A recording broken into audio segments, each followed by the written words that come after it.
Parang napaka-special for them hearing ang rason festival, nakabili ng ticket. Don't tell me they cannot afford to buy another ticket if they find this really important. If you're really patriotic, you should have explained that to the Chinese people that they should be here. Pambabastos yung ginawa nyo sa amin eh. Sa list po ng ating pong mga invited guests and list ng nandito po, parang hindi ko nakikita yung mga taong inimbitahan natin. Like for example, yung chairman ng NGCP, si Su Guangchao. We invited him. Yung director, si Yao Sheng. Yung director ng Wang Lijin, si Lin Xinhua. Asan po sila? Parang pinoproteksyonan pa ng kapwa Pilipino na gina-justify pa that they're not here eh. That's so frustrating. Where is our national pride here? I'm not trying to zero in on the directors or officers of Chinese nationals in NGCP. Pero ngayon, iba na po ang dynamics, iba na po ang landscape eh. A few days ago, may nahuli tayong Chinese na nag-spy eh. Today, or the last 6 months, 8 months, the landscape is totally different now. As we recall, just a few days ago, the PNP was able to apprehend mga spy machines, mga gadgets, and everything. My question here is, tamang sinabi ni Congressman Rufus, was there a violation? But we're talking about national interest. If I may ask the NGCP, what's the nationality of the assistant CTO? If you have. Attorney Paul, are you raising your hands? Is the question addressed to NGCP? Deputy Majority Leader Yes. Franz Pumaren, is that Yes, a yes. question I'm asking to lang if they have an NGCP? assistant, yes, CTO of NGCP. Attorney Paul? Yes, Mr. Chairman, we have an assistant CTO, Engineer Cesar Sanchez. May his soul rest in peace. He is a Filipino citizen. His body is in Iligan now. He just died last week. But he's a Filipino citizen, Mr. Chairman. Okay. Another thing, Mr. Chairman, I noticed it, talagang their main priority to hire the CTO, correct me if I'm wrong, is a Chinese national. Tama po ba? Mr. Chairman, if I may. Please proceed. There is no inclination on our part to specifically hire Chinese as our CTO. As mentioned earlier, Honorable Congressman Pumaren, our CTO now is Engineer Rico Vega, who is a Filipino citizen. Yes, Mr. Chairman, I understand that, but meron pending application. Tama po ba? Wala po, Mr. Chairman. Wala po, Mr. Chairman, considering that he is a Filipino citizen, Mr. Chairman. So walang nakaposisyon right now. A while ago when Congresswoman Stella Kimbo mentioned it, na meron ng aplikante for that particular position. Wala po. Siya po. So ngayon siya po ang CTO namin, Mr. Chairman. Okay, si so Engineer Rico Vega. because as for the national interest, we know for the fact na yung position na yun is very vital. And Mr. Chairman, I just want to manifest, it's a very shallow reason for those directors, those Chinese, not to tell us here, that's why they're not here, because yesterday was their annual meeting. Tama, annual meeting. If they find this hearing very important, dapat lumipad sila ngayon. Second, ang isang reason is it's Chinese New Year. Chinese New Year is January 29. I know there's festival, but here, we're in the Philippines. They're officers of NGCP. Mas priority ba sa kanila ang mag-enjoy sa festival? I don't think so. Tama po ba yun, Mr. Chairman? Maybe we can hear from them. That's a very shallow reason. Festival? Tayo ba, if may work tayo dito, we cannot attend because birthday ko, birthday nito? That's the main concern.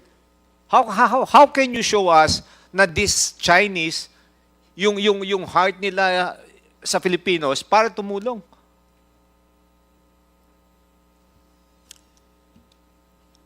Mr. Chairman, if Are you done, Honorable? I want an answer from the... Attorney Paul. Mr. Chairman, with respect to the question, I believe, Mr. Chairman, that, and I'm pretty sure they purchased their tickets prior to the receipt of today's hearing. So that's why they had to fly to China. As to the concerns being raised by Congressman Pumaren, rest assured we will relay all of those things to our Chinese directors. Mr. Chairman. Thank you very much. And, Mr. Chairman. As requested earlier, notices will still be sent to them for the future hearings. Thank you. Yes, I know that we will invite them. Pero mababaw naman, nakabili ng ticket and everything. If they find this really important, they can still buy another ticket. And Mr. Chairman, I would like to make a motion also if we can invite yung Nika, yung sinasabi nila na nag-office dyan sa NGCP. As we all know, I hope I'm wrong, baka they're too comfortable with their setup right now in NGCP. Because like what I mentioned, the dynamics right now totally changed with regards to what's happening here in the Philippines. With regards to, I'm not trying to zero in on the directors or officers of Chinese nationals in NGCP. Pero ngayon, iba na po ang dynamics, iba na po ang landscape. A few days ago, may nahuli tayong Chinese na nag-spy.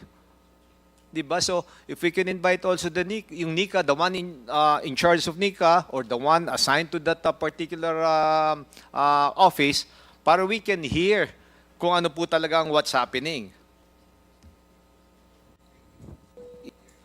Take note of that, and indeed, the security issue is something that is in, I would say, top of the list, or top of mind of all Filipinos. Yes, the Honorable Franz Pumaren. Yeah, Sir, ano lang yun, that's my query lang. It's just so frustrating, you know, those Chinese nationals, parang napaka-special for them, hearing ang Rason Festival, nakabili ng ticket. Don't tell me they cannot afford to buy another ticket if they find this really important. Thank you very much. Parang pinoproteksyonan pa ng kapwa Pilipino na gina-justify pa that they're not here. That's so frustrating. Where is our national pride here? Chairman? Thank you. Thank Mr. you, the Honorable Franz Pumaren. Yes, Attorney Paul, we will invite them in the next hearings Mr. Chairman, can I- until they run out of holidays. Yes. Attorney Paul. Yes, we would like to assure this body that we are also Filipino citizens. We take our nationality and citizenship very seriously. Nandyan po kami, and we would like to assure the body, as Mr. Henry C. mentioned in his statement, nung pumasok yung grupo po namin dyan, nandyan na yan. Nandyan na yung mga Chinese. They were part of the bidders. Partners po sila ng MOG more. Now, Mr. Chairman, we would because I keep hearing all of these things, na simply because we have Chinese partners does not make us less patriotic than the others. We would want to assure everybody that we are there, we are guarding the national interest, and it is part of our commitment in our concession agreement and our franchise. The interest of the Philippines will always prevail. Thank you, Mr. Chairman. Thank you very much, Mr. Chairman, Attorney if I may Paul. Yes. comment on that statement. Please, You know, you still have the floor. His statement is music to my ears, na talagang patriotic, everything. Pero ang point ko dito, kung talagang may national concern siya dito, ano ba naman, kahit inabot na nila yung Chinese nationals, ano ba naman explain nila that you have to attend that hearing? It's important. It's just a one-day hearing. You can fly back again to China and enjoy those festivals. That's my main concern. Kung talagang sinasabi mong may national pride kayo, may patriotic kayo, in-explain nyo fully to those Chinese that they should be here. Hindi Thank naman na January 25 yung talagang holiday ng Chinese eh. Thank you very Thank much. you. So, Noted. wag tayong magsalita ng very patriotic tayo and everything. If you're really patriotic, you should have explained that to the Chinese people that they should be here. Pambabastos yung ginawa nyo sa amin eh. Thank you very much, the Honorable Franz, Deputy Majority Leader Franz Pumaren, and your statements are duly noted. So now we proceed to the next interpreter. Thank you very much. So, the Honorable Dan, 5 minutes. Okay, recap po tayo, no? Kasi naputol po tayo kanina.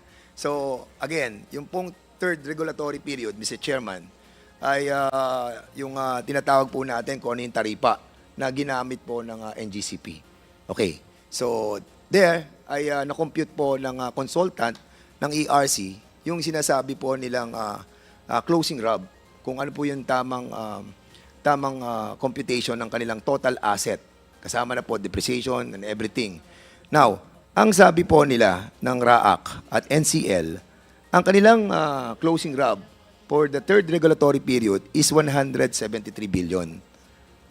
And sa application po ng NGCP, ang kanilang application is 196 billion para po sa kanilang tinatawag na opening RAB doon po sa fourth regulatory period. That is exactly 196.69 billion na nakalagay po doon sa kanilang draft final determination. And kanina nga po ay nagkakaroon ng tanungan sila Congressman Rupus and also sa ERC kung bakit daw itong ating pong tinatawag na draft final determination ay naka-out doon po sa kanilang website for the consumption ng ating pong mga consumer. Kasi nga ang desisyon ng mga korte, no, ay bawal yung ginagawang paglalabas, no, ng partial decision, no. But I would like to be educated on this mismo na Dimalanta, no. What was the reason? Bakit nilabas nyo yung partial initial determination noong September 13, 2023 at nilabas nyo naman yung draft final determination noong August 21, 2024. What is the very main reason why na inilabas natin to? Kasi kung akong tatanungin mo, better sa akin na nilabas to. Why? Kasi nakita ko yung difference nung dalawa nito. Disadvantages talaga sa ating mga consumers. Sobra. And as a matter of fact, kung babasahin mo itong final na to, yung final determination, lumalabas dito that even the consumers hindi kasama doon sa ginawang hearing ng what you call this, ng ERC. Because as I have read this, wala po doon yung mga consumer group. Ang nandun lamang po ay ang NGCP lawyer na si Faustino something ba yun, I forgot, Bautista, at yung NGCP, and then the PISAM and the Transco.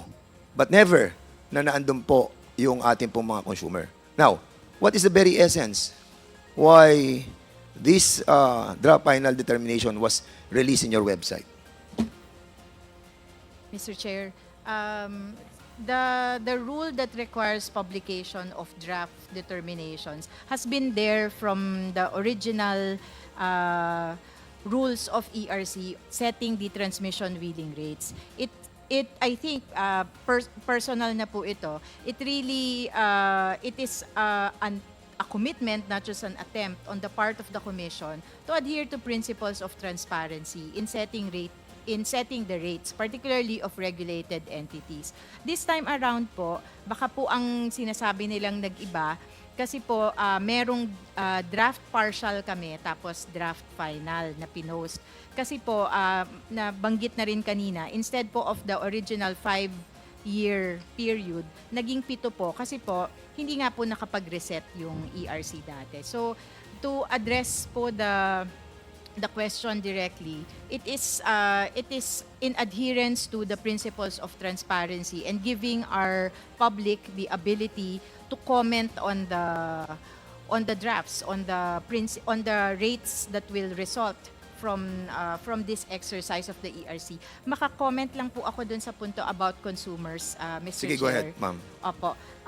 Bukas naman po yung proseso sa consumer. Siguro po, tinecheck ko lang nga po kung wala kaming intervenor na consumer group. But there were consumer individuals that submitted comments and participated as intervenors in the proceedings.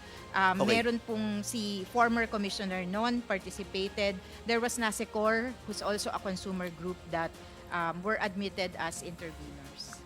Okay, dito sa nirelease nyo sa inyong website, ang sinasabi po dito, ang opening ROB is 173.41 billion in accordance doon sa inassess ng ating pong RAAC saka NCL. But dito po sa naging final and draft ninyo, lumalabas po ng 196.69 billion, a difference of 23 billion. Ang pinag-uusapan pa lang natin dito, opening and closing ROB. So in other words, mataas po ang closing and opening ROB ng 23 billion. So in other words, tataas ang presyo ng rate para sa transmission. Dahil mataas po yung opening ROB. Ngayon, ang tanong ko, siguro hindi sa'yo, doon sa ating pong mga majority, no? Sa majority, kay Commissioner Puentes, anong reason bakit nyo itinaas yung pong closing and opening ROB na kung saan kinompute po ito ng ating RAAC at ng ating pong NCL na kung saan binayaran natin ng 40 million at 12 million para sa ginagawa po nilang evaluation and assessment ng lahat ng mga properties ng ating pong NGCP, bakit itinaas natin ng 23 billion? Mr. Chair, may I be recognized? Commissioner Puentes. Yes, thank you, Mr. Chair. Actually, Mr. Chair, when we issued the PID,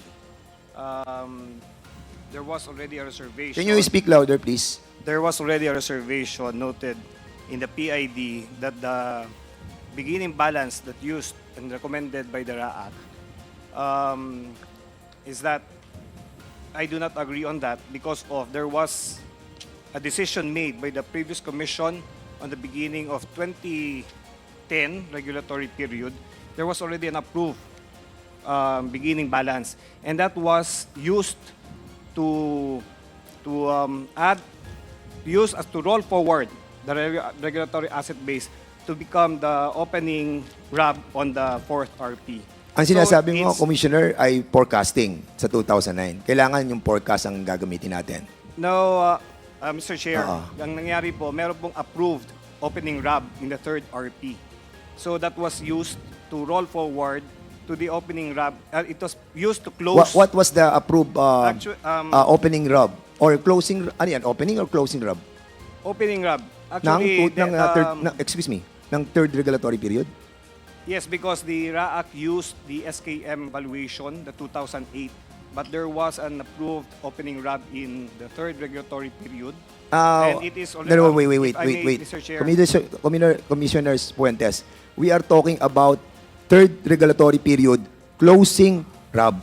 I'm not talking about the opening RAB of the 2011 to 2015 opening RAB. Yeah. I'm talking about the closing. So, para maintindihan ng ating mga kababayan, ang pinag-uusapan natin dito, yung buong asset. Kasi yung sinasabi mong opening, nanggaling yun doon sa second regulatory period eh. Yun ang ginamit natin na parang opening ng third regulatory period. Now, matapos ang 5 taon, matatapos sa 2015, closing RAB na tayo. So, andun na po yung depreciation, andun na yung mga bagong equipments, andun na yung mga bagong projects. Now, ngayon, meron na tayong closing RAB. Ito na yung pinakakumpletong asset ng ating pong NGCP na magiging move forward tayo sa 2016. Yun ang gagamitin natin sa opening ng fourth regulatory period. Ngayon, ang tinatanong ko sa iyo, bakit nyo itinaas ng 23 billion, okay, yung pong closing RAB ng third regulatory period at ginawa nyong 196 billion? Kasi yun ang nag-manifest dito sa inyong decision eh. Dito sa inyong partial initial determination, ang sabi nyo, Commissioner, ikaw, si Digal, at si Lumbatan, ang sabi nyo, tama ang decision ng RAAC.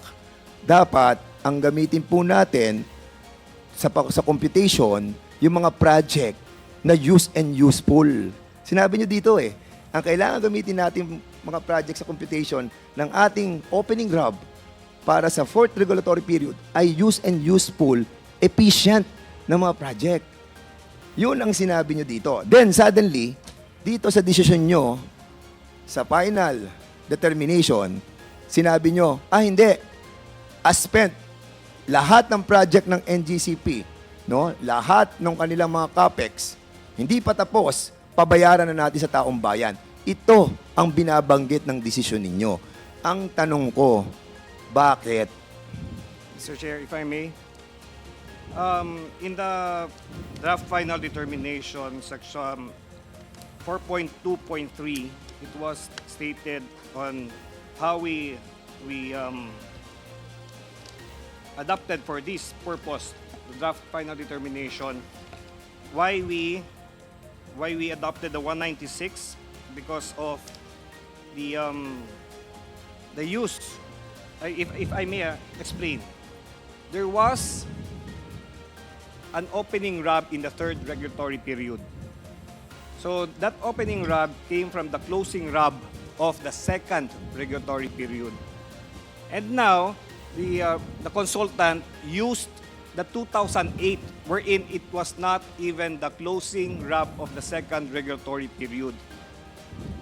Furthermore, there was an approved opening RAB for the third regulatory period in the final determination of the third regulatory period. So this figure was used to roll forward the assets in the third regulatory period that resulted to the closing RAB of the third regulatory period and to become the opening RAB of the Commissioner. fourth regulatory How much period. is that? Commissioner Come on. Puentes, Come on. wait, please, I have still the floor. Please, Commissioner Puentes, huwag mo akong paikot-ikutin. Okay. I'm sorry Alam mo, about ang that, Mr. tinatanong Chair. ko is closing, not the opening. Yes. Hindi na makaka-apekto yung opening mo doon sa closing eh. Kasi ang closing, ito na yung total eh, ng asset eh. Ito na yun eh. So, nag-evaluate ang RAAC at ang NCL. Ang sabi nila, 173 billion. Bakit tayo magbabayad ng 40 million saka 12 million? Tapos hindi natin sila pakikinggan.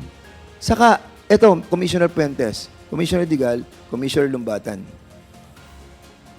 Meron tayong actual and historical data and information.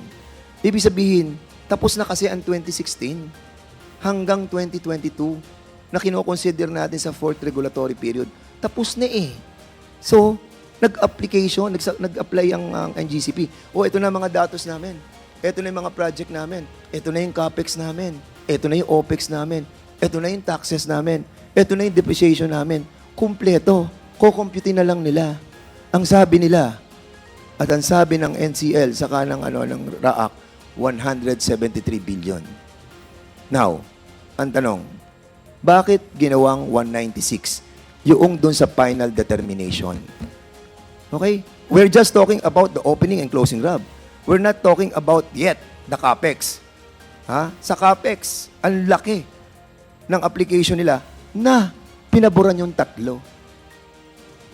Bakit? Unahin natin yung opening RAB. Bakit nag-jump ng 23 billion? Give me justifiable reason. Why? Samantalang yon ang recommendation ng RAAC. Yun ang recommendation ng NCL.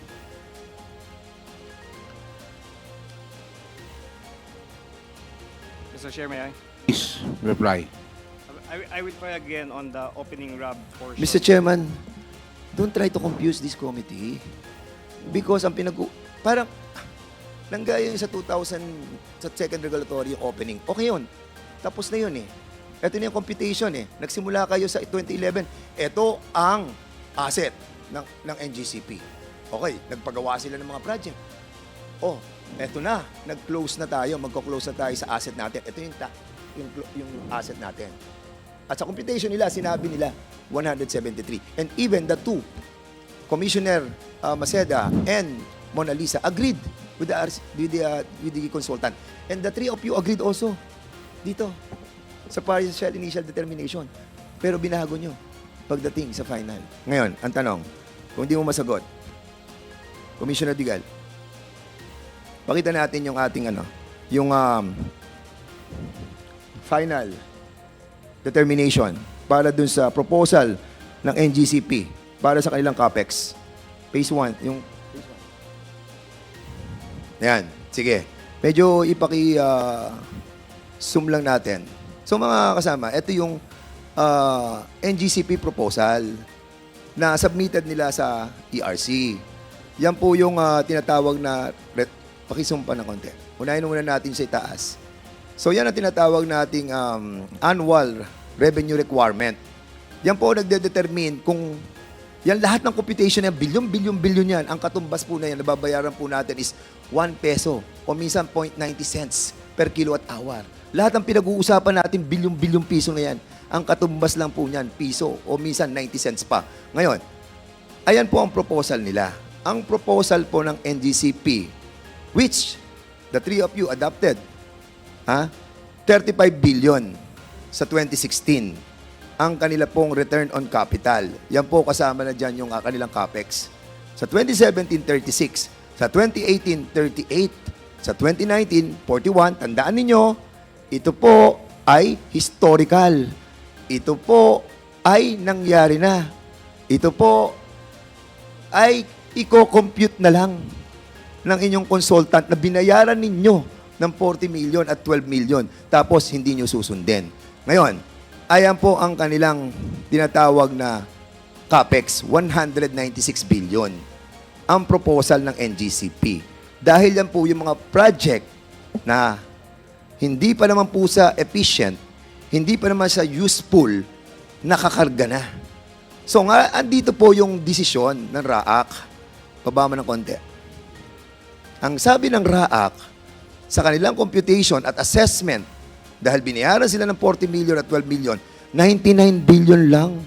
Yung proposal nila ng 2016 na 35, ang sabi ng RAAC, 19 lang yan. Noong 2017, sabi ng NGCP, 36.3 yan. Ang sabi ng RAAC, hindi, 19.6. And so forth and so forth. 196 compared to 99. Doon po sa return of capital, kung titignan po ninyo, dyan na po nakasama yung mga depreciation, saka yung mga weighted average of capital. Ang sabi ng NGCP, noong 2016, 7.4 billion kami. Ang sabi ng RAAC, saka ng ERC approved. Ayan, makikita po natin doon sa kanilang return of capital na sinabi ng ERC, 7.8. So in other words, Mr. Chairman, kung titingnan mo ang lahat ng asset na pinopropose ng NGCP, 387 billion ang proposal po nila para sa 2016 hanggang 2020. Yan po yung kanilang sinubmit sa ERC. Ang sabi ng RAAC, 183 billion lamang ang ating pong regulated asset base. Ngayon, ang tanong, again, sa inyong tatlo, dahil yung dalawa nag-dissent at sinabi nilang, hindi, dapat 183 lang tayo. Bakit nyo pinayaagan na lumampas ang ating regulatory asset base nang umaabot ng 204 billion? Dahil ang 204 billion na yan, ikakarga yan sa taong bayan. At ano sinasabi ng EPIRA? Sabi niya, Section 34F, in determining the rate base, the Transco or any distribution utility shall not be allowed to include management inefficiencies like cost of project delays. Dito sa 387 billion, pinagsama-sama lahat ng project dyan. Hindi pa tapos, pinasisingil nyo na sa taong bayan. Ang sabi ng RAAC, NCL, hindi pa pwede. 183 lang. Now, your approval of this draft final determination is not in accordance with the EPIRA law. Sinasabi, huwag niyo isama eh. Bakit pumirma kayo? Well, the reason why I'm questioning this because this entails yung ating pong pagbabayad ng ating mga kababayan. Naiintindihan po ba ninyo ang repercussion nito? Tataas tayo ng 13 to 14 cents per kilowatt hour. At hindi natin marirefund yung sisingilin na sa atin. Kung sakasakali na 183.4 billion ang gagamitin ninyo, makaka-refund tayo ng almost 95 to 100 billion.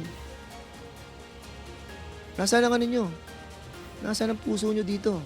Nung kayo pumunta sa aking opisina, isa lamang ang biniling ko sa inyo. Andun kayo lahat. Kasama si Chairman Mona Lisa, kasama si Catherine Maceda. Ano sabi ko sa inyo? Di ba sabi ko sa inyo? Hahabulin kayo ng pagkakataon. Gamitin nyo yung tama, gawin nyo yung tama. Kasi taong bayan ang sisingilin natin ng sobra na sinasabi ng APIRA, hindi bebede. Kailangan just and reasonable rate for the consumers. Now, please, explain. Kasi naniniwala ako, doon sa last hearing na sinabi ni Chairman Mona Lisa, magkakaroon pa kayo ng, I don't know, is it a final decision? Can you kindly explain to me? Kasi ako, sa ngayon, kapag yan ang ginawa ninyo, pinasingil nyo yung 204 billion sa CAPEX at yung 23 billion para doon sa opening rob, magkakaproblema kayo. Ako mismo, magpapile na rin talaga ako ng kaso against you. Ma'am, can you kindly explain? The process po requires, Chairman Lisa, you have the floor. Mr. Chair, the process requires that after the public consultation, which was already concluded, our staff evaluated the comments and now it's up to the final evaluation po of the commission. Whether we approve this, we uphold this, we make adjustments based on the comments received from all the stakeholders. So may meeting pa po kami about So may chance pa. So bakit kayo pumirma ditong tatlo? Binasa nyo ba to? Commissioner Digal? Yes, if I may. Yes, go Mr. ahead. Chair, I believe the slide that you showed earlier was pertaining to a partial initial determination. Tama. So that's provided po under the rules that we issued that. It's akin to what we call a provisional approval. We all do that for all cases po. It's not unique for NGCP. But, Commissioner, in the draft final determination, kung ano yung pinirmahan nyo doon, binawi nyo dito. At dito, sinasabi nyo, yung mga proyekto na sobra, 204 billion na ikakagawa sa tao, i-consider nyo as spent. At yun ang recommendation sa inyo ng NGCP. Am I correct? Application nila yan. Balik nyo yung That's the application of NGCP. Mr. Chair, Your Honor, if I may be allowed, Yeah, sige, go ahead. A variance between a partial initial determination or a PA up to between the PA and the final authority, hindi naman po yan unique dito sa kaso na to. We have given provisional approvals din po sa ibang application, pero pagdating po ng final, iba po yon. And Commissioner, variance, ha? You're talking about variance? A Apo. variance of 204 billion and a variance of 223 billion? Are you kidding me? Hindi po yan unique na nangyayari. Pwede lang pong iba yung amount, pero nangyayari po na iba yung provisional approval sa final po. Alam mo, Commissioner, huwag mo akong paikutin. Sige. Page 2.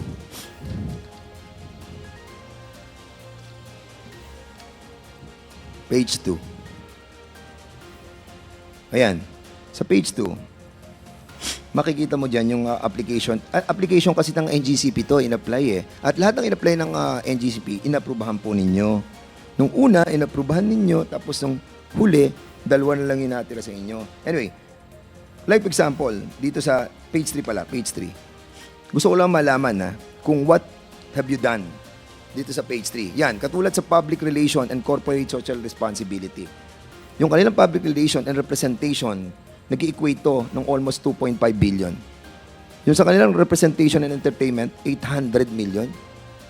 Inaprubahan nyo ba to? Kayo nagkaroon ng proposal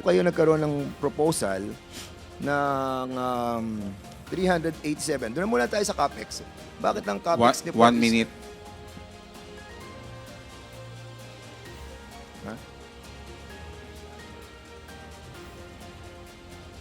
Bakit po 196 billion po yung inyong pinropose na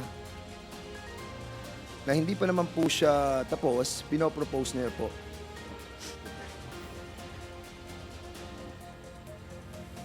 Attorney, ba't po kayo nagpropose ng 196 billion na CAPEX na kung saan ay kasama po dito ang iba't ibang mga proyekto ng 2016 to 2020 na hindi pa po tapos ay gusto niyo nang pabayaran sa taong bayan? Okay, Mr. Chairman, if I may. Please proceed. Thank you, Mr. Chairman.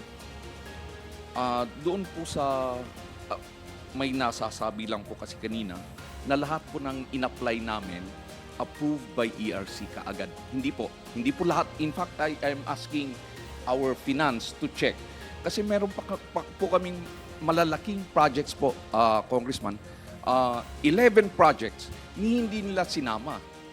And secondly, doon po sa attorney, okay, yeah, okay. ang tinatanong ko po sa inyo, sa 196 billion, sabi ng RAAC saka NCL, ang approval lang po nila doon sa CAPEX is 99 billion, hindi po 196 katulad ng in-apply po ninyo. Bakit po ang in-apply nyo ay lahat ng hindi tapos ay sisingilin sa taong bayan? Yun po tinatanong ko eh. Kasi yung application nyo nakalagay sa dokumento na sinubmit po ninyo. Okay. So 196 po yung apply nyo na hindi tapos, sisingilin natin sa taong bayan. Kaya nga, sobra po eh. Ang tanong ko nga po sa inyo, bakit po kayo nag-apply ng mga proyektong hindi tapos ay kailangang bayaran na ng taong bayan? Yun ang tanong ko po. Okay po. Thank you, Mr. Chairman. Mr. Chairman, may I answer that? Yung, kasi po yung second regulatory period, yung third regulatory period, as spent po yung process na in-apply. So, we applied on the basis of that because even when we came in, even during transco time, ang nakita po namin is as spent yung inaalaw na methodology. From the perspective po of the investor, kaya yun din ang those are the rules po eh. Yun ang rules ng ERC. So doon po namin in-apply yun. Okay. From can I continue po? Nakuha ko na po yung sagot niya. Okay. So ang sinasabi niyo po, dahil ito po ang rules no nung second regulatory and third regulatory period na sinasabi, pwede yun eh. Pwede na yung mga hindi pa tapos, ikarga na natin sa taong bayan. Sabi, pwede. But in the fourth regulatory period, I'm pretty sure you are aware.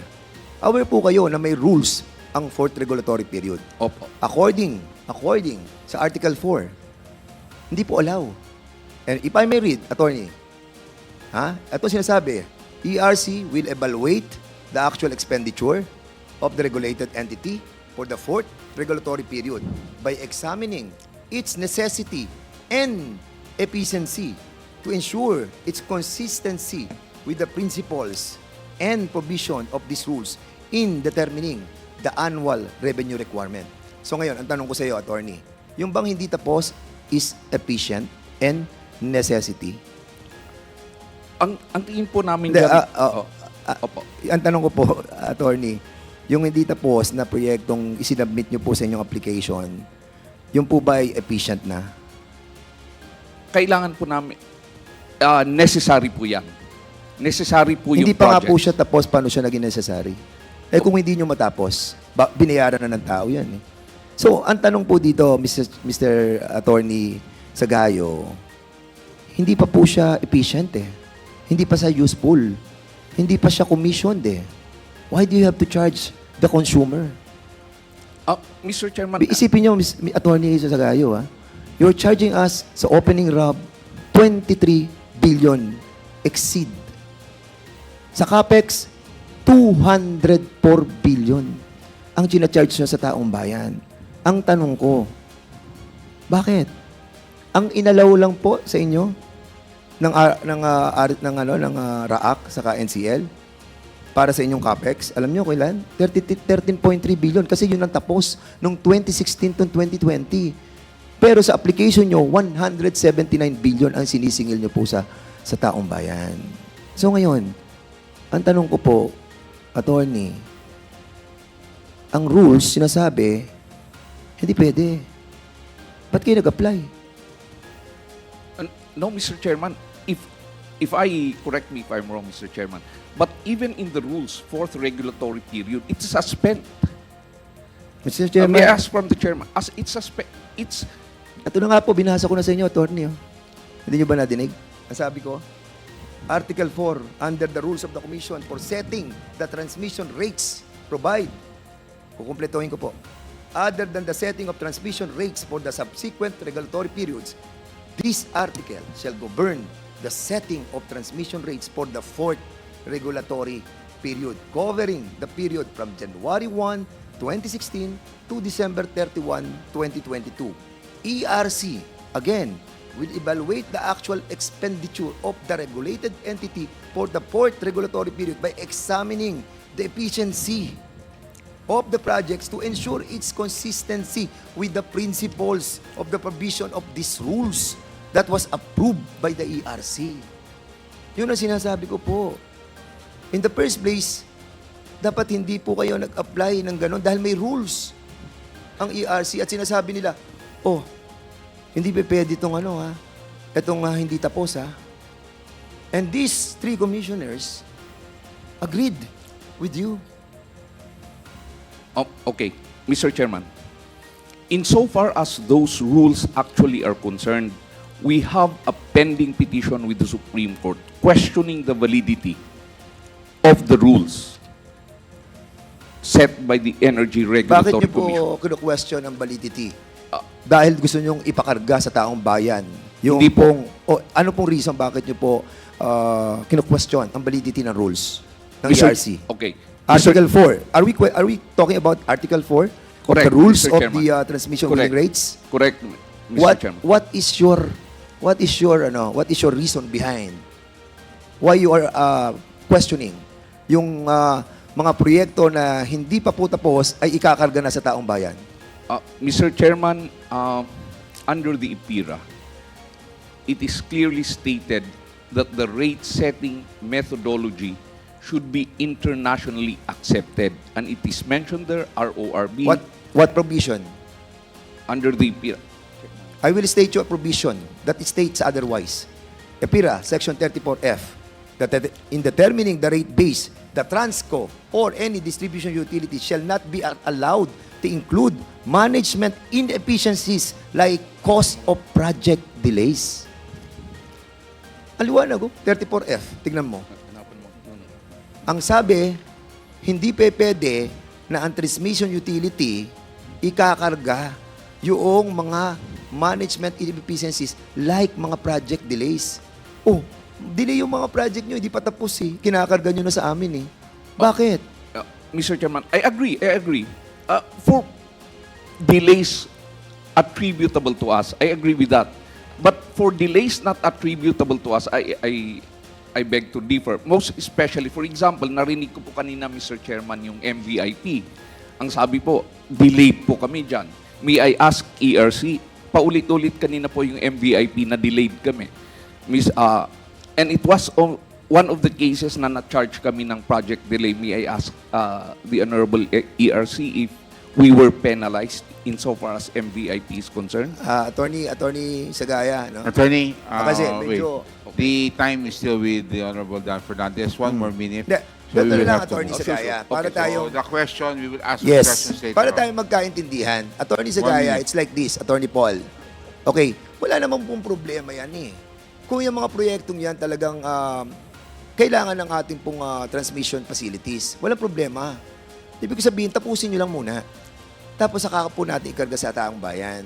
Kasi kung hindi po tapos, kasi may rules ang ERC sinasabi nila, pag hindi tapos, huwag nyo ikarga. Okay. Di ba? Opo. Oh, kasi sinabi po ng EPIRA At yung pong EPIRA na gumawa, kumbaga, siya yung ating mother law na lahat ay ating sinusunod, in violation tayo. And even these commissioners who have signed the draft final determination, they are in fault. Why? Because pinayagan nila yun sa inyo na over 204 billion. Di mo ba? Oh, So we can agree on this, Attorney Paul Yeah, Sagaya, correct. Yeah. na sana po, sana. I don't know, but you have to decide the ERC. Hindi naman po tayo makakapagkaroon ng ng finality. I know that you will be defending your reasoning. But that is kung titignan mo ang sinasabi ng batas, hindi po tayo umaayon sa sinasabi ng 34F. At yun po sinasabi ko sa inyo. Dahil ang sinasabi po, hindi po pwedeng ikarga yung mga project na delay. So, Mr. Chairman, I want to dwell with another issue, no?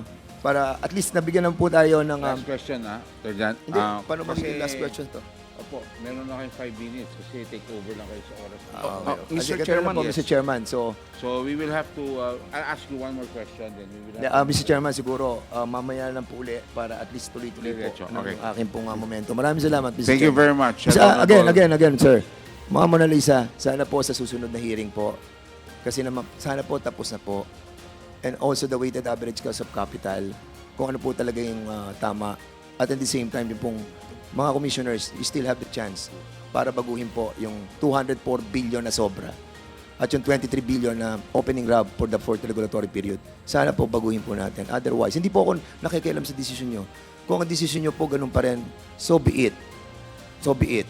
But I'm telling you, alam na po ng taong bayan kung ano nangyayari. At hindi po kami papayag na sobra ang gagawin sa paniningil ng NGCP. Maraming po salamat, Mr. Chairman. Thank you very much, Honorable Dan Fernandez. We now proceed to the next interpolator.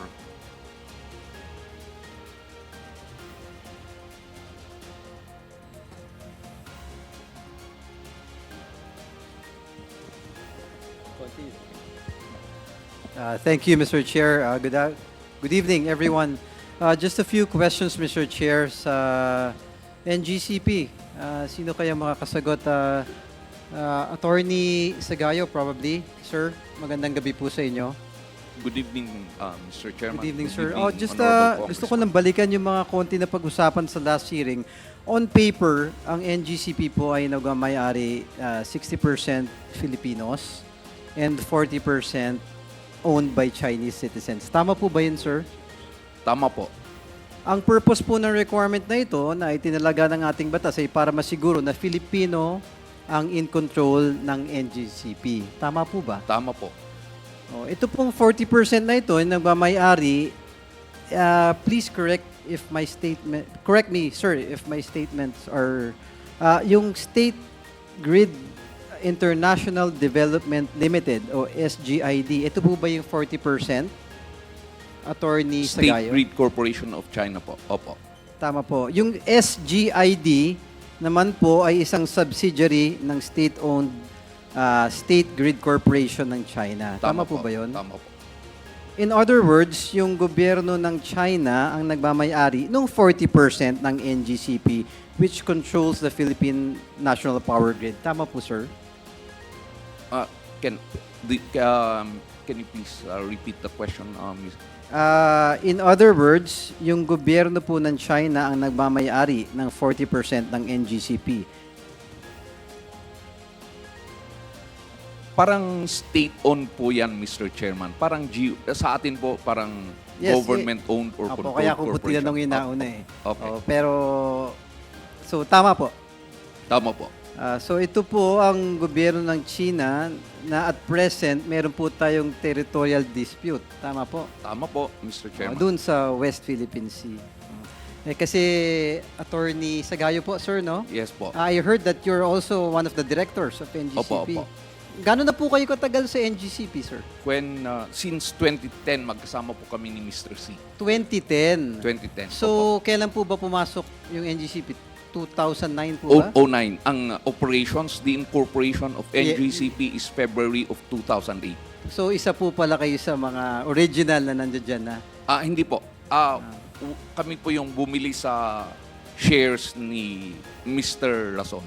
Okay po. Opo. Yeah. Pero matagal na po kayo dyan. So, isang dekada na, mahigit po, no? Opo.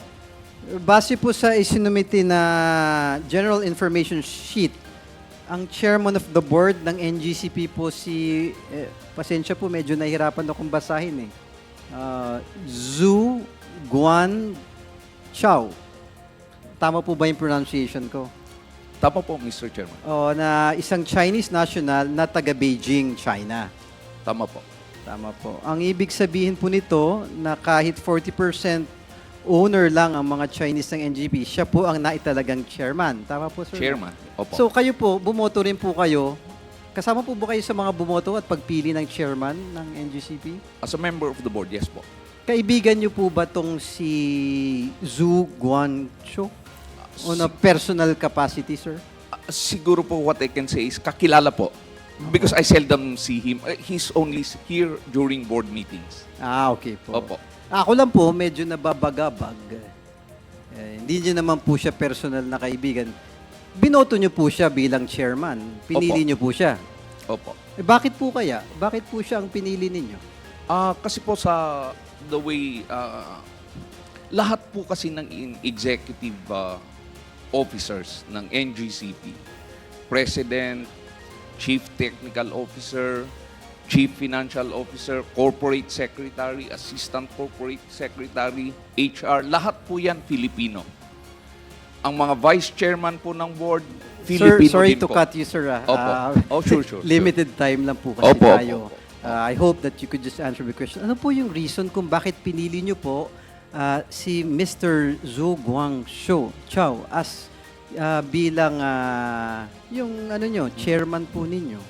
Kasi nga po yun, lahat po ng positions ng NGCP, puro Filipino ang nandyan. So we deemed it, anyway, ang chairman naman ng board, nagpre-preside lang naman during meetings. Sir, I'm sorry, with all due respect, sir. Opo. Yung ano lang po, we're just talking here. You Opo, don't have opo, to opo. be over-defensive of the question. I'm just asking, gusto ko lang makuha yung thoughts nyo bilang one of the directors ba? Na since binoto nyo yung isang Chinese national to be the chairman of NGCP, I'm trying to comprehend. Ano po kaya yung personal reason ninyo? Other than yung binabanggit nyo na superficial, bakit po siya ang pinili ninyo bilang chairman ng NGCP? Personally po, Mr. Chairman, yan lang po ang rason on my part. Na Dahil considering- parang gusto nyo siyang pagbigyan, dahil yung iba Pilipino na, yung chairman ibigay naman natin sa mga Chinese. Yun po ba yun? Kasi anyway naman po, ano po, number one, hindi naman po illegal.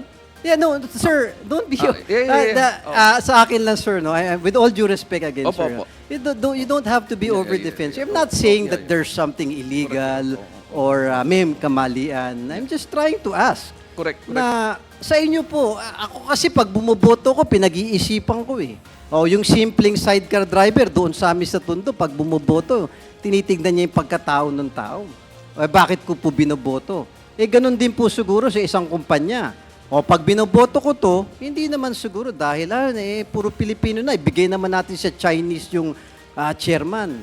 Gusto ko lang pong makita without over-defending, sir, na wala namang illegal. No one here. Ako na po una, hindi ko naman sinasabi na illegal.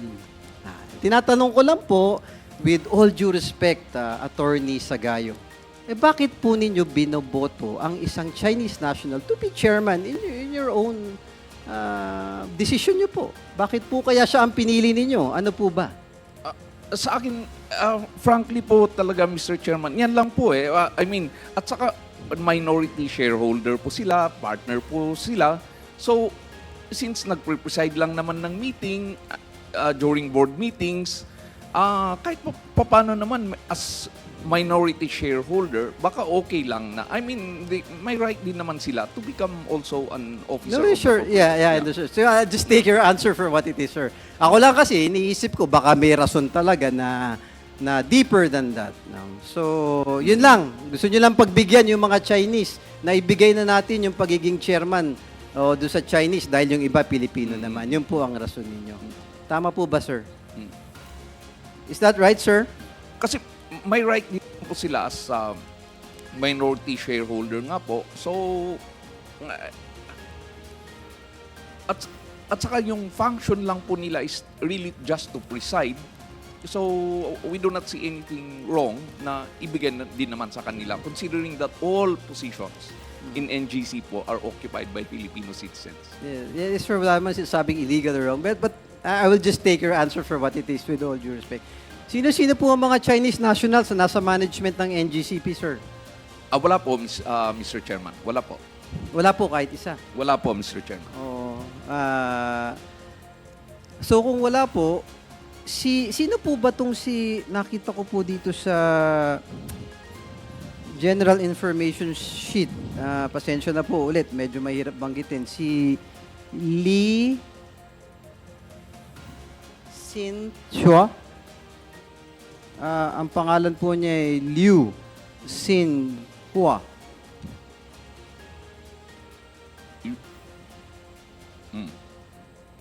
Luis Sinhua, Mr. Chairman.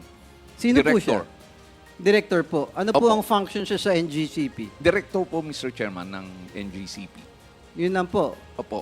And Chairman of the Board Audit Committee. Chairman of the Board of Audit Committee. Opo. Paano po siya naging chairman of the board ng Audit Committee? Binoto rin po siya? Yeah, he was selected also. Sino po namili? Ng Board Audit Committee din po. At saka board ng NGCP. So, hindi lang po yung chairman ang Chinese na nakaupo. Hindi lang, plus the Board Audit Committee. Pangalawa po to na Chinese. Opo, opo. Sino naman po si Liu Zhang Xiao? Pasensya na po, parang puro Chinese. Yung dila ko, hindi pang Chinese talaga. Mr. Chair, Liu Zhang Xiao. I do not know he... Hindi niyo po siya kilala? No. Hindi po. Sino po si Wenbo? Wenbo, I think you're referring to old directors who left already the company. Yeah, just tell me, sir. So, Wenbo Wenbo is... used to be a director of NGCP po. Kailan po siya umalis? 2015? Used to be... A director po. Ano pong function niya other than being a director? There was a time po that he was the chief technical officer of NGCP. Sir, yung mga Chinese na kasama namin ay na sa NGCP ngayon ay assuming that they applied and were granted an alien employment permit by the Department of Labor and Employment. Tama po ba? Lahat po ng Chinese na nasa amin po ngayon have all the appropriate visas issued And they by were the Philippine given that government. position dahil wala pong Pilipino na makagagawa ng kanilang tungkulin. You're referring to CTO ngayon as we speak Yung now po? mga Chinese po na nasa inyo po ngayon. Yung mga Chinese po ngayon na nasa amin po, walang nag-o-occupy ng executive positions or managerial positions. They are just members of the board.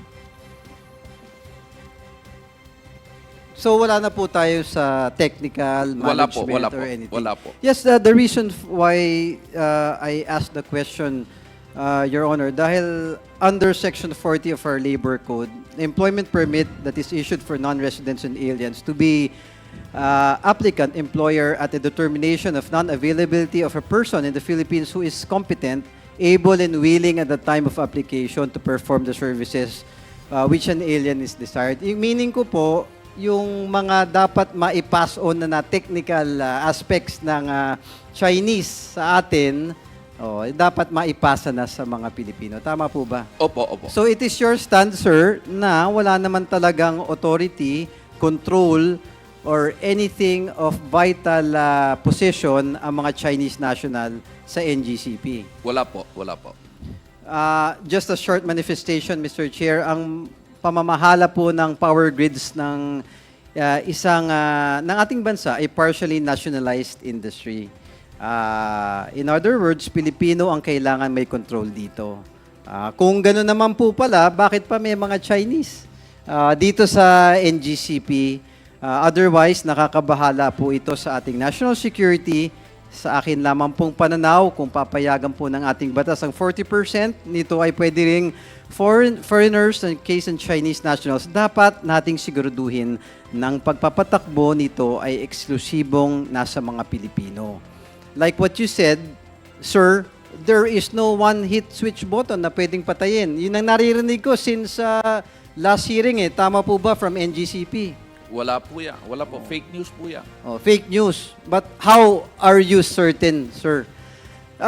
Attorney Matibag already said earlier na may information sila that they do believe that it is possible to influence the system remotely. Ako lang po, as a Pilipino, nakakapagpaalala. I hope you understand my asking the questions dahil sa narinig ko kay Attorney Matibag. Sa akin lang, Attorney Sagayo, siguro hindi naman po masama na pakinggan ninyo at i-validate ninyo yung sinasabi ng kapwa Pilipino instead of simply refuting everything right off the bat. No, I think as Filipinos, we should all work together. Like I always said, sinabi ko sa nakarang hearing, Mr. Chair, wala pong magmamalasakit sa ating mga Pilipino, kundi tayo rin kapwa Pilipino. So I appeal NGCP. You know, naghihiring tayo dito, naglalabas tayo ng mga information. There are valid queries by the members. But sometimes, ang naririnig namin sa inyo is over-defensive, na para bang tila bagang mali ang tanong ninyo. Oh, ito ang dapat. Wala pong illegal. Lahat tama. Hindi porke walang illegal, ayos na sa national security natin. There are times and instances that the laws can be circumvented. We should not allow it as Filipinos. And our primordial concern is the sovereignty of our country. As Filipinos, we should be patriots. Sir, you said earlier na patriots kayo. O di kung may narinig kayong Pilipino na nagsasalita, with all due respect, sir, na may concern, let's validate it. Let's be sure. Kung may mamanipula sa grid natin, sasabihin ba naman sa inyo na hindi namin kaya o kaya namin? Natural, itatago ng ibang bansa. Because kung sabotage ang intention nila, they would not let us know, Filipinos. Itatago sa atin at gulpi di gulat ang aabutin nating mga Pilipino. O kaya I appeal to everyone, let's all work together. Attorney Matibag, ayan nagsasalita sila. Upuan natin, pakinggan nyo sila. O wag yung parang nasa kaliwa, nasa kanan, nagsasabong tayo pula sa puti. As Filipinos, iisa lang po ang kulay natin. Iisang bangkalan tayo sa Pilipinas. Pag lumubog ang bansa natin, sama-sama tayo. Let's all work together and let's listen sa kapwa Pilipino natin. Again, Mr. Chair, thank you for the time. And if I may just emphasize, lagi ko pong sinasabi, tayong mga Pilipino, wala talagang tutulong at magmamalasakit sa atin, kundi tayo rin kapwa Pilipino. Thank you very much, Mr. Chair. The Honorable Ernest Junicio of the 1st District of Manila. We now proceed. The Honorable Alonto. Thank you. Please. Thank you, Mr. Chairman. A'udhu billahi minasyaitanir rajim. Bismillahirrahmanirrahim. Assalamualaikum warahmatullahi ta'ala wa barakatuh. Magandang gabi po sa ating lahat at isang masayang Pasko sa ating pong lahat. Mr. Chair, I'd like to premise my questions on two grounds. First, Mr. Chair, I represent a community where it is well located within the operation of NGCP. I come from Lanao del Sur, 1st District, and as you know, NGCP is heavily invested and operated within my area. The generation, power generation comes from the lake. I think more than 50% of the supply of power supply to Mindanao, and even as far as Visayas, comes from the hydroelectric power supply that we generate from Lake Lanao, which is right outside my doorstep. Literally, I was actually living just near the lake. Secondly, Mr. Chair, the issue on whether or not there seems to be a apprehension on the issue of national security. This has been widely and exhaustively discussed 10 years ago, Mr. Chair. The late Senator Miriam Defensor came out with a very strong statement and even described this as a national power virus, no, ang pagkasabi po niya. That was 10 years ago. She came out with the position. I think the discussion was the possibility of maybe amending the IPIRA law. And the late Senator Miriam Defensor warned us that in terms of our public utilities, we as legislators should be more circumspect and should be more wary about allowing other foreign countries. And she's not only talking about China alone. She was talking about opening up the possibility of entering and to extend giving powers to international companies to probably manipulate or influence how we would run the national grid, and especially if it talks about energy sector and energy industry. So, Mr. Chair, I was listening to several members of this committee, and basically, the 50% or more than 50% of the discussion revolves around the issue of national security. And I do not question the patriotism of each and every single person in this room. If we talk about patriotism and nationalism, we are all nationalists and we are all patriotic to some degree. But this is about business and this is about profit. So the issue and the fear that we may hear from the members, and just to borrow some of the words that were said during the course of this inquiry committee hearing, there was a word that was used, yung speculation. To my understanding, it could border into paranoia. Mr. Chair, I don't see this as something that should stay away from or distance ourselves from. In fact, the Constitution recommends, to my understanding, encourages us to be, to embrace paranoia to some degree, to be speculative at some degree, to be apprehensive at some degree when issues and topics surround around the issue of national security. That is why, Mr. Chair, the Constitution, though we may enter into actively, the government or the state may enter into active business dealings with other foreign countries, it remains that the state should maintain ownership over our natural resources and national assets. That's how paranoid our Constitution is. That's how conservative our Constitution is. Now, that is how apprehensive our Constitution is. And the Constitution even maintains the power of the state. Those companies who are applying to do business using public utilities to exploit our natural resources to the House of Representatives and to some extent to Senate. That's why you have the NGCP now requesting or applying for your franchise, because it's a state power that maintains by the Constitution to the House of Representatives. That's why, Mr. Chair, this honorable committee is hearing the franchise of NGCP. That's how apprehensive, that's how paranoid, that's how conservative, and that's how speculative our Constitution. So when it comes to issue on national security, in fact, Mr. Chair, I'd like to state that we're talking here about power and energy. Constitution is very, very specific. Article 12, Section 2. It says all natural resources, in particular, potential energy, are owned by the state, period. That's how the Constitution language the powers of the state to be maintained, this natural asset within the grasp of the state, Mr. Chair. So when it comes to speculation, I think that's the very, very basic why we are having this discussion, because all of us have our own speculations. And I myself, I would say, medyo paranoid po ako pagdating sa national security, Mr. Chair, because the Constitution wants us to embrace that attitude, because we will not be dealing with actual threat. We are also be warned about the potential threat. That's why we should not be reactive. We should always be proactive. That's what I guess the power of this honorable committee is. This is legislation at work. We should be proactive in trying to avoid any potential threat that may alarm us in the future, especially if it concerns about national security. Mr. Chair, having said that, I'd like to ask a few questions to NGCP.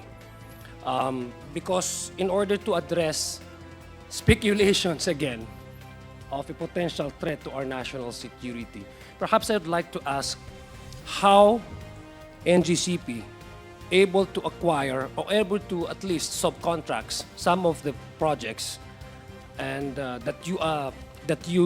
or services that you require for your company to be able to service the supply, transmission of electric power to our community. So I would like to ask Mr. Chair, NGCP directly, these are just simple questions po, Mr. Chair. Tama po ba na you procure services and goods sa mga ibang companies through a competitive bidding? Is that correct? Is anyone from NGCP?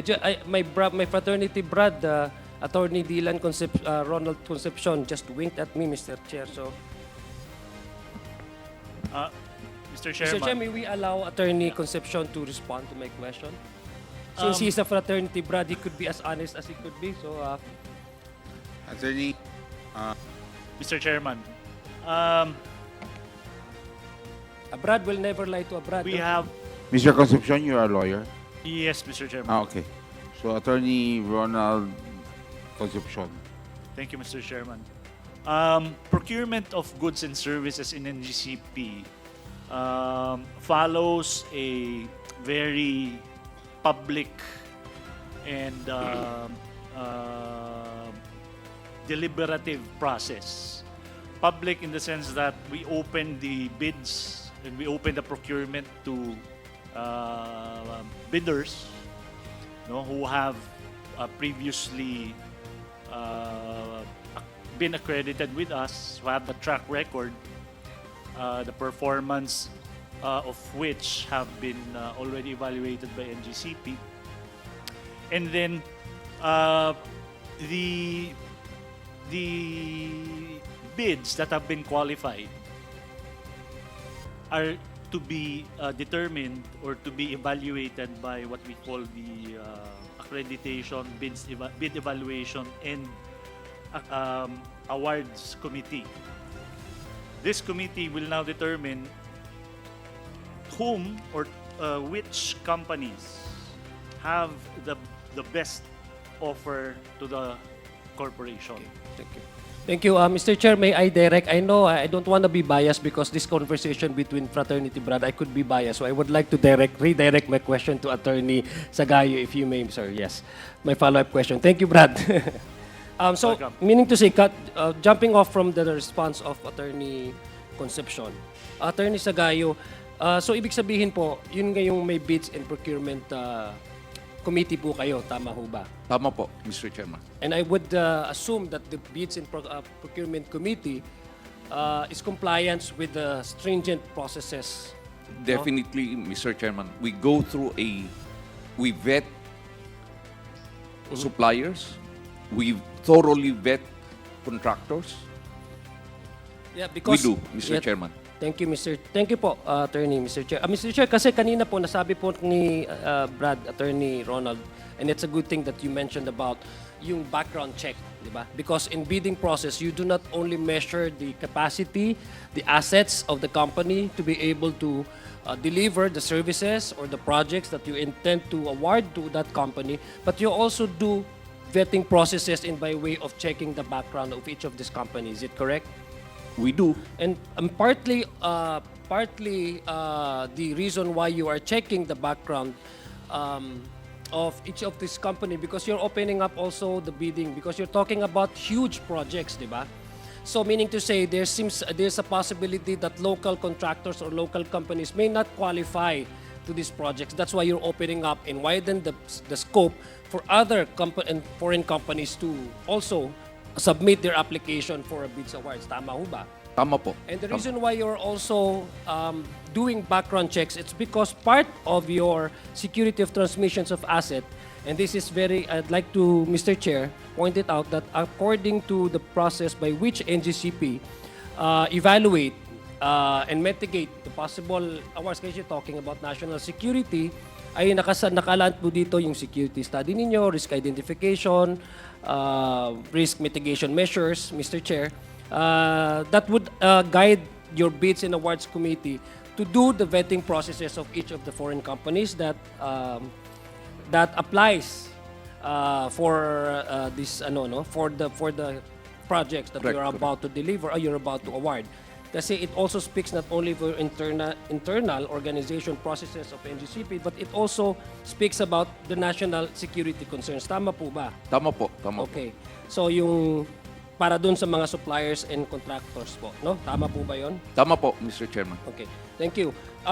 Mr. Chair, I'd just like to invite the attention of everyone here, especially NGCP, since we're talking about a very stringent bids and awards committee, that you open up to not only local companies but even foreign companies to be able to participate. I'd just like to, kasi in the last previous hearings, Mr. Chair,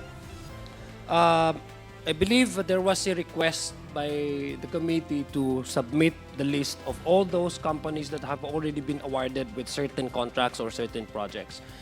And I have here, Mr. Chair, this is based on the list of contractors to whom NGCP awarded this project.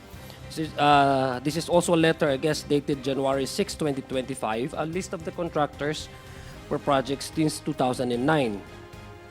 And there seems to be a list of all the contractors, but I just want to follow up on certain number of foreign contractors, which apparently happens to be Chinese-owned. No? Alaman po natin ng China, there's no such thing in China as privately owned companies. No?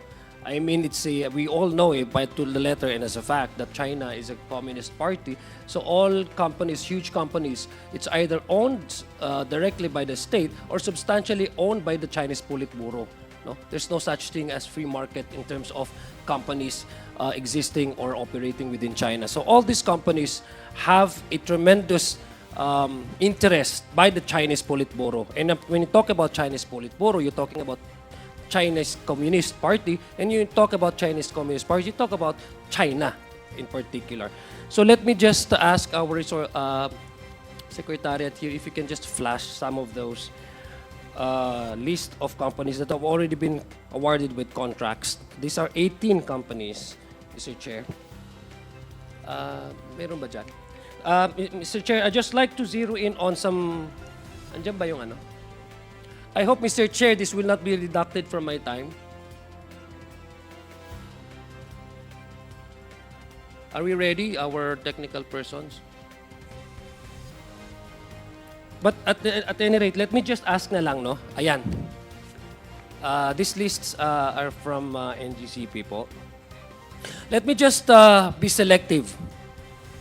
Yung sa 12, yung sa China CAMC Engineering Company Limited, CAMC. Mr. Chair, for the information of the general public, for brevity, this corporation is a subsidiary of Sinomac, or the China National Machinery Industry Corporation. Sean Sinomac, Mr. Chair, in turn, is a state-owned enterprise of the People's Republic of China. Would you confirm this, that you have a contract that was awarded to China CAMC Engineering Company Limited?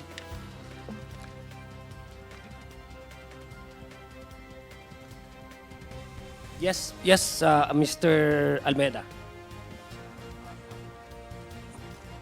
We confirm, Mr. Chair. Okay, see, thank you very much. And that Sinomac, just recently, I guess, Mr. Chair, has constructed on March 28. I think this has already been, ano, no? Tapos na po itong project ng Ricuri. Can you ask the next slide? Yeah. So that's a project, Mr. Chair. The total contract value of $73.04 million. This is the Chico River Pump Irrigation Project. Would you confirm that this actually happened, Mr. Chair?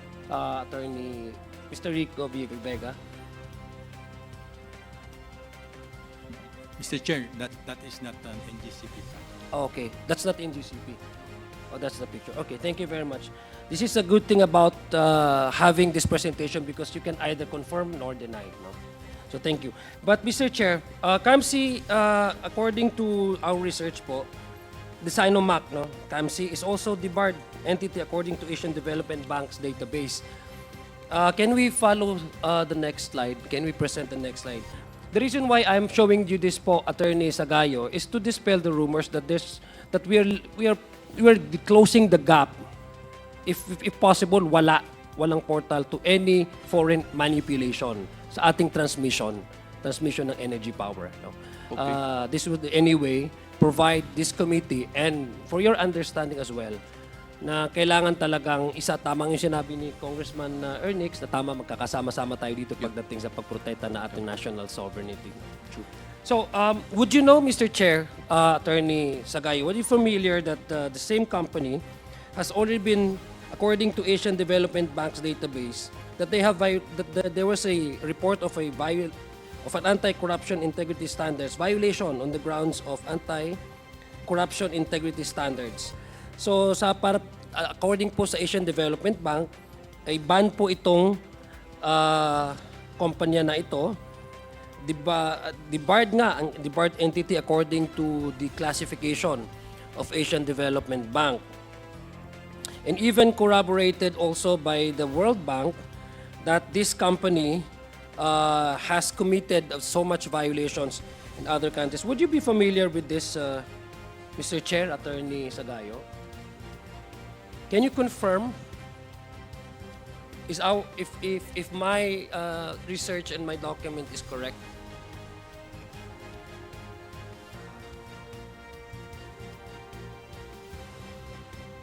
By the way, ang project po, according to the document that I have, ang project po ng CAMSI na na-awardan po is the project of upgrading of transmission line. Tama po ba?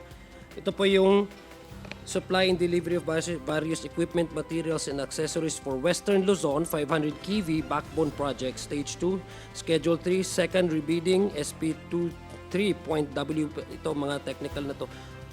So, bali, according to my, the data that I have, the upgrading of the Panitan, Nabas, 138 kV transmission line. This was already awarded to the same company that I have been mentioning, as well as Visayas Substation Upgrading Project 2, Schedule 4, to design, supply, installation, testing, commissioning of high voltage equipment including secondary devices, and Dahil Substation. Visayas Substation Upgrading Project 2, again, rebidding offshore portion. So there are all the, can we ask our technical people to please show those projects and that have already been awarded to this company? Can you confirm, Attorney Sagayo, Attorney Rico, have you already awarded all these projects to this company? Can we request to again show the list Okay. Can you show the list? Yeah, those are the projects. for China CAMSI? Yeah. The previous. No, that's not China CAMSI. That's China. That's one. We will go to that. Pero ito po yung China CAMSI. That's the. Can you go back to the previous slide? That's it. I confirm, Mr. Chair. Okay. Thank you. Now let me go to the next slide. Fujian Electric Power Engineering Company. The slide that you just shown earlier before we ask you to go to the. There's another company, Fujian Electric Power Engineering Company, which also has which you awarded the project of 2030 kVE Reinforcement Project Stage 2 sa Bataan. Supply and delivery of high voltage equipment and materials. Meron din po dyan. But do you confirm that this company also has been awarded with several of these projects?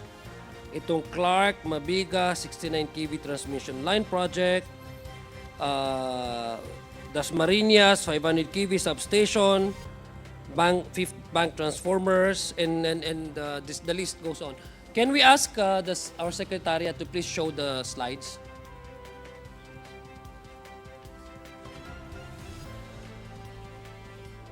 Next slide, please. That's it. Would you confirm, Mr. Viga?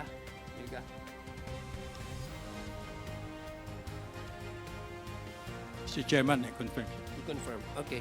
Thank you. Thank you, Mr. Chair. Now, let me go to another slide. I'm more interested in yung kanina po tinatanong ni Congresswoman Jinky Luistro about NARI group corp. Familiar po kayo dito, no? Just I know you have already been answered this, but I just want to for the purpose of record, familiar po kayo sa NARI NARI Group Corporation. Tama po ba? Did I say it right? Yes, Mr. Chair. Yeah, you're familiar with that. And ang gusto ko na po malaman dito sa NARI na to, is NARI affiliated with the... Oh, my question, meron bang State Grid International Development Limited representing or own a certain stocks, that's why it may sit sa board? Do you confirm this, board ng NGCP?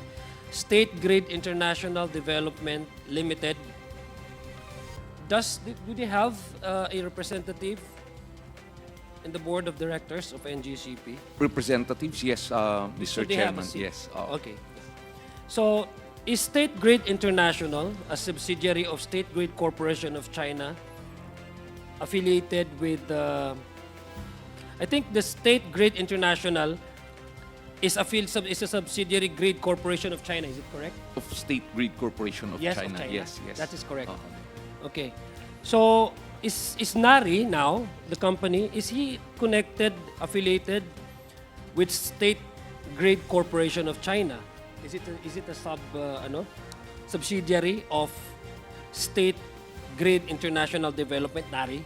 Can we check on that, Mr. Chairman, and can we revert?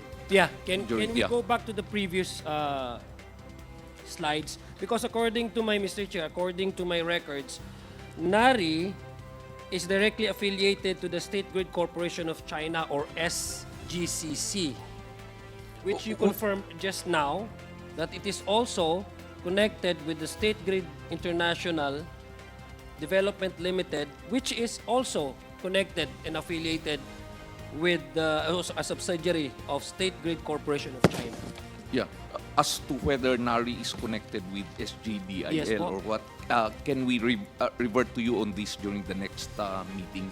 But could you at least confirm to this representation that indeed NARI, State Grid International Development Limited has a seat in the board of NGCP? Yes, yes, Mr. Okay. Chairman. In that the State Grid International subsidiary, which has a seat in the board, is a subsidiary of the State Grid Corporation of China. SGDIL is Yes. a subsidiary of SGCC. That is correct? Yes, yes, Mr. Okay, Chairman. According to my records, Mr. Chair, is that NARI is directly affiliated to the State Grid Corporation of China, or SGCC. Na-mention That's niyo what po. we need to check, Mr. Yes. Chairman. Please, kindly, please. Kasi ang gusto ko lang po malaman that also NARI has been awarded with certain projects. Can we go to the next slide?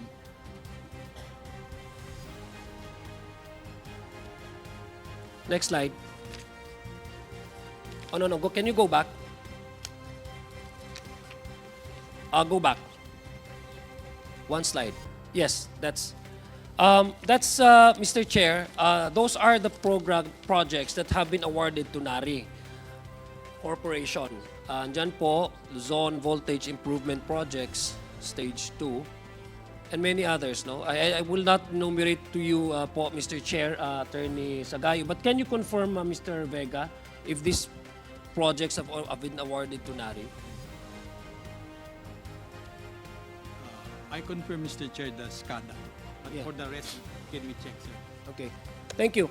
Now, the reason why, Mr. Chair, I'm showing you this is that, di ba, balikan ko po yung tanong ko kanina, that the biddings and awards should be stringent. Tama po. And we agreed on that. But what is, to me, puzzling, no, at this point in time, and I do not find fault here. I just want to base my questions on facts and records. What is confusing to me, Mr. Chair, I don't know how you adopt or implement a certain policy covering your bids and awards. But sa amin po, pag isa pong umuupo sa isang board of directors, halimbawa, dahil affiliated, well-connected ang NARI, would it be a conflict of interest to award certain huge projects to a company that has an influence on how a highest policy-making body of NGCP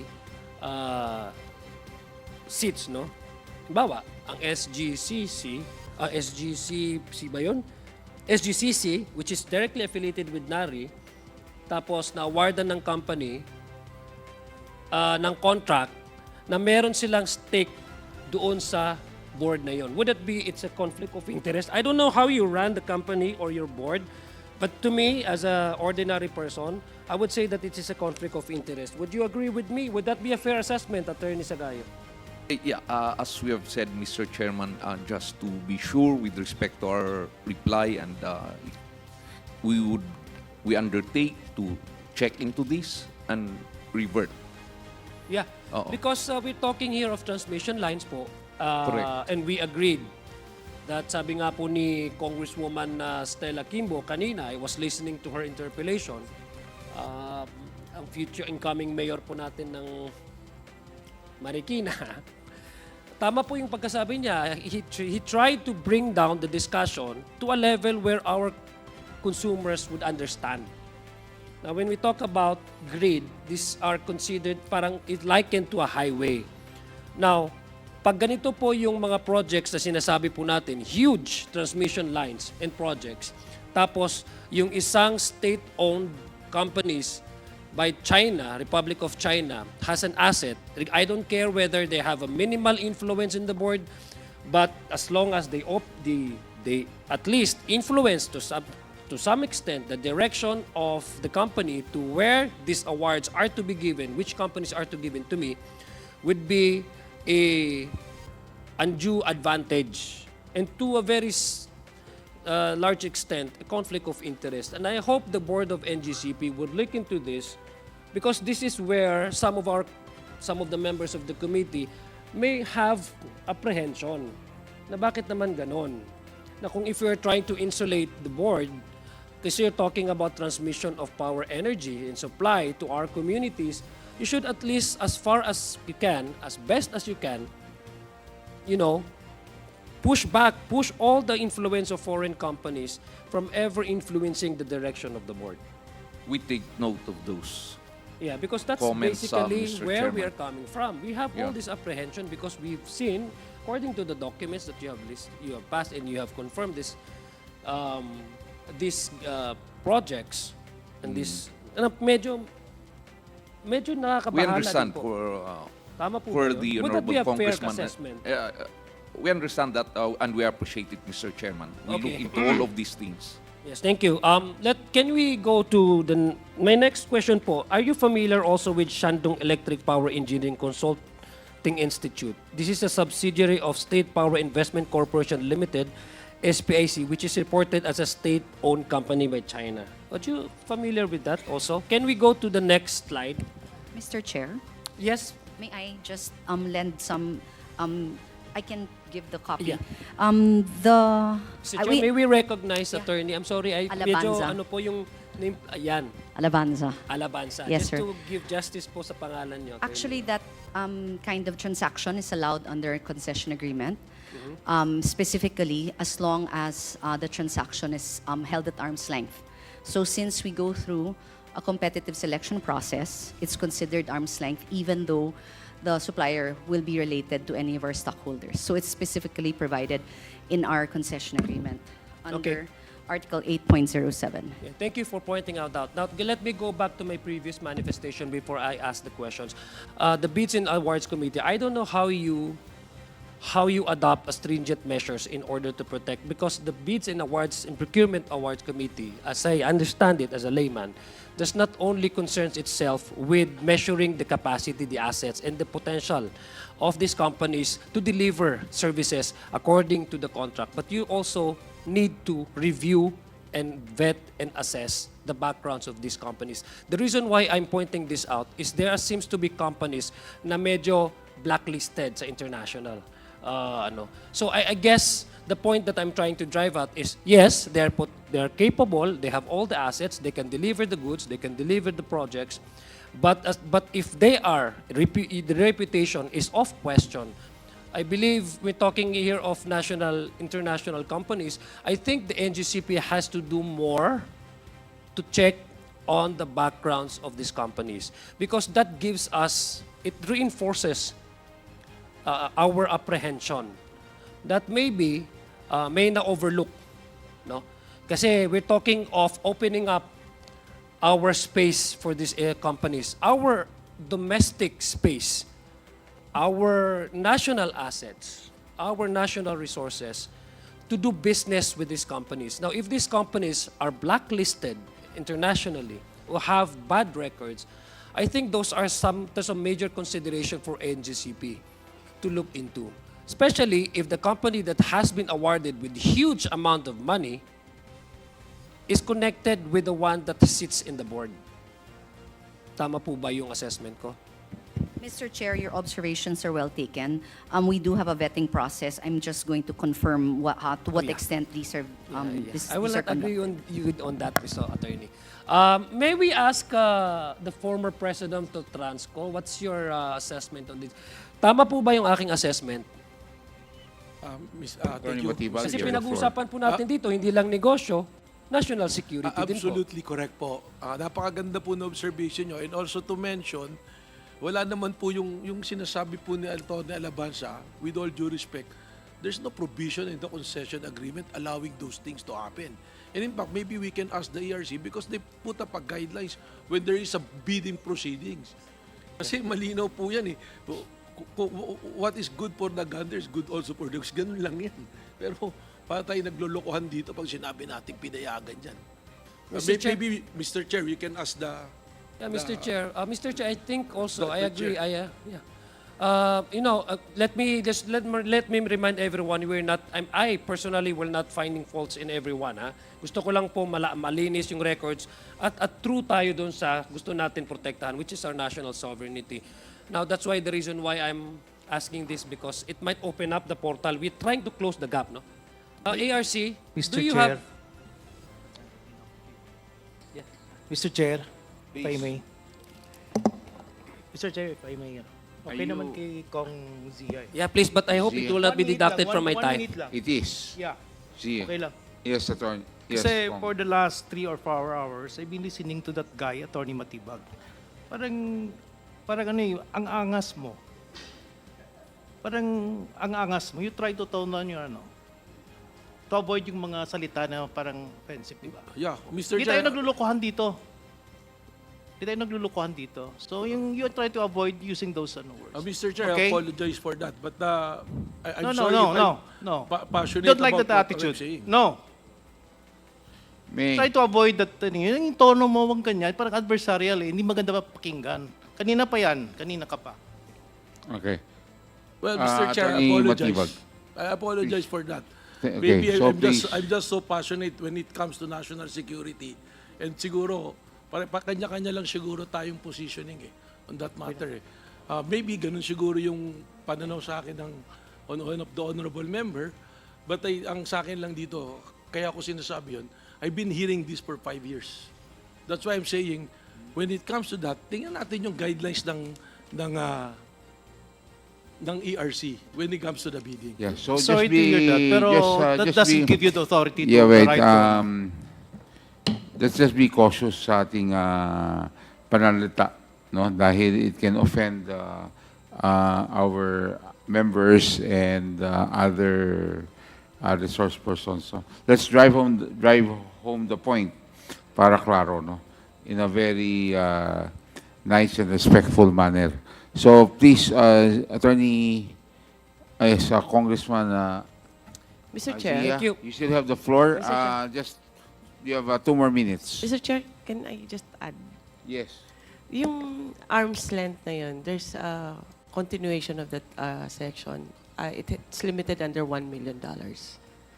Sorry, what was that? Di ba, pwede silang mag-arm's length na with affiliated or, pero kailangan under 1 million, under the concession. Under $1 million, we're talking of dollars or... Dollars, sir. Which legal tender are we talking here? Dollars or pesos? Dollars po, sir.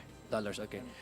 Mr. Chair, kanina po, I asked the utility to bring down the temperature in the room. Medyo umiinit na, so may I ask the utility to bring it up. Okay. So, Medyo umiinit na. okay. So, medyo Umiinit na, Mr. umiinit Chair. na naman. Umiinit na. Umiinit na Medyo mga... mainit dito sa- umiinit din. dito, medyo Sa kaliwa. umiinit. Okay. Sa kaliwa ko. Sa kanan ko. Okay. Go ahead. Kong Sia, 2 more minutes. Thank you.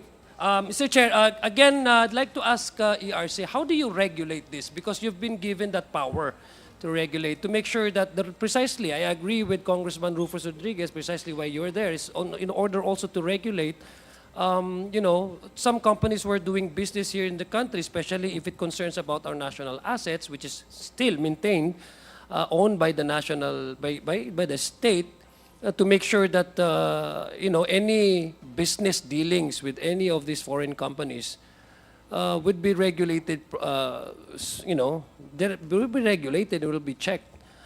So in terms of all this, the companies that I have brought up, how do you have the power to even go deeper into the bids and process? Because this is in aid of legislation, Mr. Chair, and we also want to find out maybe may gaps in the law, so maybe you can also be guided. ERC? Mr. Chair, in May 2023 po, we issued what we call the procurement guidelines for regulated entities. So it governs the manner by which, as you had described earlier, regulated entities will procure supplies and services, goods, supplies, and services. So meron pong provision doon for conflict of interest and related party transactions or procurement from related group. So hindi pa po namin na-review yung compliance po ni NGCP doon.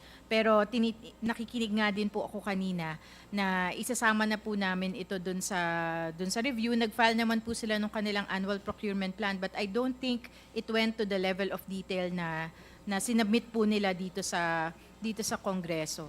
Okay. Would you confirm, Attorney, ma'am, the one wearing a purple... Ma'am, sorry po. Pasensya na po, Ma'am, would you confirm that according to ERC, there's in the bids processes and guidelines, there's also that, can you, Mr. Chair, can I ask ERC again to please specify? And kanina po may sinabi po si Yusek Garin, the better Garin, about a certain, they can actually engage, but a certain limitation, only $1 million. Can you go back again to ano po yung sinabi nyo? There's a provision? Procurement, meron po kaming procurement guidelines. It applies not just to NGCP, but to distribution utilities as well. Okay. Attorney, there's procurement guidelines that the ARC has adopted. How can this particular case that I've pointed out to you, the NARI, which is closely or directly affiliated with SGCC, those who sits in the board, do not violate that provision in the bidding guidelines by ERC. Yes, please enlighten me on this. Mr. Chair, I have to revert to the concession agreement on this. The section I was referring to, yes, that's correct. Yusek Garin is correct that there is a limit to that, but that doesn't mean that transactions above 1 million are prohibited. Second, Mr. Chair, there's a specific definition to what they call a related party, and I have to double check as regards whether this definition includes NARI, because a quick surface reading of it, in my opinion, sir, again, we have to double check. Wala pa naman po batas, lahat po naman opinion ito lahat sa atin. Hindi po kasi siya mukhang sakop ng definition ng related party ang NARI. Okay. So NARI is too far from NGCP itself to be considered a related party. So technically, it's too far to pose a conflict of interest. So ganito na lang po, Mr. Chair, Attorney. Maybe later on, I would require certain documents to be submitted to this committee. And then ibabangga na lang po namin doon sa sinasabi po ng ERC. Again, sabi ko nga, we are not here to find faults. We are just here to maintain that good business still exists in the country without sacrificing an iota of maybe probably surrendering our national security. And to be particular, such as China, which is adversarial in so many other areas with the Philippines. Tama nga, sabi ni Congressman Congresswoman Luistro. So I think you have to at least raise the bar of your appreciation when it comes to foreign companies doing business here in the country, because that would leave you at the entail of all the blames, NGCP, and we do not want to see Filipinos getting all the punches and the blames simply because you are too comfortable and too confident that because they're doing business here, ay wala na silang other interest. Remember, there's no such thing as private companies operating in China. All these state companies, especially those who are doing business outside of China, are owned by the Chinese Politburo, Chinese Communist Party. So, yun lang po, Mr. Chair, yung kung where we are all coming from. So I guess, do we have a response to that? Would that be a fair assessment? Mr. Chair, we completely understand where this committee is coming from, and we do undertake to review our processes and tighten what needs to be tightened. And that is a commitment consistent with our mandate as a public service utility, and as well I speak, I think, for the Filipino shareholders, that is something we will commit to do. Kasi I believe that all of us have our own similar interest, and that is to protect our national sovereignty. Ma'am Yusek, what do you think of my assessment? Is it fair? Is it too patriotic? Is it too conservative? I'd like to get, Mr. Chair, the position of the DOE that if we are to do business, I'm not just talking about NGCP, but any businesses na nag-open ng equity, share, foreign equity, dapat ba ang pinaka-interest ng board ay hindi payagan na mapalagay ang ating bansa sa yung delikado or kapahamakan. Tama ho ba yun? Yes, Mr. Chair. The fact that everything's legal in that sense, that it follows all the legal requirements, there is also the supreme power of the legislature and the executive and the president, that in cases of threat to national security or that they can exercise such powers that they have. So kaya nga thank you for the deliberation today. Kasi Mr. Chair, this is the powers and the authority granted to NGCP was granted by Congress, and it's if there is anything violated there or not complied with, it is beyond the powers of the executive as of now. Kasi if you wonder why has there been no thorough regulation on the part of DOE, for example, Mr. Chair, we are limited by what was mandated to us by the franchise, by Congress. So I think that part maybe has been missed when the franchise was enacted, and in considering what is happening now, not only on the NGCP side, but the political and I think it is also a vital concern. Kasi po, there are laws that we have considered. We have to consider. Now we have Public Service Act, Foreign Investment. These are strategic investments. And we have declared in those laws that it should be nationalized companies. Now, if there are questions, there are ways to implement that legally, but still the threat to us is there, then I think Congress can properly act on it, Mr. Chair. Thank you for that response. And maybe can I just a request for 30 seconds or maybe a minute of manifestation, Mr. Chair. Please. I know my time is up. Mr. Chair, it pains us to see Attorney Paul Sagayo, Mr. Rico Vega, of course my fraternity attorney, at the opposite side of the table. Tingnan mo, tayo mga Pilipino tayo yung nagbabangayan, but all the foreign, mga Chinese, wala sila dito. I mean, this speaks a lot in brief, na pagdating sa sisihan, tayo mga Pilipino ang nagtuturuan. Kaya nga po, hindi nyo kami, sa aking palagay, this committee cannot be faulted. Na medyo apprehensive kami ngayon. Medyo takot kami ngayon. Kasi pagdating sa pagsisisihan, kayong pinapaupo dito.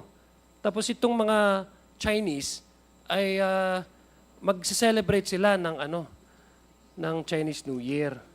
Magse-celebrate naman tayo ng Chinese New Year in deference to our Filipino-Chinese community here. But what I'm talking about is if we discuss about business, and when it comes to business, I would say I'm liberal.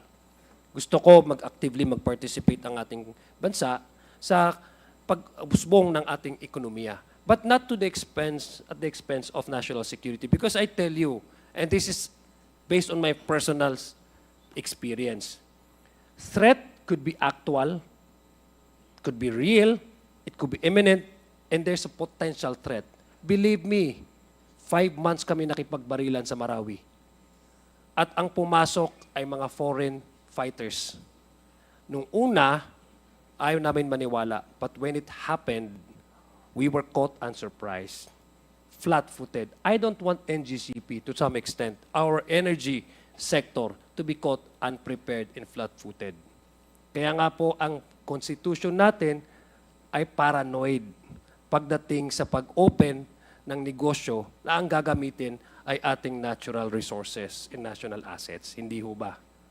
So please, do some cleaning up internally. Mr. Chair, for my last manifestation, I would like to request NGCP to submit to us the guidelines on how they do procurement and bidding processes.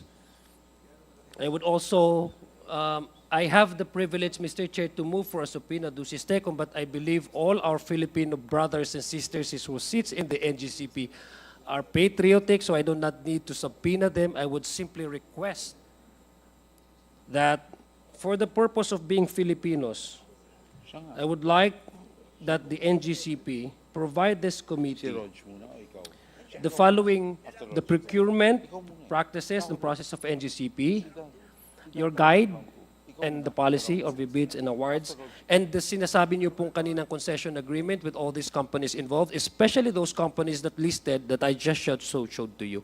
And what are the other ongoing projects? Which locations are they being constructed right now? So I hope, I appeal to you being a Filipino citizen, and as a fellow Filipino, you would comply to this request. Thank you very much. Thank you very much, Mr. Chairman. Magandang gabi po sa ating lahat. Assalamualaikum warahmatullahi ta'ala wabarakatuh. Thank you very much. We now proceed from the one rider party list, the Honorable Rog Gutierrez. You have the floor, sir. Thank you very much, Mr. Chair. Magandang gabi po sa ating lahat. Mr. Chair, as much as I would want to yield to the Honorable Chairman Fernandez, I fear that we are time limited and... Please do not. And I will not. I hope that Chairman Dan would understand po, no? Because I'd like to follow up on some of the points raised earlier. Also, likewise, I have questions in mind for our ERC Chair and for former President Matibag. However, I'd like to take advantage of the rare opportunity that we've already had our beloved guests from NGCP before us. Actually, I was keen to ask questions to President Almeida. Unfortunately, he had to go due to another commitment. But I'm surprised to find out po, no, na the president of the SGP, who has spoken more on behalf of NGCP tonight, I think would be more than capable of answering my questions. So, Mr. Chair, I'd like to direct my questions to Attorney Sagayo. Proceed. Thank you, Mr. Chair. Mr. Attorney Sagayo, magandang gabi po. Sir, just a few questions po, no, because what I was driving at in the previous hearing was tungkol sa ating share agreement. Although I agree, national security is one of the primary concerns here, but I think we still have to consider, after all, we are talking about performance of NGCP, this is Legislative Franchise Committee, we have to talk about other provisions of the franchise agreement. And one thing that caught our attention previously was the dispersal of ownership requirement.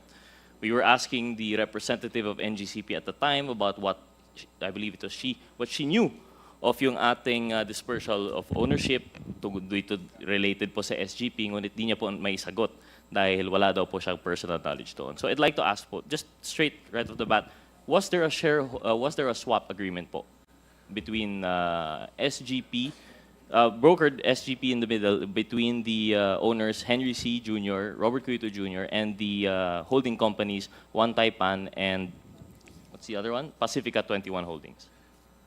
Yes, Mr. Chairman, there was a share swap agreement. Before that, Mr. Sagayo, can you just brief us so that I understand you appear here personally in your capacity as SGP President, but we've mentioned earlier that kayo po ay an officer of NGCP for the longest time, almost since the beginning. When did you transfer po to SGP? In 2021 po when it became in 2021, Mr. Chairman. Okay, so you were in SGP since since NGCP had need of SGP as Yes, Mr. Chairman. Yes. vehicle by which they were going to comply with the dispersal of ownership requirement. So, at the time po, sir, even before that, Mr. Chairman, even prior to 2021, Mr. Chairman, I was with the SGP. so what year po tayo nag-start, sir, sa SGP? Around 2013, 2012, like that.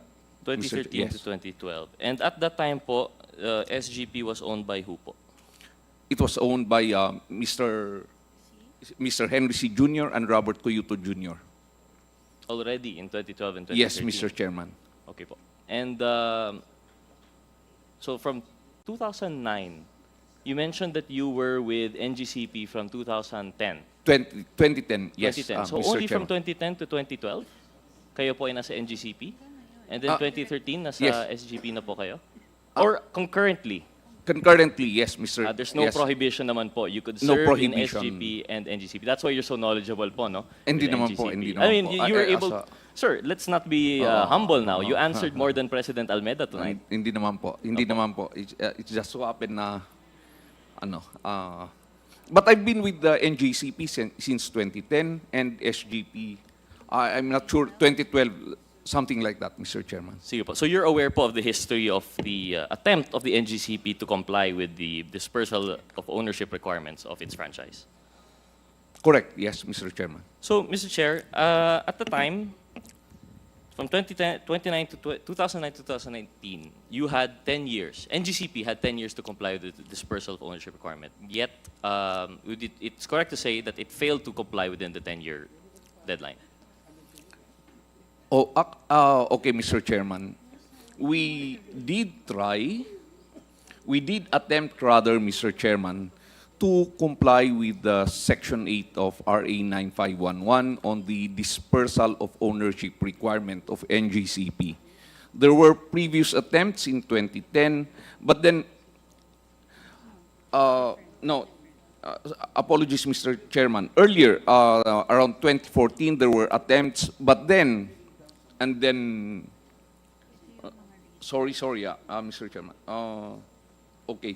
There were attempts previously, but then in the absence of a regulatory reset and with the pending arbitration between NGCP and Transco and PISAM, we believed then that we cannot get the optimal valuation of our shares.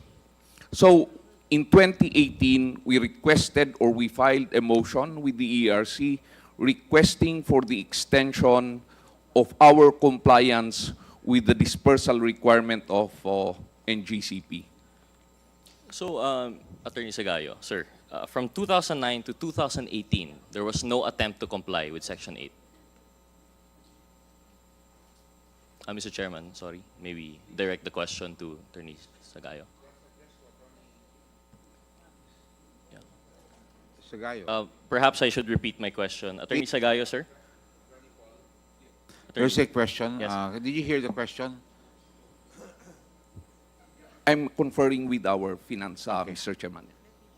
2014, I think that there was an attempt. Mr. Chair, my time is not running po, no? Okay, we will, don't worry. Only on the questions, not on the answers. Attorney, Paul, can you answer the question, the Honorable? The question is, I will repeat. I'm for sorry, you. I'm sorry. Of course, Yes, of I'm course. sorry. Po. Yes, sir. From 2009 to 2018, you mentioned po there was an attempt in 2018 when you reached out to the ERC. But from 2009 to 2018, there was no attempt on the part of NGCP to comply with Section 8. No reaching out to the PSE to inquire about how to initiate an IPO. Wala pong pagkuha ng third-party consultant to perhaps prepare your prospectus. Yeah, but as far as I recall, yeah, as far as I recall, Mr. Chairman, that's well, that's what I know. In 2018, because of we believe that market conditions is not suitable for public listing as provided for under our franchise, primarily because of the absence of a regulatory reset by the ERC and the pending arbitration between NGCP, PISAM, and Transco, we filed for an extension for us to be able to comply with Section 8 of RA 9511. Sir, I understand po no, that you filed for that in 2018. I'll repeat my question po, sir. From 2009 to 2018, was there any attempt by NGCP to comply with Section 8? I understand you had an attempt to reach out to the ERC for this reset that you're mentioning in 2018, but in a span of, you had 1 year left for your deadline. Ano po ang ginawa ng NGCP to comply with Section 8 from 2009 to 2018? I'm trying to, Mr. Chairman, on that question, can we revert to you on that?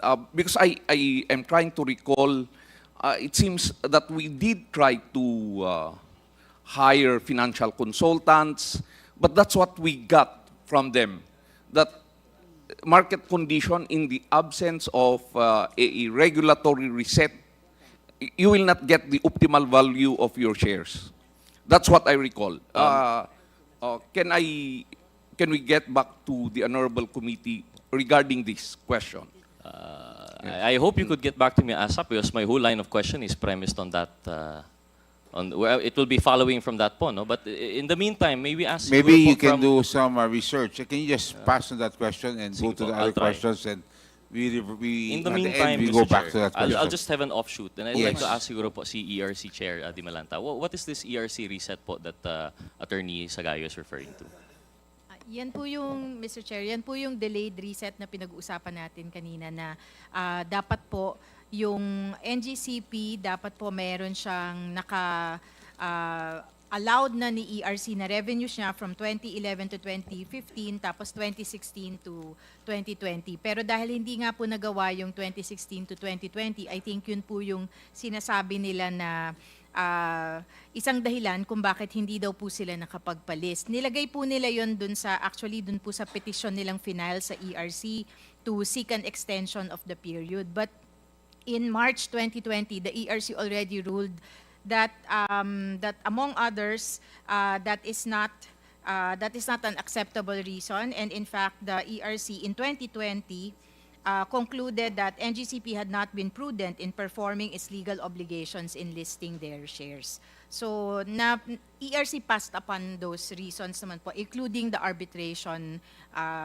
ground, and the ERC said that the pendency of the arbitration case does not justify NGCP's inability to comply with the franchise.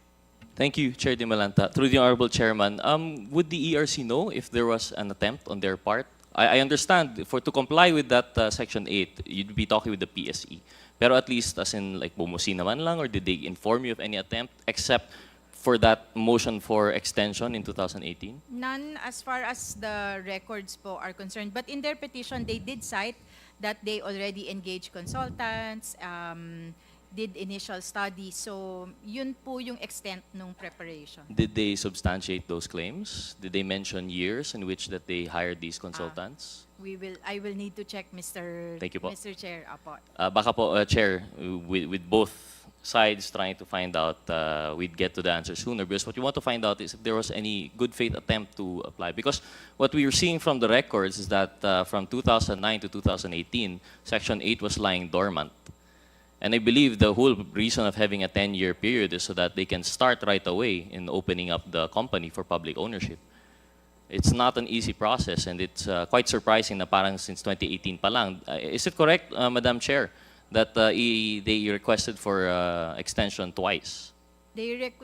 From the records po, and I will yield to my other commissioners because they were the ones present at the time.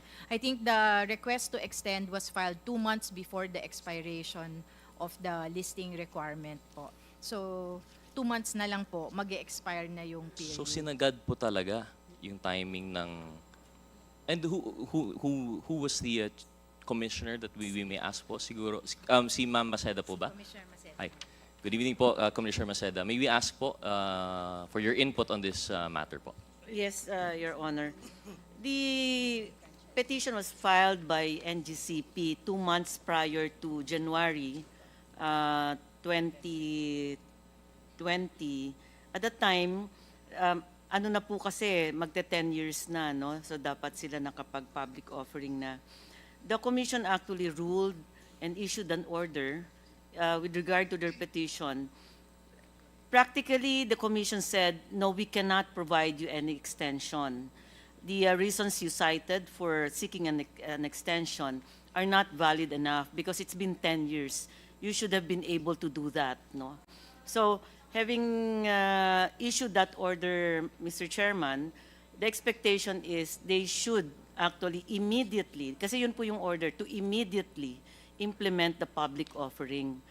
However, they filed a motion for reconsideration, and the Commission, in its action on the motion for reconsideration the following year, March as well, the following year, the Commission denied the motion for reconsideration and effectively gave them another 6 months because in denying, the Commission said, okay, your motion for reconsideration is denied, but please complete the IPO no later than November of 2021, effectively extending the period within which they can comply.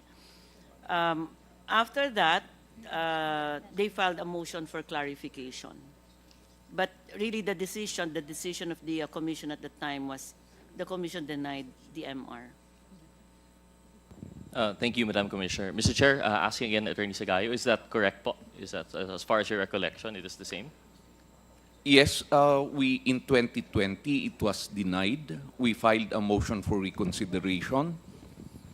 We received the order May of 2021 denying our motion for reconsideration and requiring us to finish our compliance with Section 8 of RA 9511 within 6 months. Immediately when we got that, we started with our public listing, with our compliance with Section 8, and we were able to finish it November 10 of 2021. The 6-month period, Mr. Chairman and Honorable Congressman, would have ended November 14 of 2021. Mr. Chair, I think there's a difference in wording here po, no? The good Representative SGP said that they were given 6 months to comply with Section 8. But Commissioner Maceda mentioned that they were given 6 months to go push through with the IPO. Which is which? Commissioner Maceda, could you please enlighten us? If I may. NGCP was directed to complete its compliance with the initial public offering. So IPO, klarong-klaro po, no? Did they proceed with the IPO? That's correct, Mr. Chairman. IPO, but Attorney Sagayo is now saying that they complied, but they actually undertook a share swap agreement, not an IPO. Thank you, Commissioner. Mr. Chair, directing now to SGP President. You were ordered to comply with the IPO, yet you opted for a different method. That's what I'm getting from the Commissioner. Is that correct? That's correct, Mr. Chairman and Honorable Congressman Gutierrez. That's correct. Because under the law, we have 2 modes by which we can comply with the provisions of Section 8, RA 9511. Number 1 is through an initial public offering of 20% of NGCP. The second mode, Mr. Chairman, is, and this is very clear under the law, if a publicly listed company with the PSE directly or indirectly owns 30% of NGCP, then this is considered as full compliance with the public listing requirement. That is provided for under the law. We opted, of course, initially, Mr. Chairman, we filed for an extension within which we should comply with IPO.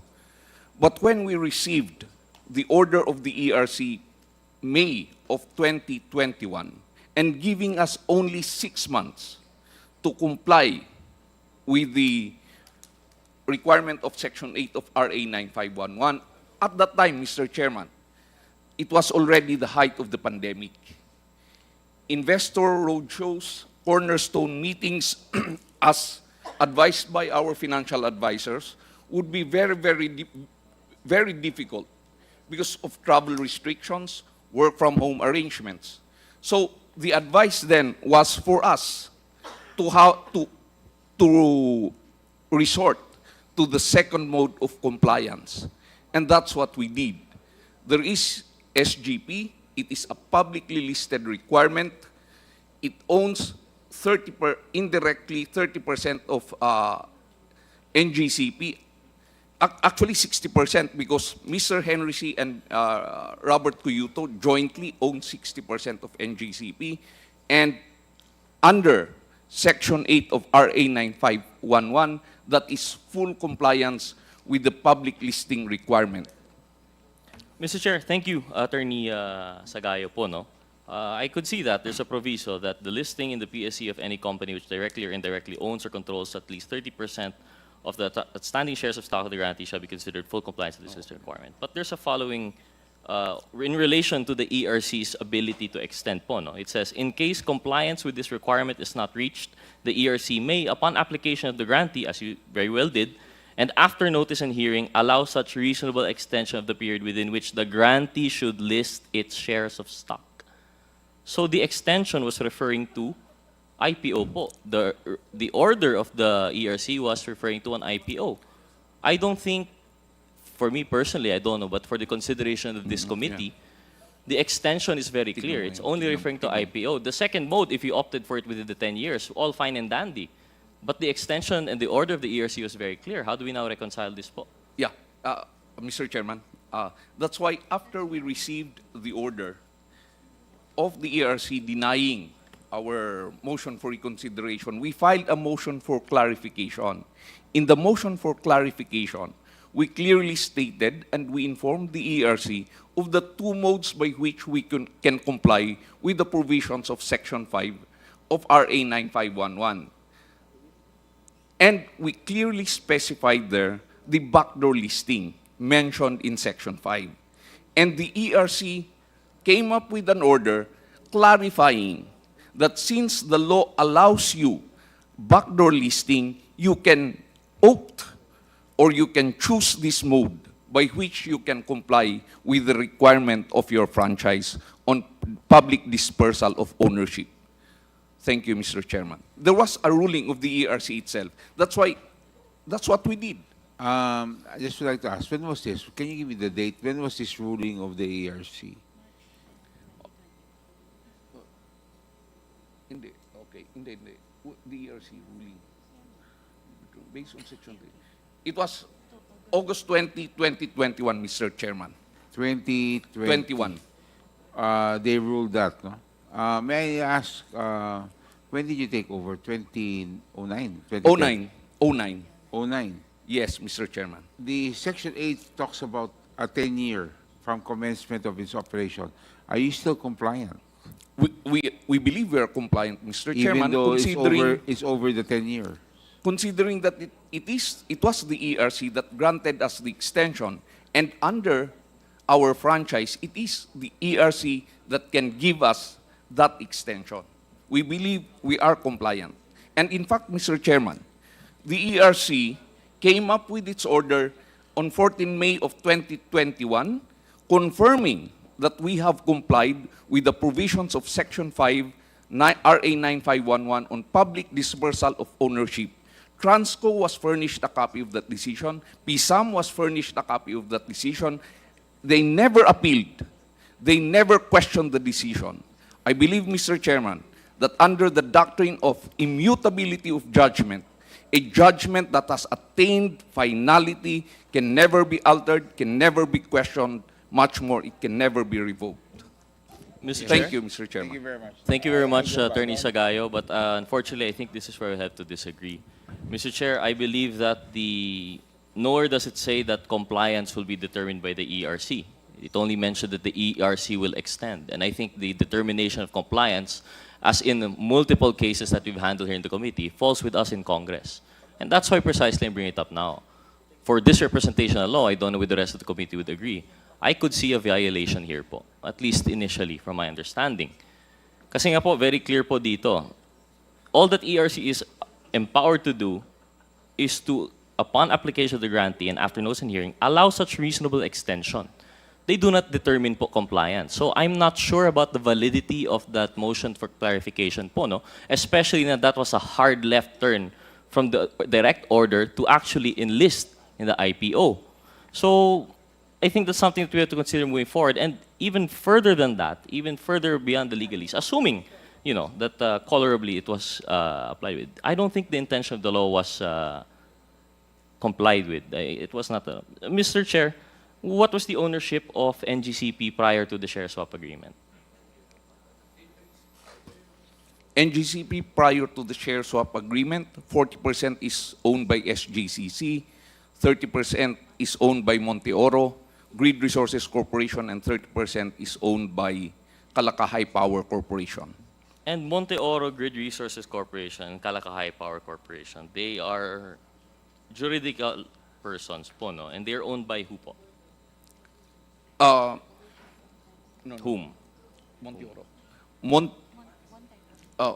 One Taipan Holdings Corporation owns Monte Oro Grid Resources Corporation.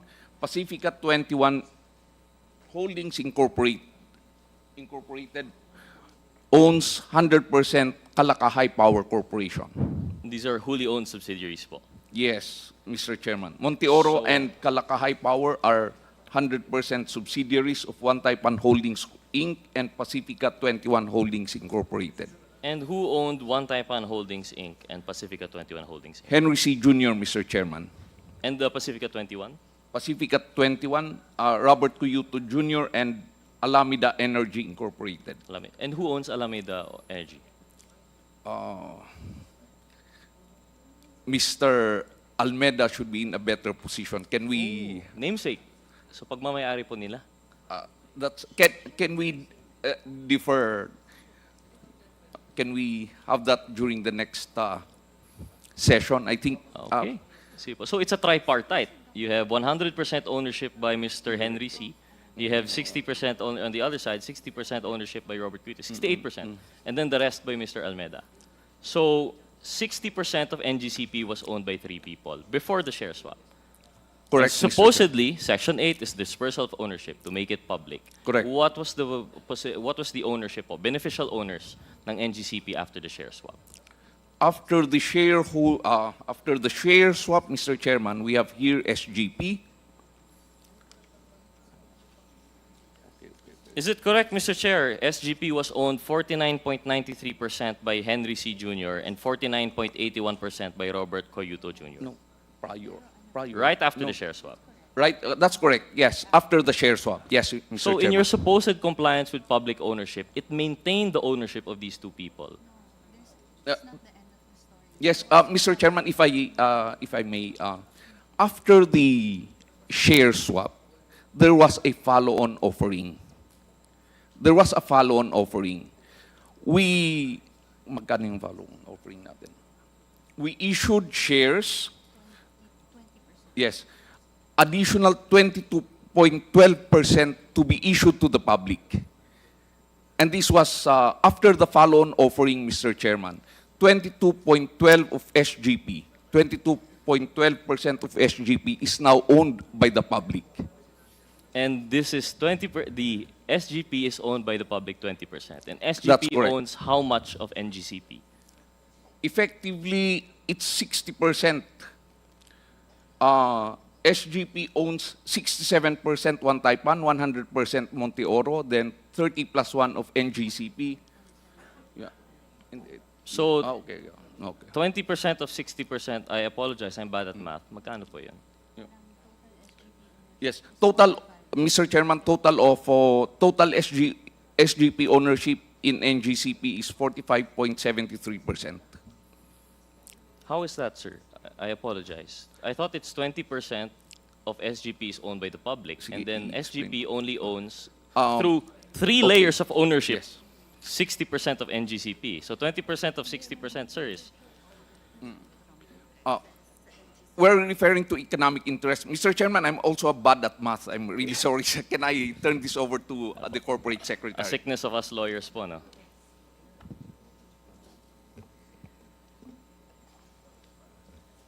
So, as a guide, so the total SGP direct ownership in NGCP is 9.24% because there's also, SGP also owns preferred shares in NGCP, so that's 9.24. Direct ownership of SGP in NGCP through preferred shares. And then the total SGP indirect ownership in NGCP is 36.5%. It is computed through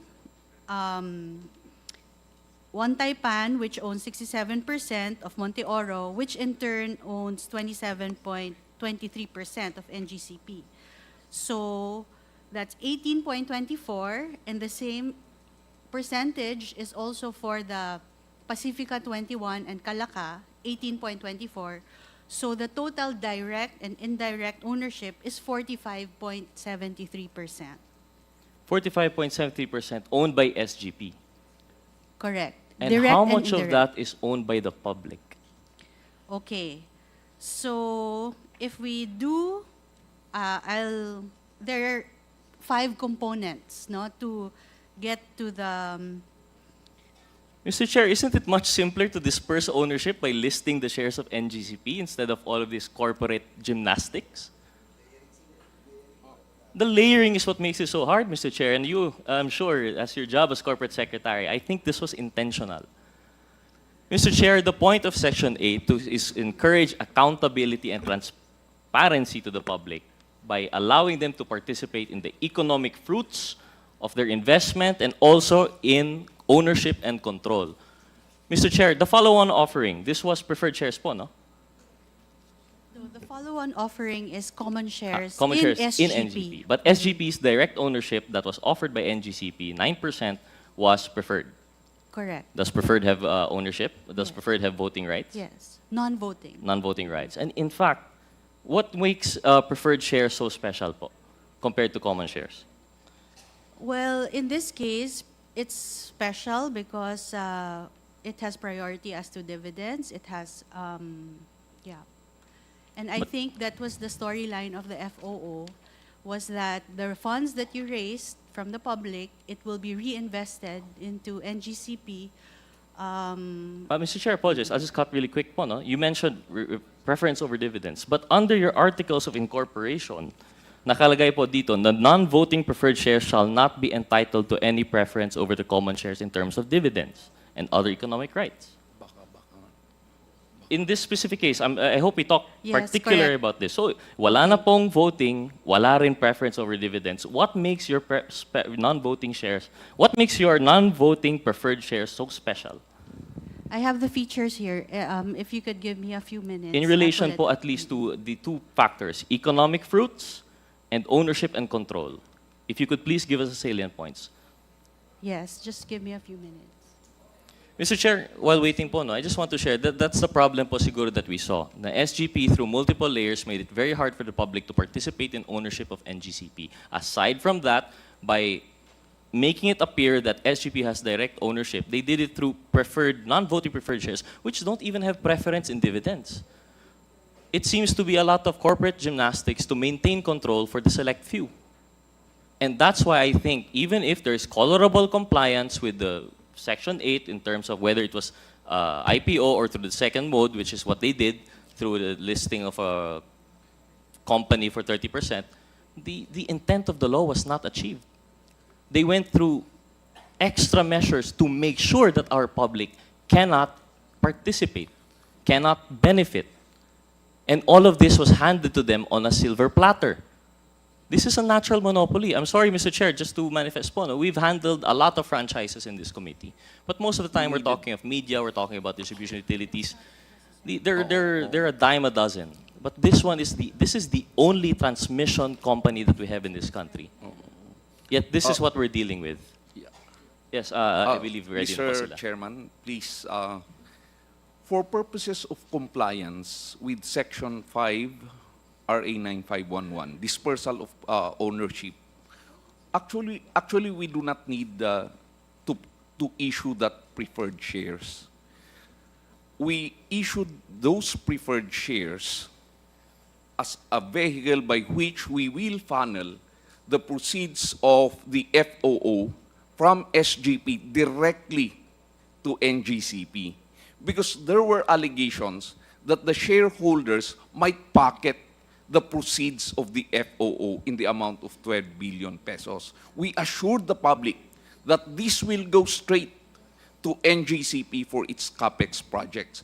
That's why we issued those preferred shares. But for purposes, Mr. Chairman, of complying with RA, with section, with the public dispersal of public ownership, it's not necessary.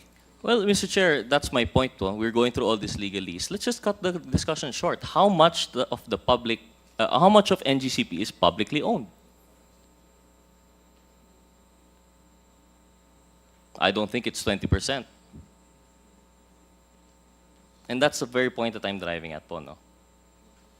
And even worse, Mr. Chair, I understand we'll go through that, no? And I'd like to go more into the yung board meeting situation that we were talking about earlier. Mr. Sagayo, you mentioned you're a director ever since no? 2010. 2010, which is most of it. I pioneer. So the board has always been composed of 10 seats. Tama po ba? Tama po. And it has always been composed of 4 Chinese national directors. Correct. Yet, how much percent po is owned currently by the state grid? 36%?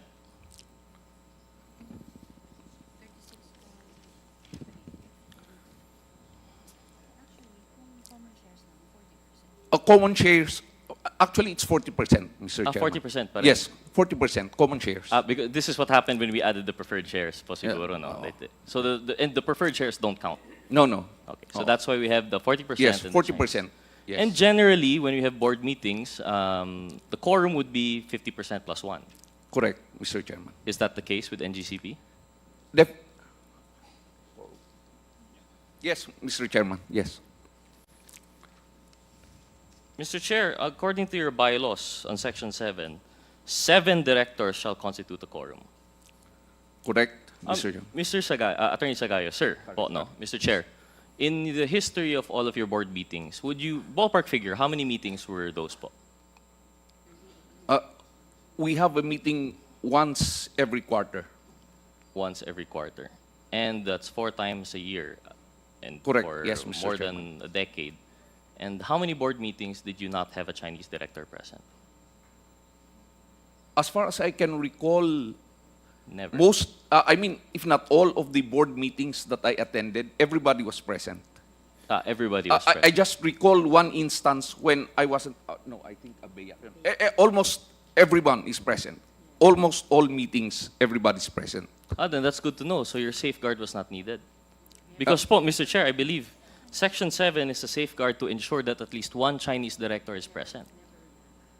It never happened, Mr. Chairman. No, it never happened because there's a full attendance. So there's always been a Chinese director. Yes, of But course. Yes. technically, if you want to really cut down, if you really wanted to, if you wanted to have a board meeting of just the 6 Filipino directors, which in normal circumstances would constitute a quorum, you cannot because you need 7 directors. Therefore, 1 Chinese director must always be present. Is that correct, Mr. Attorney Sagayo?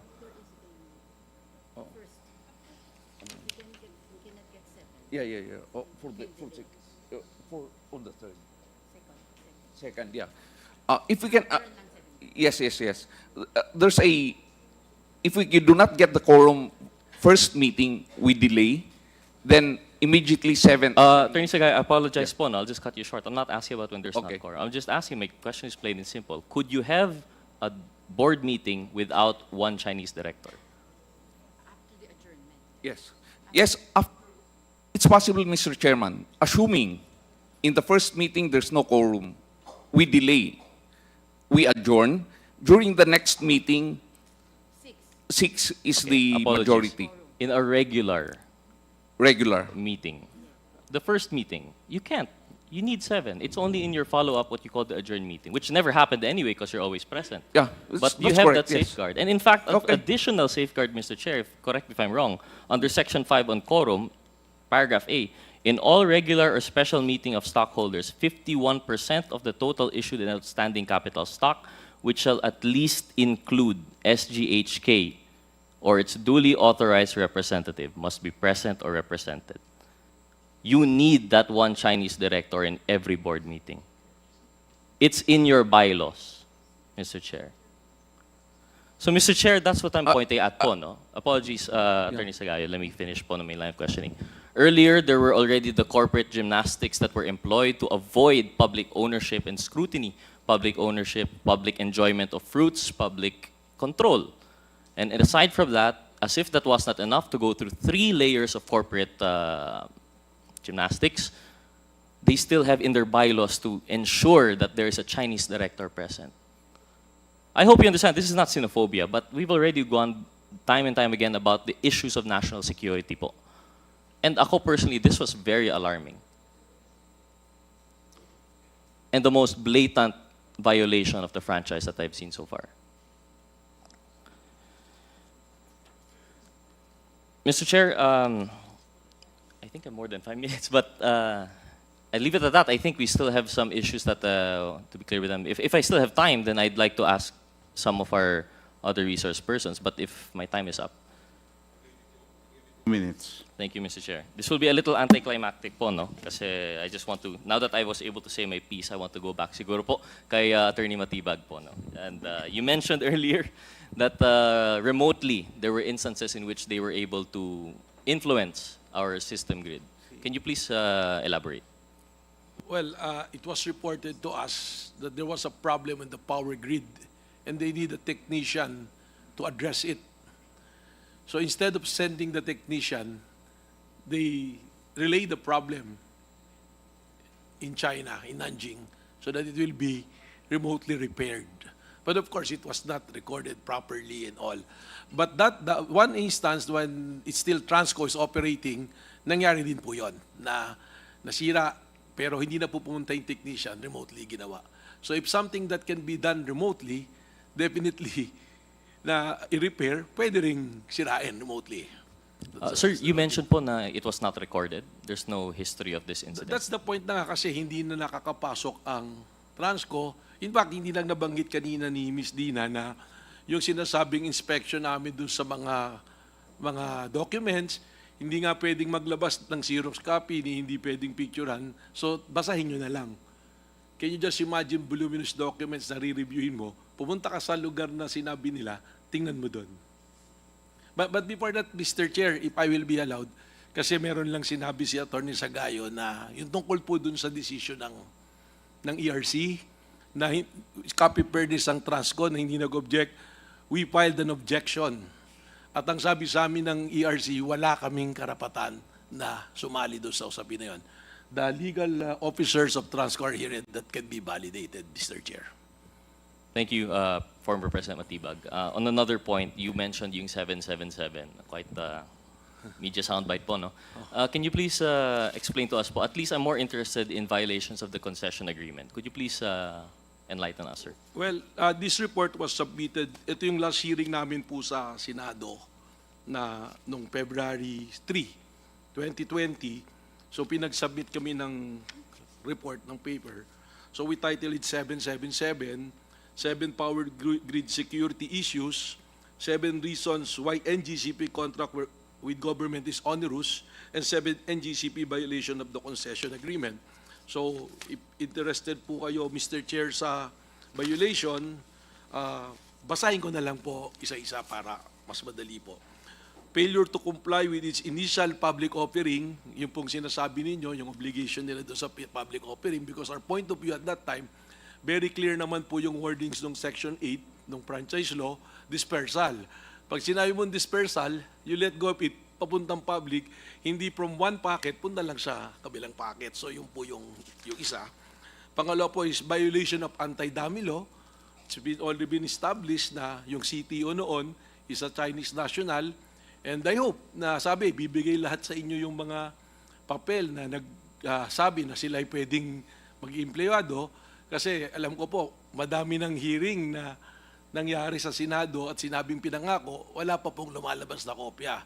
Kaya medyo kanina, pasensya na po ulit, nakapagsalita ako ng lokohan because that's how I feel, exasperated na. 5 taon po naming nilalaban to. Ganun na nangyari. So violation of anti-dummy law, number 2. Number 3 is engaging in business without prior consent because under the concession agreement, any business na hindi po transmission of high voltage electricity, na yun lang po yung binigay sa kanila talaga, ay dapat ipaalam po sa PISAM, sa Transco, ay meron po silang mga nilagay na facilities doon na telecommunication, meaning they're already been engaging in telecommunication. Tapos number 4 po, non-compliance on separated audit accounts. Tapos abuse of improper exercise of power of eminent domain, yung SSS po na expropriation, tsaka yung pong paglalagay ng mga in-expropriate na property sa pangalan nila, hindi po sa Transco. Yun po yung pang-anim, yung titling. Tapos yung pong receivable ng Transco noon, meron pong receivable na malaking halaga. Baling nangyari po kasi, nung nag-assume sila noong 2009, may mga collectibles pa. Na nung nabayaran nung sila na nandoon, hindi na binigay sa gobyerno. Yun po.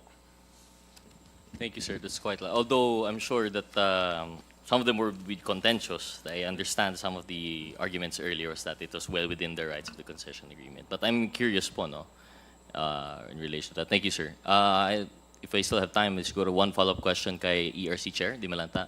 To the Honorable Chairman, you mentioned po earlier that in relation to the delays of the projects of the NGCP, sometimes the project proposal, including the timeline, would actually come from them rin po, no? And they fail to follow their own timeline. That would usually be the instance po, Mr. no? Chair. Opo, in all instances po, timeline nang gagaling po sa kanila. Kasama po yun sa application po nila. And I find that interesting because I agree with my good colleague, the gentleman from CDO, my idol chairman, Rufus Rodriguez, and when he mentioned, at least in the ERC, understandably, when there's fault, when you're empowered by the law to take responsibility, you ensure that it happens. But likewise, ganun rin po yung nangyari sa NGCP.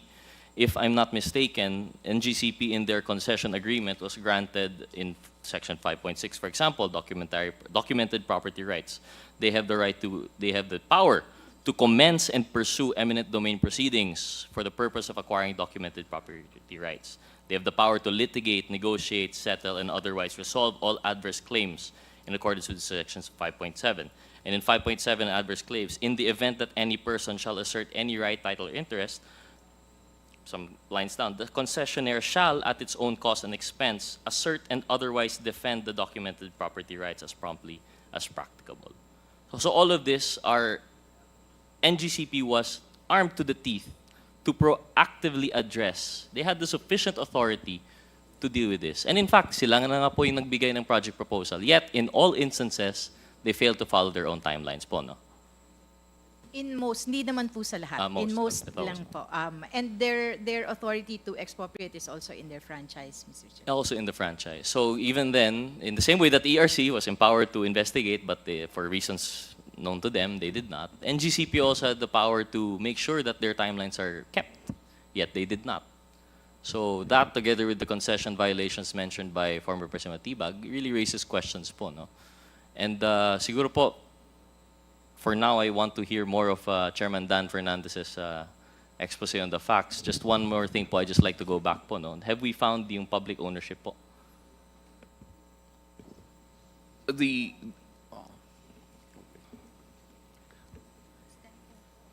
Mr. Chairman, before we go to this, may I just comment on the public dispersal of ownership? Just one comment on that. Kasi sa akin lang po kasi, Mr. Chairman, the provisions of our franchise is very clear. We were given those two options, IPO at NGCP level or a publicly listed company, listed with the PSE, which directly or indirectly owns 30% of NGCP.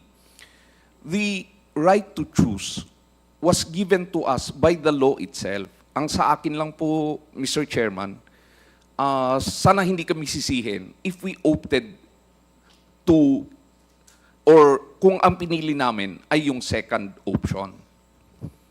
Okay. Thank you, Mr. Chair. Thank you. So can we go back to the question? Yes, Mr. Chair, for Thank you very all much. We take note intents... of that. sorry. Yes, go ahead, please.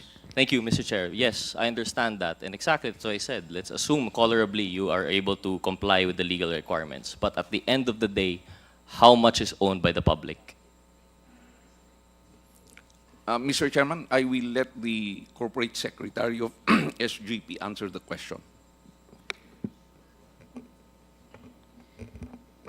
If we are referring to only the common shares, it's 8.9%.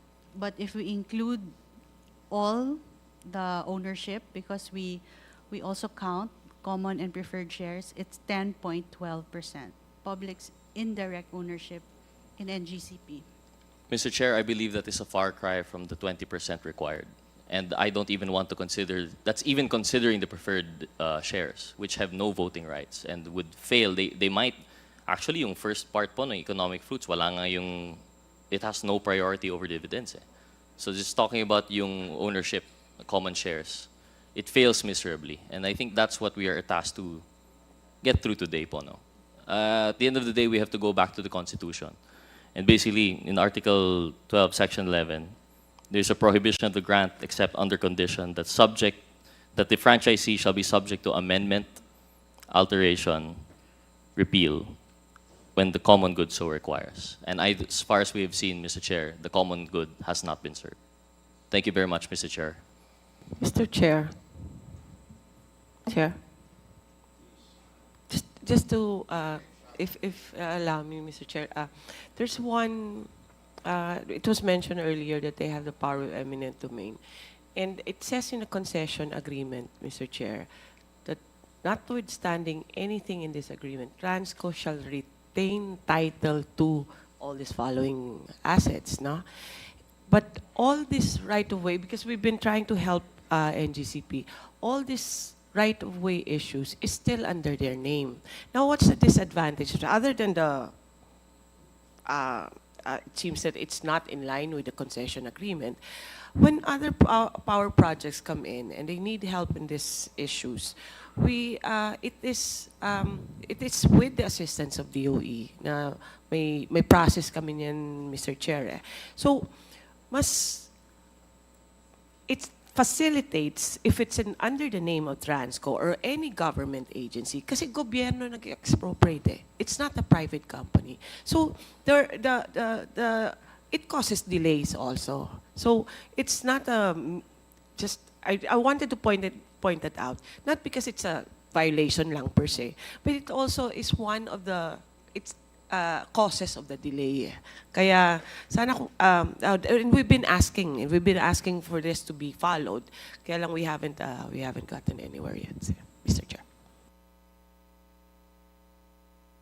Mr. Chair, thank you for that additional information. I think that ties in also with an issue that we've been seeing earlier. There seems to be that adverse, I wouldn't want to call it PONA, but that adverse relationship between Transco and NGCP. How would you resolve that? Dapat pala nasa Transco yung rights, yung title ng mga properties na ito.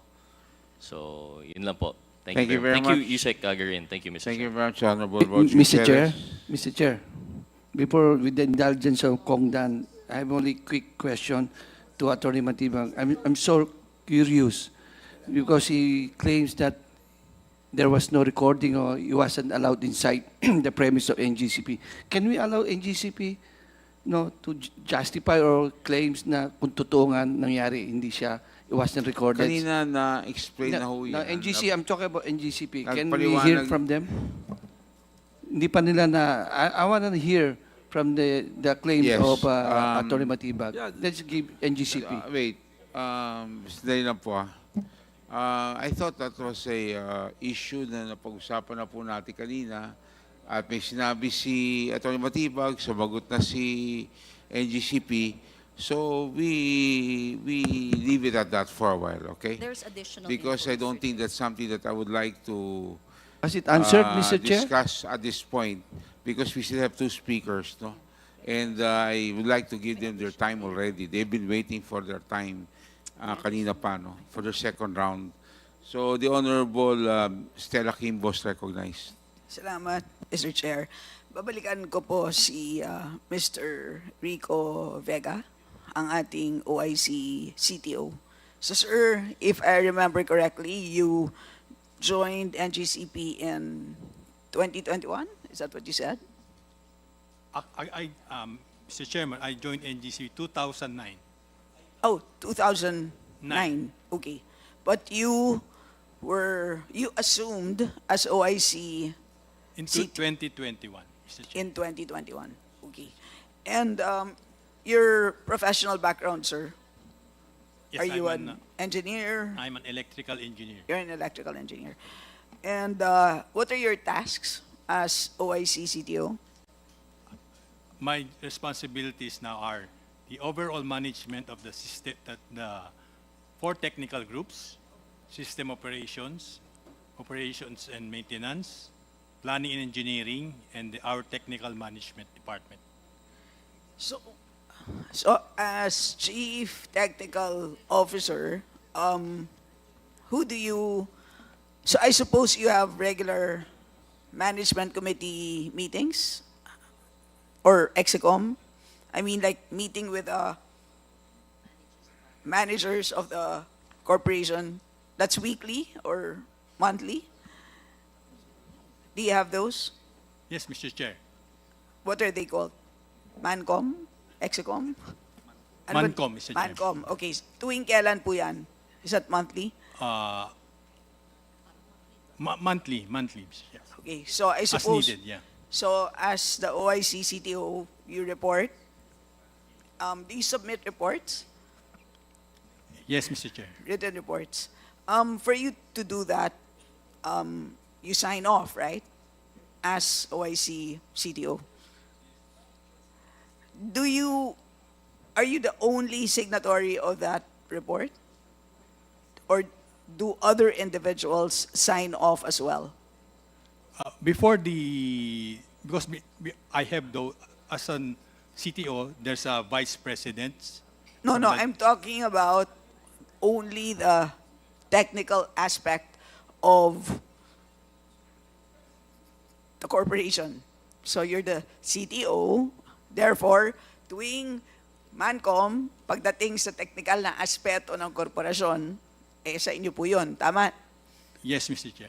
So, ang tinatanong ko po sa inyo, pagka nagsasubmit po kayo ng report, doon po sa inyong CEO, ay kayo lang po ba ang pumipirma sa report na yan? Meron mga nag-i-initial sa akin, yung mga sa akin before me, mga vice presidents ng SO, vice president ng O&M, vice president ng planning engineering, before I sign.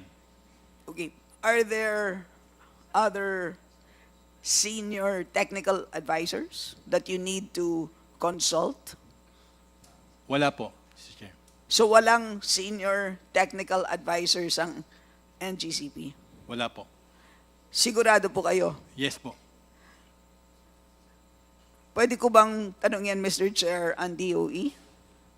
Kung sa kanilang pagkakaalam, ang NGCP ba ay... kasi sa pagkakaalam ko, kailangan nilang i-report sa inyo kung merong foreign employees ang NGCP. So may we know if in this roster of foreign employees, are there senior technical advisors in that list? Mr. Chair, before 2018, no? Wala po kaming records as to NGCP asking for our endorsement, no? So pagpapasok yung isang foreign employee or anybody affiliated with NGCP, then they asked us for endorsement or a memo. Now, since 2018 to 2024, that's the only time that we can report, no? So, only it kasi. You're asking about senior technical advisor. In January 21 of 2019, We signed for a senior technical advisor, Mr. Liu Yong. And then on 2019, January 21, the same date, a senior technical advisor for Technology Strategy Committee, Mr. Shu Wei. Then on 29, the same date also, there's another senior technical advisor, Mr. Wu Jiyun. And another senior technical advisor, Quality, Safety, and Environment Department, Mr. Yuan Mingjun. So far, those are the senior technical advisor that we have went through memo or endorsement of DOE. The others are not senior technical advisors. Salamat, Yusek. So, Mr. Vega, itong individuals na to, they continue to serve the NGCP? Hindi na po. April 2021 may I assume. So, beginning April 2021, wala na sila? Walang, I'm the OIC CTO. Advisor lang. So, sorry po mahirap, hindi ko maintindihan kung bakit hanggang ngayon po ay OIC pa rin kayo. It's been 3 years. Ano po ba ang proseso para kayo? Kasi naaawa na po ako sa inyo eh. Wala bang permanence ang inyo? Wala bang security of tenure sa NGCP? Ang laki-laki naman ng profits ng inyong kumpanya. Ano po ba ang Yung pong board ang magdi-decide. ang board ang magde-decide? So, pwede ba namin malaman siguro kay Attorney Paul, anong kailangan gawin ni Mr. Rico Vega para siya po ay maging permanent na employee? Or are you looking for other candidates? No other candidate, none that I know of, Mr. Chairman, but as... I guess the reason for why hindi pa siya permanent CTO, okay, Mr. Chairman, as this, now that I just learned that he's an OIC, I think at the time that we appointed him to that position as OIC, we needed time to evaluate whether or not, like any employee, may probationary period yan. yes, so it's been 3 years. So probably it's a high time that I will call the attention of the board that probably we have to look into Rico Vega's tenure, considering that he has been OIC for quite some time. But I think that was the intention, Mr. Chairman, to see to it, it's some sort of a probationary period. Well, I didn't mean to intervene in your state of affairs. I was just wondering, right? Yeah. And considering that prior to him, there was a Mr. Wanbo, Mr. Wanbo, right? That was the name of the previous CTO. And that Chinese national was not OIC. Permanent ang kanyang appointment. So, nagtataka lang po ako kung meron bang favoritism. Bakit pagdating sa Pilipino na nag-a-assume dito sa posisyon, bakit parang OIC? Wala naman po, from my perspective. Yun na nga lang. Oh, yeah, I will I take was just note of wondering. that. Thank you. I will take note. Okay, Opo. so you confirm, Attorney Paul, that today, wala pong senior technical advisors in the office or in the unit being managed by Mr. Rico Vega? We have none, Wala po. Mr. Chair. Wala po. So walang, or any junior wala po, officers? How about Wala. consultants? Wala po, Mr. Chair. How about individuals performing activities relating to procurement? We have none. Well, Chinese, you mean? Mr. Yes. Chair? The No, we reason have for none. why I ask is because there was a document that was shown in the previous hearing na kung saan, yun na nga po, patungkol sa procurement. So you confirm? What year was that? Can I be shown Hindi that ko na document? maalala. I'm sorry, Well, I wasn't here during Well, it the was last... not my document. I was just watching. I can't remember kung anong taon po yun. Oh, You okay. should know better because matagal na po kayo sa NGCP. Baka si Mr. Rico Vega, baka alam niya. Mr. Chairman, I saw the document in the last meeting. It was dated 2014. 2014. Thereabouts. So at that time, there were procurement documents signed by Chinese nationals. So that's why I wanted to verify if today that practice continues. Mr. Chair, that's the document I saw that was flashed, Mr. Chair. So ngayon, you can confirm wala nang ganon. Lahat ng procurement, lahat ng technical decisions, lahat po ay Pilipino po ang nagde-decide. Mr. Chairman, yes. I confirm. Sige po.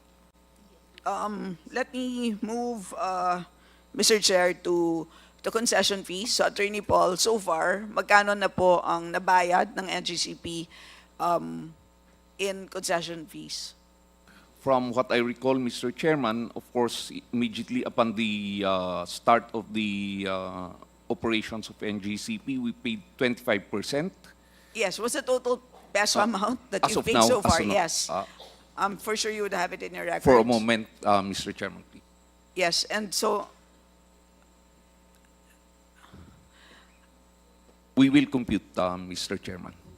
yes, and so I also would like to ask perhaps Transco, anyone from Transco, or maybe Attorney Matipag, gusto kong malaman, kasi Mr. Chair, gusto kong ma-check kung tama ba ang tax provision ng ating franchise law. Kasi yung 3% franchise tax, obviously, ang naging rational doon is that maliit na lang ang franchise tax, 3%, kasi maglalagay naman tayo ng malaking concession fee. So yan ay in lieu of income taxes. Diba? So, syempre, gusto natin ikumpara. Magkano ba ang income taxes na binabayaran dati ng Transco? So, baka naman naalala ni Attorney Matibag. Well, I was not part of Transco at the time yet before the privatization of the concessionaire. But I have, to my recollection, during my time, Transco is paying corporate tax. So yung binabayaran ng Transco doon na corporate tax is,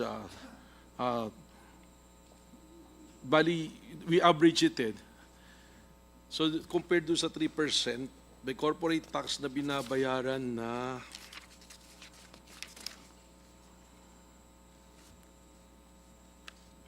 wait, ganito na lang.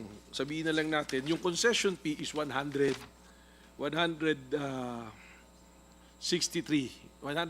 million, something like that. At that time, ang Transco, bukod sa corporate tax, nagre-remit pa kami ng 15 billion sa National Treasury. Annually, no? Annually. Yun yung earnings na ina-assign dun sa government, no? Na, because it's a government-controlled corporation. So nung nag-assume ang NGCP, So 163 billion. apart from the 15 billion 168 pala, 0.9 billion ang concession fee total. ng Transco, Na binayad ng babayad ng NGCP. Yung may first installment, then divided annually. can you confirm that, Attorney Paul? Parang I yung think records Pisam would, can answer. or maybe Pisam would have, would you have the records? What's the Mr. Chair? total amount? Mr. Chair, so the total value of the concession fee per our records is about 163.86 billion pesos. That's for the 50 years? Over the payable over a 20-year period, Mr. Chair. Okay. So 25% of that was paid, or 40.96 billion pesos. Okay. So for the remaining 75% amortized over 20 years, it's about 122.89 billion pesos, including interest. That's about 94 billion pesos, for a total of about 257.85 billion pesos. To answer the question earlier about what has been paid or what has Yes. been received by Pisam and Transco, we have received a total of about 206.8 billion pesos, Mr. Chair. 206. 206.8 billion pesos po. But the value is only 163? Inclusive of interest din po. Okay. So the difference is interest. Okay. And if I remember correctly, the 3% tax is about more or less about 1.2 billion annually. Tama ba yun, Chair Mona? Yeah, we made the, Madam Chair, Yeah. Mr. Chair, we made the projection at that time from 2009 to 2034, which will be the period of concession. kung magbabayad ng corporate income tax ang Transco, that will round up to 108.8 billion pesos. 100, 8.8 billion pesos. 108. Yes. Then multiplied also by 25 years yung 15 billion na nire-remit. So that will be the one that's be going to the government. Less yung naiiwan pa sa Transco for the operations and everything. So, okay, sorry, slow down a bit. So it's 108 plus, Meron kasing remittance na at the average mga 10 to 15 billion a year sa National Treasury. So you compute that also from 2009 to 2034. It goes to the government as well in the form of remittance by because of the dividends law. Yes. Kasi di ba yung mga GOCC mag-remit sila sa national government. So you compute that from 2009 to 2034. So that's about kung 20 years yan, that's about 300 billion pa. Oh, so under, what you're saying is under the old arrangement, mas malaki yung kikitain ng gobyerno. Sa gobyerno. Okay. Kasi ngayon yung 3% na franchise tax, all in na yun na lahat eh. Yes, but so, but the rationale there, tama ba ako, Attorney Paul, is that yung difference dapat doon is yun ang pang-invest. I mean, pandagdag doon sa dapat i-invest mo sa required na transmission infrastructure. Tama ba yun? Difference in what, Mr. I'm sorry, I did not get that. Difference in... So basically, if you look at the total of concession fees, Yes. plus the 3% franchise taxes that you are to pay annually, that is less than what Transco had been paying or would have paid had they continue operating the grid. So, and there's a huge difference. And so, yun ang pinag-aaralan natin. Okay, Kasi syempre, yeah. diba, sinasabi natin, this is the time to revisit the franchise law. I mean, do we amend? Okay. And if we do amend, I'm of the thinking that maybe we should look into the tax provision. Kasi Okay. mukhang Yeah. medyo lugi yata tayo. Kasi nga, as explained by Attorney Matipag, ang laki ng difference because annually, they pay corporate income taxes and on top of that, they remit about 10 to 15 billion as a result of the dividends law. So, yan po ay annual until the end of the concession period. Mr. Chairman, I think, well, from our perspective, wala kaming palya sa concession fee payments. Number two, on the tax po, okay, we have been paying taxes based on the franchise tax as clearly provided for by Yes, law, which is 3%. There's no question Opo. on compliance. I'm Yeah. just asking, is there anyone on the side of the room that I suppose yung pasubmit na lang siguro, Attorney Matibag, submit nyo na lang po sa amin yung computation na yan para matignan natin yung comparison ng revenue stream sa gobyerno, kung malaki bang kinalugi natin, if there's a need to adjust, and if there's a recommended tax rate or tax regime in case there's a need to amend. So, my next question, Mr. Chair, is something that I asked Attorney Richard earlier. So, babalikan ko po, no? Sabi ko kanina, if NGCP were to invest, were to complete its transmission development plan at na construct natin ang buong kalsada na kung saan dadaan ang electricity, bababa ang direct transmission charges, and at the same time, more importantly, bababa rin yung congestion costs, right? And so I asked you, in peso terms, what would be the impact? Yes, ma'am. Mr. Chairman, ma'am, Your Honor. So I will base my answer, ma'am, based on our report. No? I will use the sample, yung MVIP. The MVIP, based on the Transmission Development Plan of 2020 to 2040, again, was ang target completion was December 2020. The actual energization is May 2023. So that's about 12, 24, then another January, February, March, April, May. So 29 months, say 29 months. So ma'am, ang price difference po for Luzon after the completion of the MVIP is 1 peso 99 centavos, no, period to period. If that affects 20% of the generation costs, so using ration proportion, that would translate to around 40 centavos reduction, no, in the generation cost per kilowatt hour. Or if the price of generation is 4 pesos, that is roughly 10%. That's 10% actually. If the generation cost is 5 pesos, so that is 8%. For Visayas, Pero wait, ma'am. Attorney Richard, hindi ba it's as simple as kung nag-invest sila ng tama, walang delay, etc., mawawalan ng congestion. Tama? Ma'am, yung... So kung ang pag-spike ng presyo is 20% as a result of congestion, edi kung mawala ang congestion, edi yung 20% ang masasave natin. Hindi ba Yes, ma'am, ganun yun but, kasimple? So if you look at the current price today, so magkano ba ang average per kilowatt hour across the country? It's around 5 pesos right No, now. I mean total electricity cost.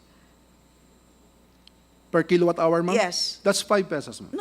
No, Kasi po, I'm looking only at the generation Oh, cost. sige, maybe you're the wrong person Yeah. to ask. 11, maybe ERC, 11 point what? 90? Pwede po siguro 11 pesos. Pero ma'am, Yeah, sige. mahirap kasing mag-average ng ganun. Kasi po, ang layo, like Visayas is always higher than Luzon and Mindanao. So, and I think Attorney Richard was giving us an example, Mindanao-Visayas interconnection. So, very specific po yung slice na Okay. napili niya. But, sige, kayo na lang po.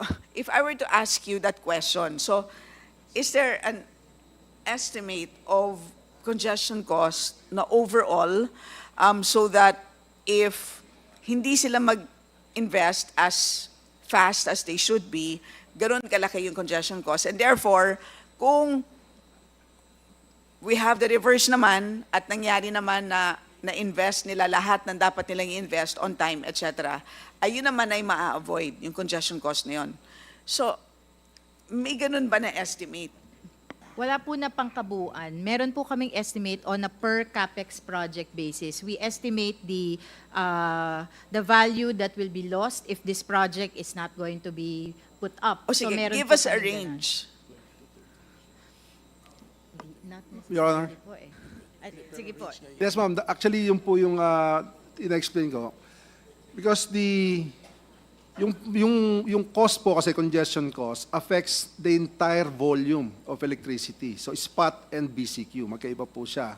So if the price difference, no, sinasabi namin dito sa study, affects 20%, if you translate it to the entire 100% volume, yung 199 translates to 40 centavos reduction per kilowatt hour or roughly 8% reduction in price. Okay. Sa Visayas po, that will be 0.35 o 35 centavos pala, sorry, hindi pala 0.4 centavos. 40 centavos or roughly 8% for Luzon, 35 centavos or roughly 7% for the Visayas, and 24 centavos or roughly 5% in Mindanao, basing on an average on a price of 5 pesos per kilowatt hour generation cost po yon. Kasi po yung generation cost, dun kami nagbe-base lang. Now, Okay. iba-iba po kasi yung So ito yung indirect na pagbaba ng presyo. potential na reduction Okay. in price. Yes, ma'am. Na indirect. What about yung direct naman? Well, actually, that can be... Both na yun. Both yes, direct ma'am. and indirect. Direct and Okay. indirect. Generation cost lang po yon. Now, yung transmission... Sa wheeling charges, Yung transmission cost po kasi, that's, yun yung binasa kanina ni Chairperson Mona Di Walang Malanta effect? po. Opo. sa ancillary, Sa ancillary po, pwede pong may effect na bumaba din. Depende po sa location nung plantang makakapasok. Kasi po, kung mas malapit yung planta dun sa problemang ina-address ng ancillary, bababa din po yung ancillary cost po nila. okay, although as we know, ito yung mas maliit na component. Yes, pero maliit siya relative to itong sinasabing 8%. Okay. So basically, yun ang range. We're looking at a 5% to pero on the generation side. So masasabi ba natin na roughly speaking 10% overall?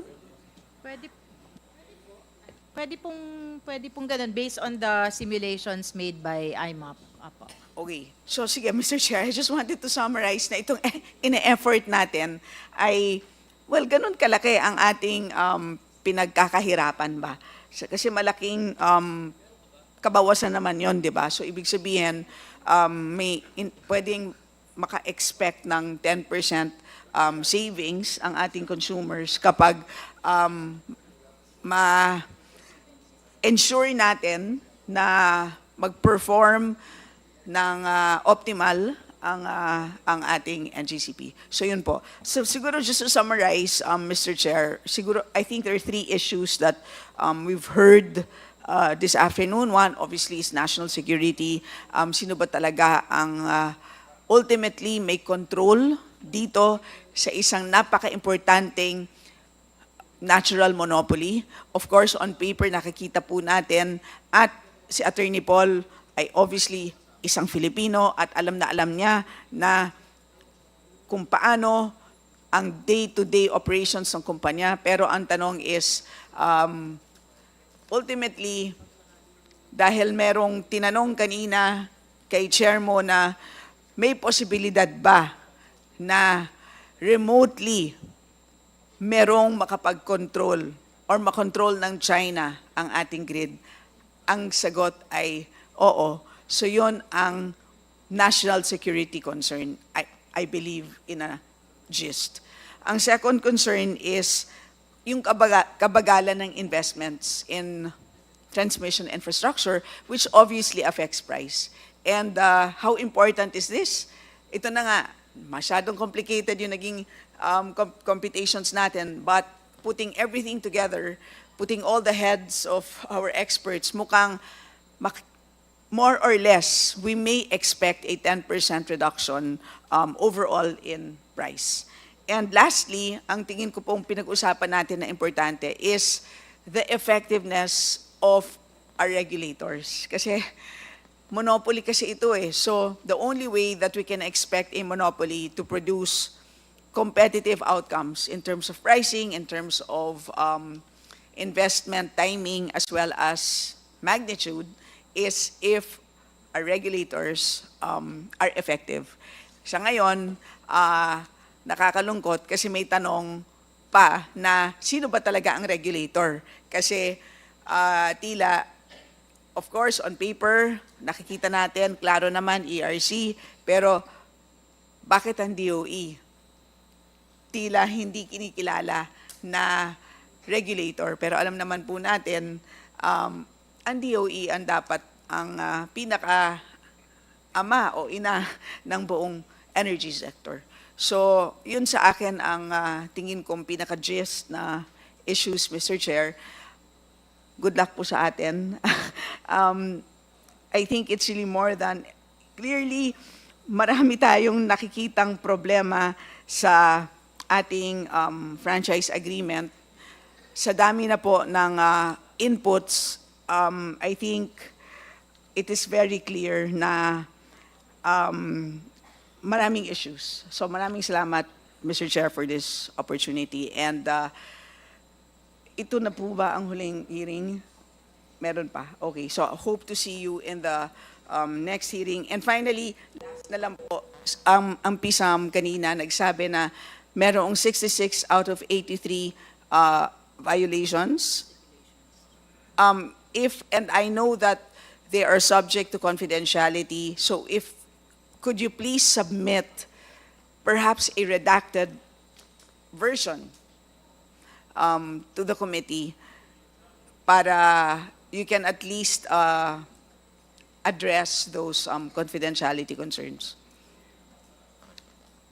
Mr. Chair, so I've been made aware that we submit our reports to the JCEC.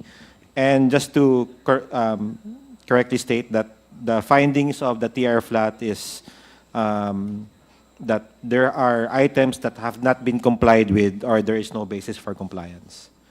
I think it's the politically correct wording of. No, yes, but can you just please can you give us a reducted, a summary Yes, ma'am. of those violations, non-compliance is probably the better term. May 83 po na provisions. Yes. If you can redact those that you are unable to provide to us, we will accept that. But at least give us a sense of which are the problematic provisions of the concessionary agreement. Yes, Mr. Chair, we'll do that. Right. Salamat, Mr. Chair. Much, the Honorable Stella Kimbo, the Honorable Rufus Rodriguez. Thank you for the second round, Mr. Chairman. It has been stated by Attorney Matibag that there were 7 violations, 777 in fact, so 21 violations. I understand that the most serious of these will be 2, the violation of Section 8, dispersal of ownership, which is your number 1, and the second is the anti-dummy law violation. May we know from Attorney Matibag if he has filed a anti-dummy case under Commonwealth Act 108 as amended by Presidential Decree 715 against any of the officials and officers of the NGCP. No. Di po. No case. May we know from the NGCP. So it's clear that the allegation of Mr. Matibag anti-dummy is in fact even himself, who has this particular report, has not filed or any case. Do you know of any case filed against any official of the NGCP that had been that are already defendants or accused under the anti-dummy law? Ang alam ko lang po na imbestigahan ito sa Senado at sa batas naman po din, ang pagkakaalam ko, hindi dahil hindi kinasuhan ay hindi na po nag-violate ng batas. No, in this case, in our country, the rule of law is that if you have a violation in criminal offenses which should be proved beyond reasonable doubt, there has to be a case. You cannot just allege there's Kung criminal po, tama po. There's Pero none. kung ang pinag-uusapan lamang po ay tungkol sa concession na hindi dapat maglagay ng opisyal na o administrador na hindi po Pilipino, eh hindi po naman kailangan ng kaso. Dokumento lang po ang magpapakita kung nakita na kagaya ni Wenbo, nag-CTO po siya. Meron po bang violation o wala? Kailangan pa po bang magkaso ng kriminal o hindi na? To be able to assure and to be ensured that there is justice in this country, we cannot have insinuations of being in violation of anti-dummy. Tama po You have to go that. So there is no case. Yeah? Criminal, wala po. Tama no criminal po. case. Pero sa Senado po, may investigation po. Yun, At just binanggit investigation, po kanina anybody. si Senator Miriam Defensor Santiago ka mismo ang nagsabi po. Okay, so there is an investigation. Now, I would like to ask NGCP, has any of your officers been accused in a criminal case of violation of Commonwealth Act 108 as amended by PD 715, the anti-dummy decree of the President? Mr. Chairman, in response to that, no one among us had been the respondent or an accused in a criminal case for violation of the anti-dummy law. Thank you, Mr. Chairman. Since 2008 when you operated, up to now, total of how many years? There has never been any filing of any case against any one of you, NGCP officials. That's correct, Mr. Chairman. Thank you. So the first allegation is unfounded, and there is no case against any of the NGCP officials. Second, violation of Section 8. We have discussed this yesterday. The answer will be from the ERC. Has the NGCP violated Section 8 of the franchise on dispersal of ownership? Chairman. Mr. Chair, I think as discussed last time, the ERC in its order resolving the motion for clarification determined by majority that the NGCP complied with Section 8. So that is the current decision, immutability, and the law of the case. It cannot be litigated even in our congressional hearings.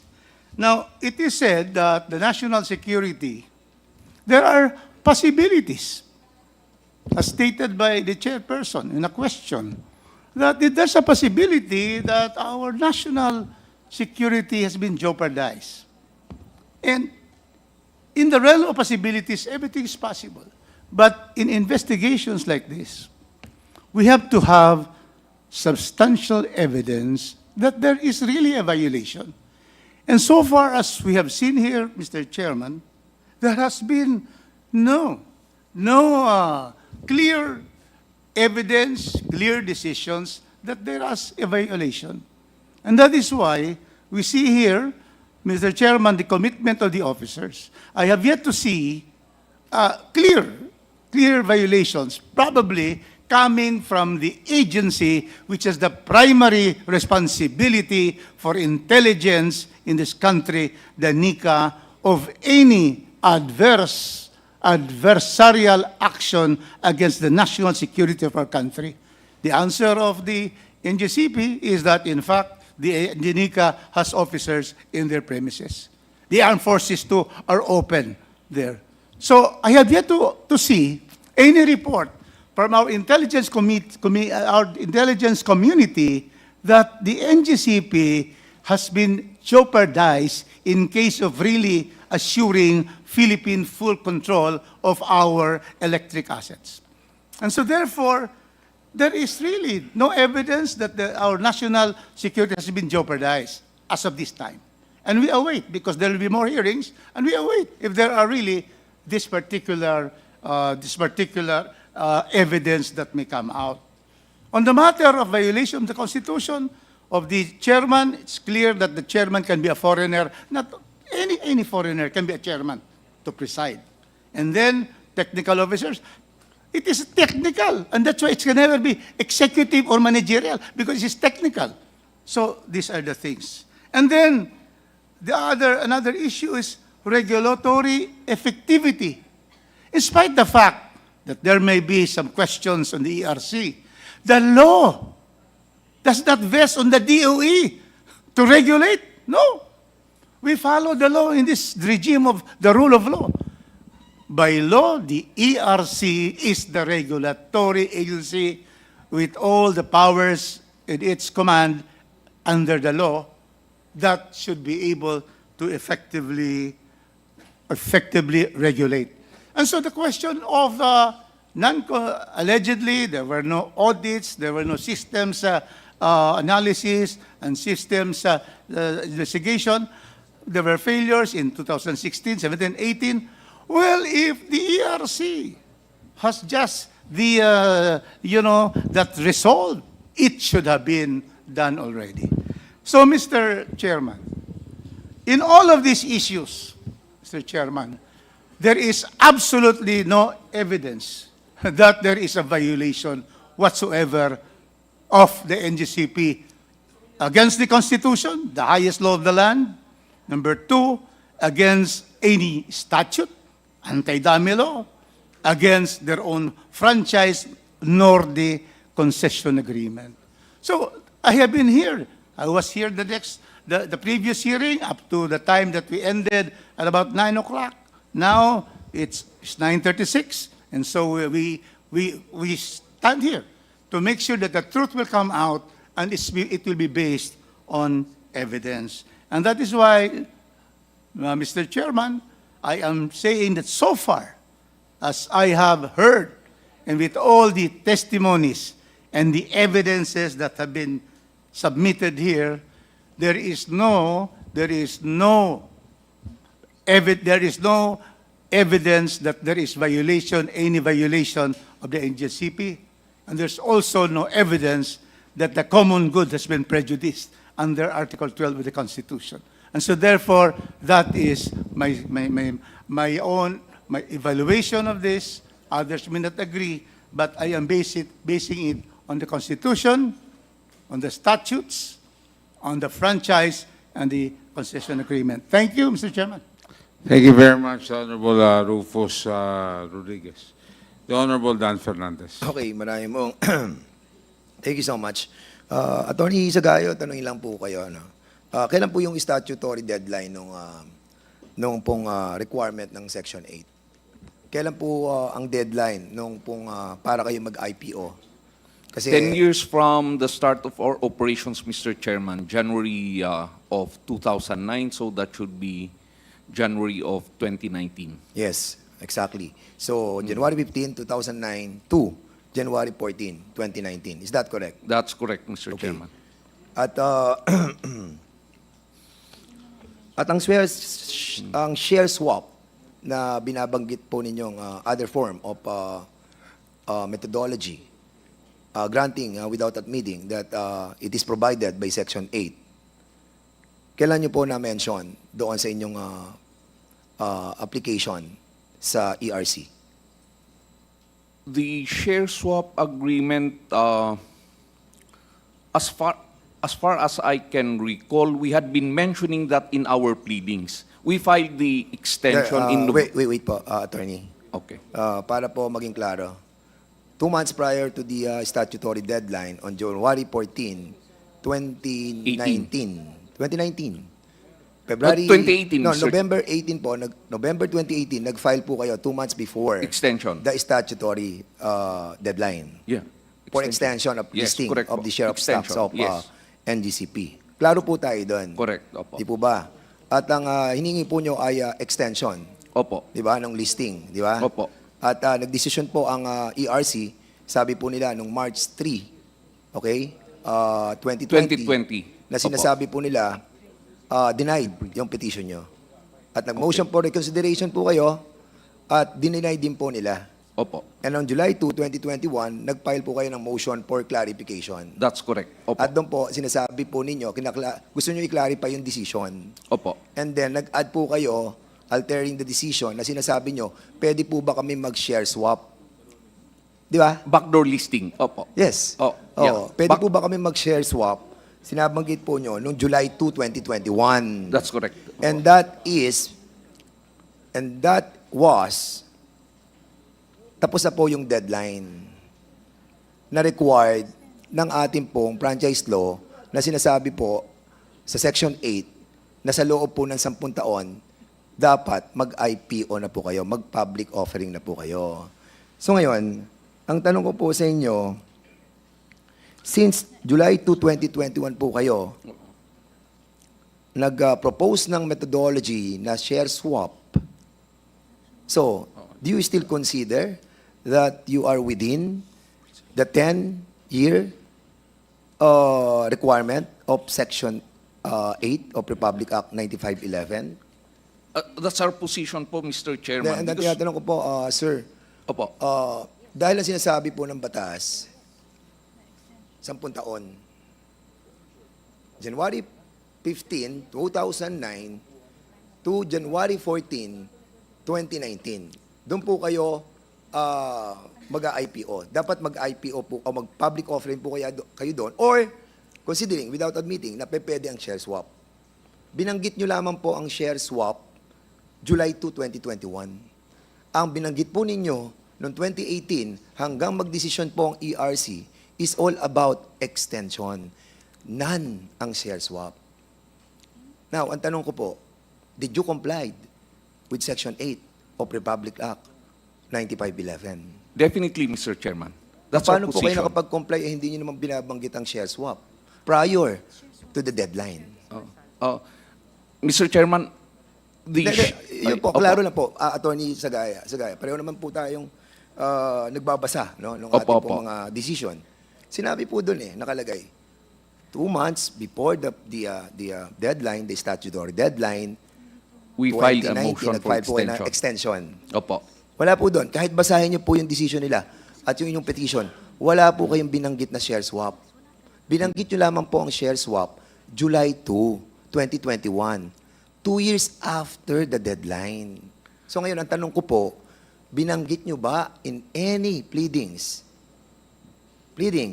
mula nung nag-file kayo noong November 2018 hanggang ma-deny po yung motion for reconsideration nyo, hanggang nag-file kayo ng motion for clarification. Binanggit nyo po ba prior to July 2, 2021 ang share swap? Mr. 2 points po, Mr. Chairman. Ano po? We were in the decision April of 2020. We were effectively granted the extension. 6 months nga lang po. Secondly, Mr. Chairman, I'm trying to recall all the pleadings that we had filed, and I'm very sure, ad cautelam, I will submit the necessary pleading, Mr. Chairman. But that, Mr. Chairman, I think even prior to that motion for clarification, July of 2021, we mentioned backdoor listing because we believe that whether we mention it or not, the law provides for that alternative. you mentioned the backdoor listing of the share swap 2009, and you abandoned it.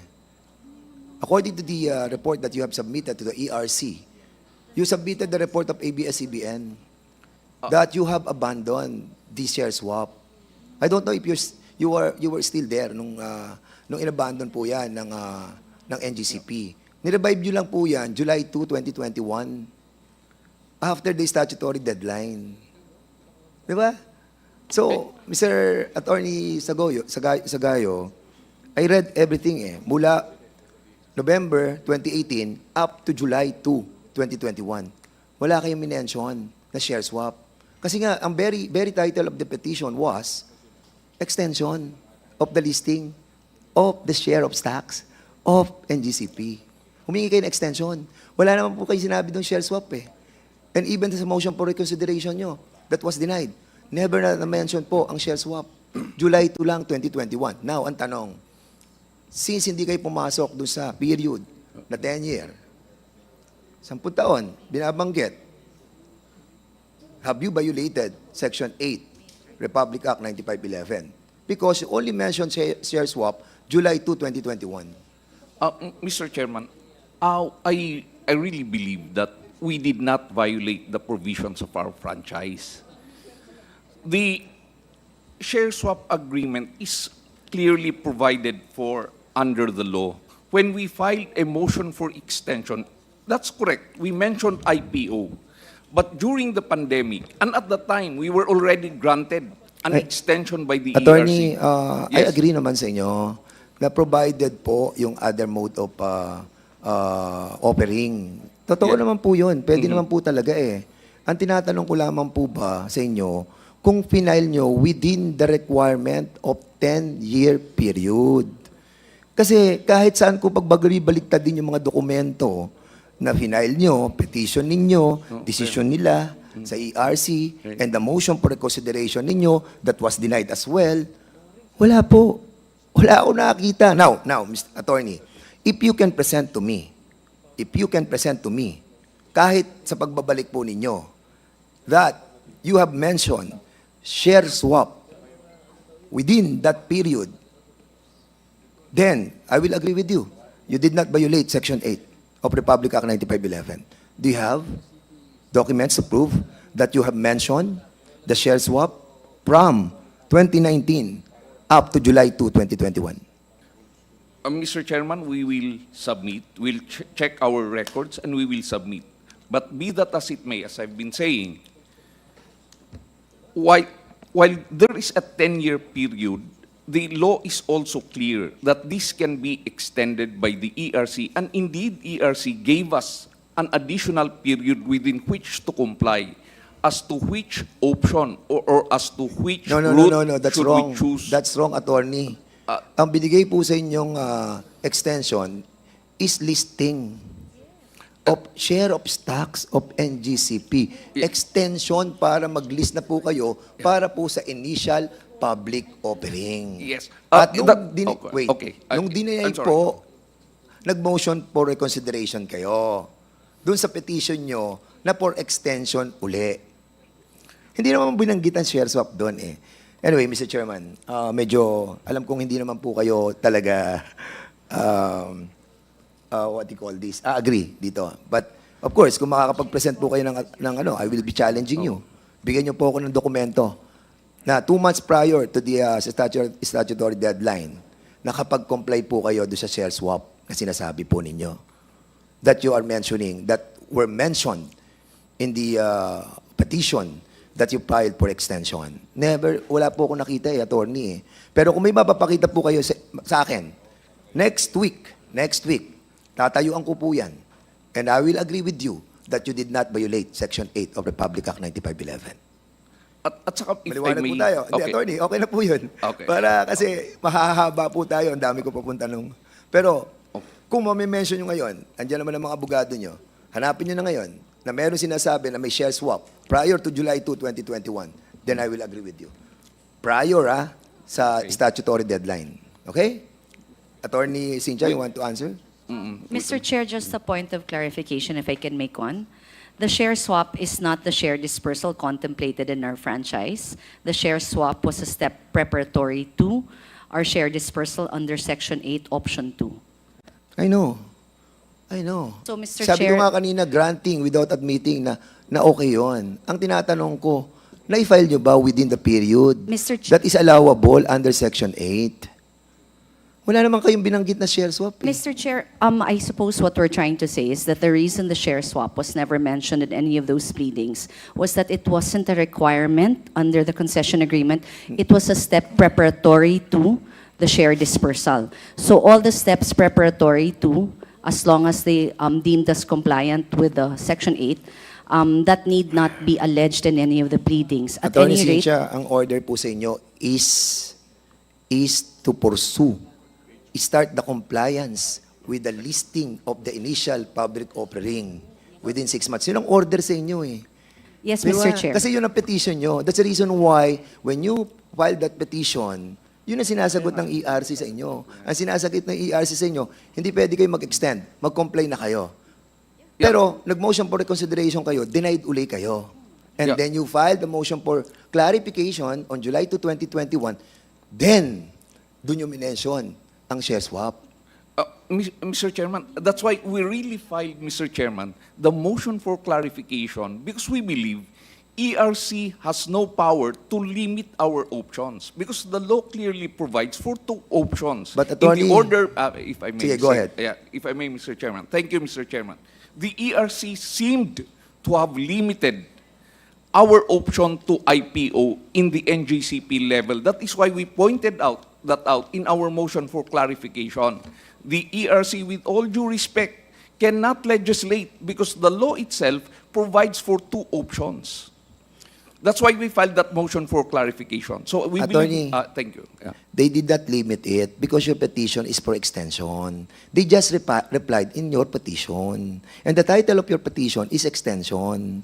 Wala naman kayong binanggit na share swap eh. Wala naman kayong binanggit na ano bang methodology yung gagamitin namin. And at the same time, you filed on January 2019. Nag-urgent motion kayo. Sinabi niyo, sige, mag-IPO na kami. O di ba, nag-imbestiga nga sila, yun ang question ko. O nagsisimula na sila ng investigation. And then again, you abandon it. Then, sa motion for clarification, wherein the motion for clarification is to clarify the decision of the ERC denying your petition with finality because that is a motion for reconsideration that is only allowed once. Di ba? Ma'am, isang beses lang ang motion for reconsideration and then there is a finality already. Tama po. Did they file any certiorari? To the higher courts, none, yes. Mr. Chair. And because you did not file any certiorari, when you received the decision 15 days after, the decision became immutable. Mr. Chairman, correct me if I'm wrong, Chairman Di Malanta, but we only filed 1 motion for reconsideration. Correct. When it was denied, we received the order, our motion for reconsideration was denied. We received the order denying it May of 2021, and we were given 6 months, and we complied. Immediately we complied, count 6 months from our receipt of the decision in May of 2021, the 6-month period would have ended January 14 of 2021. Okay, Mr. natawa naman ako Chairman. doon, attorney. Okay, mabuti at least nagkaroon ka tayo ng break. Okay na yan, Attorney.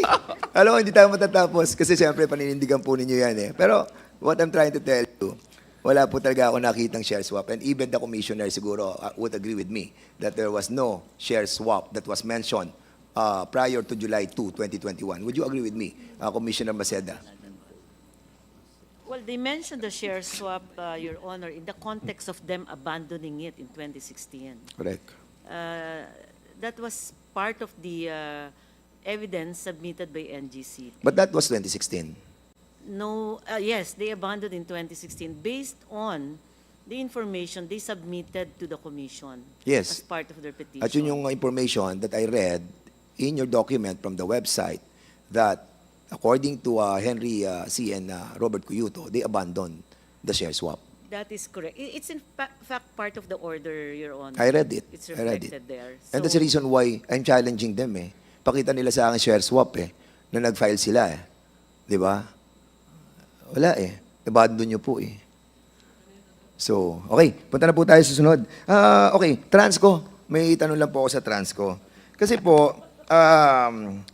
dito po, eto, tingin ko wala namang kasalanan ng NGCP dito. Wala kayong kasalanan dito. Ang may kasalanan dito, concession agreement, yung concession natin, agreement natin. Kasi, yung pong ating concession fee is $3.9 billion. At ang equivalent noon, during that time, na ang foreign exchange is $1 to 42 pesos and 75 cents. Nakapeg tayo doon. Nakapeg. Ibig sabihin, ang babayaran nila, 42 pesos and 75 cents mula 2009 hanggang 2034.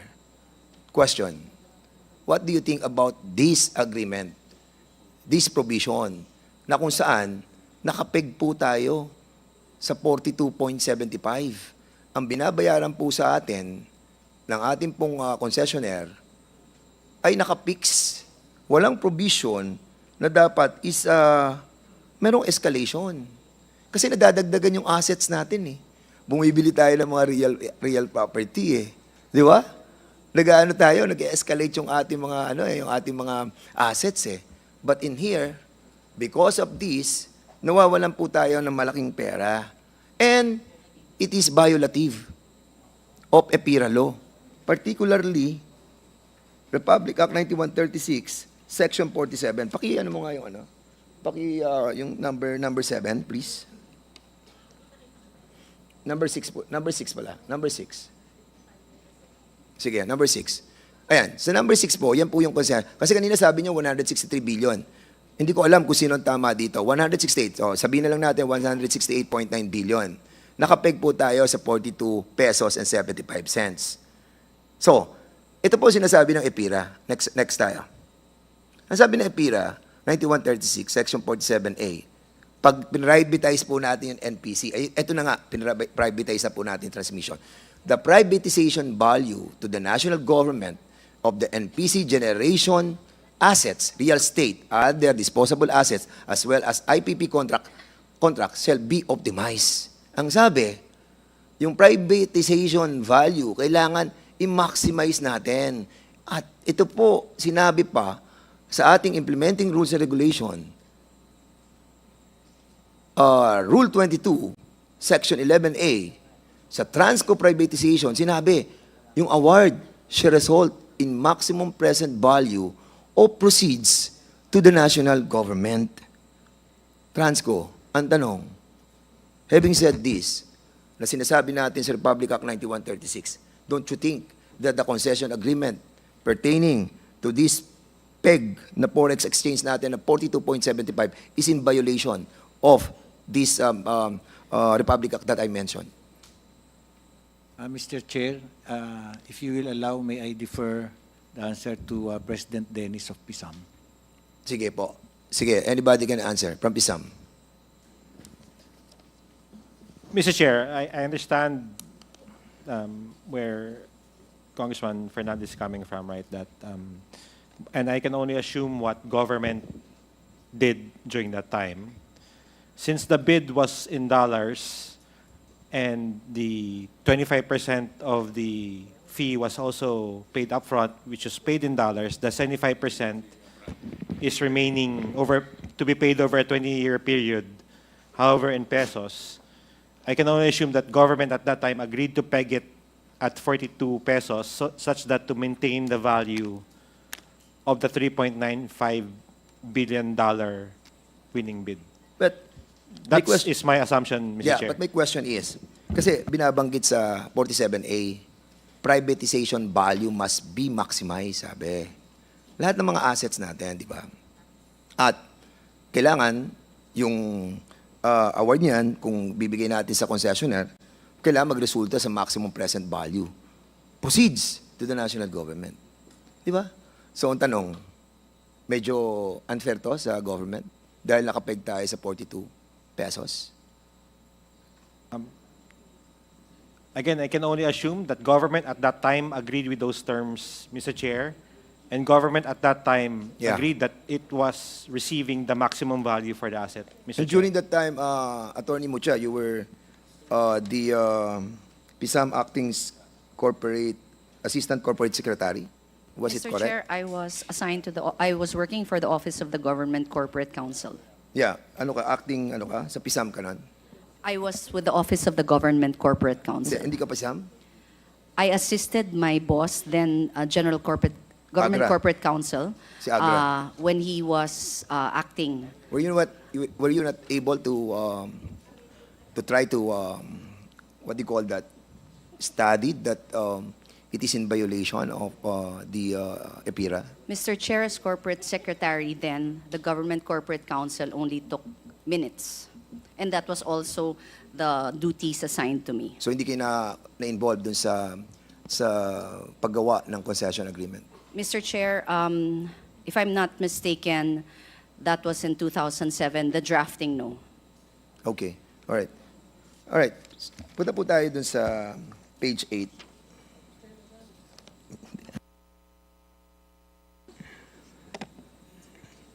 Sa ERC po, pakicheck nyo lang po yan. Yung bidding na conducted by ERC para po sa second regulatory period, 2006 to 2010. Yan po yung projected na kikitain. Hindi, actually, ayan na. Yan na yung ating gross na revenue. 2006, 35 billion. 2007, 37 billion. 38 billion, 39 billion. Alam na yung kita natin nung 2006 to 2010 bago pa nila i-bid. Bago pa in-award to. So, alam na po ng mga mananalong bidders na kikita talaga sila. So ngayon, ang ating pong tatanungin na yung Transco. Ang Transco kasi, next page.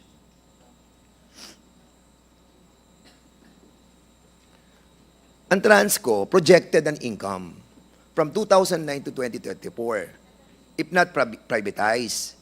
Paano sila nakapag-project?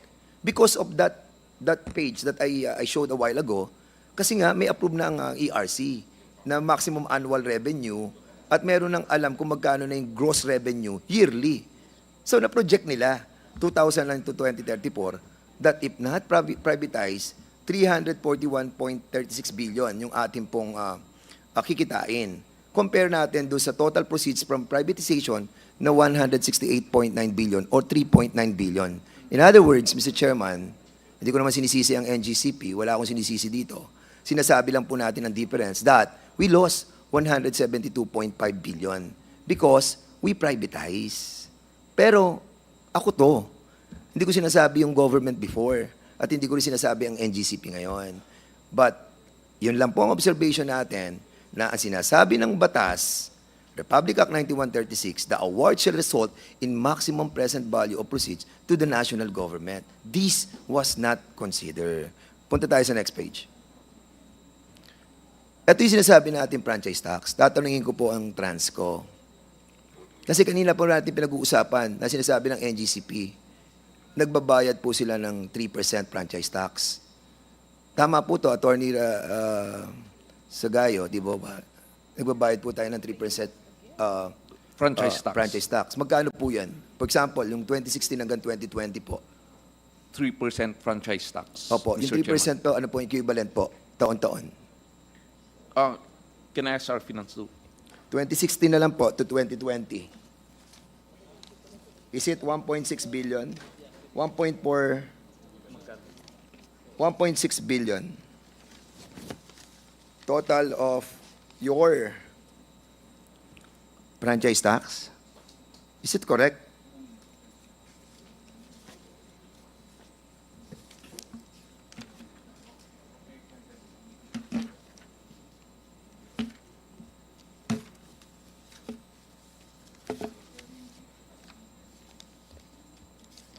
O, ganito na lang po. Sige.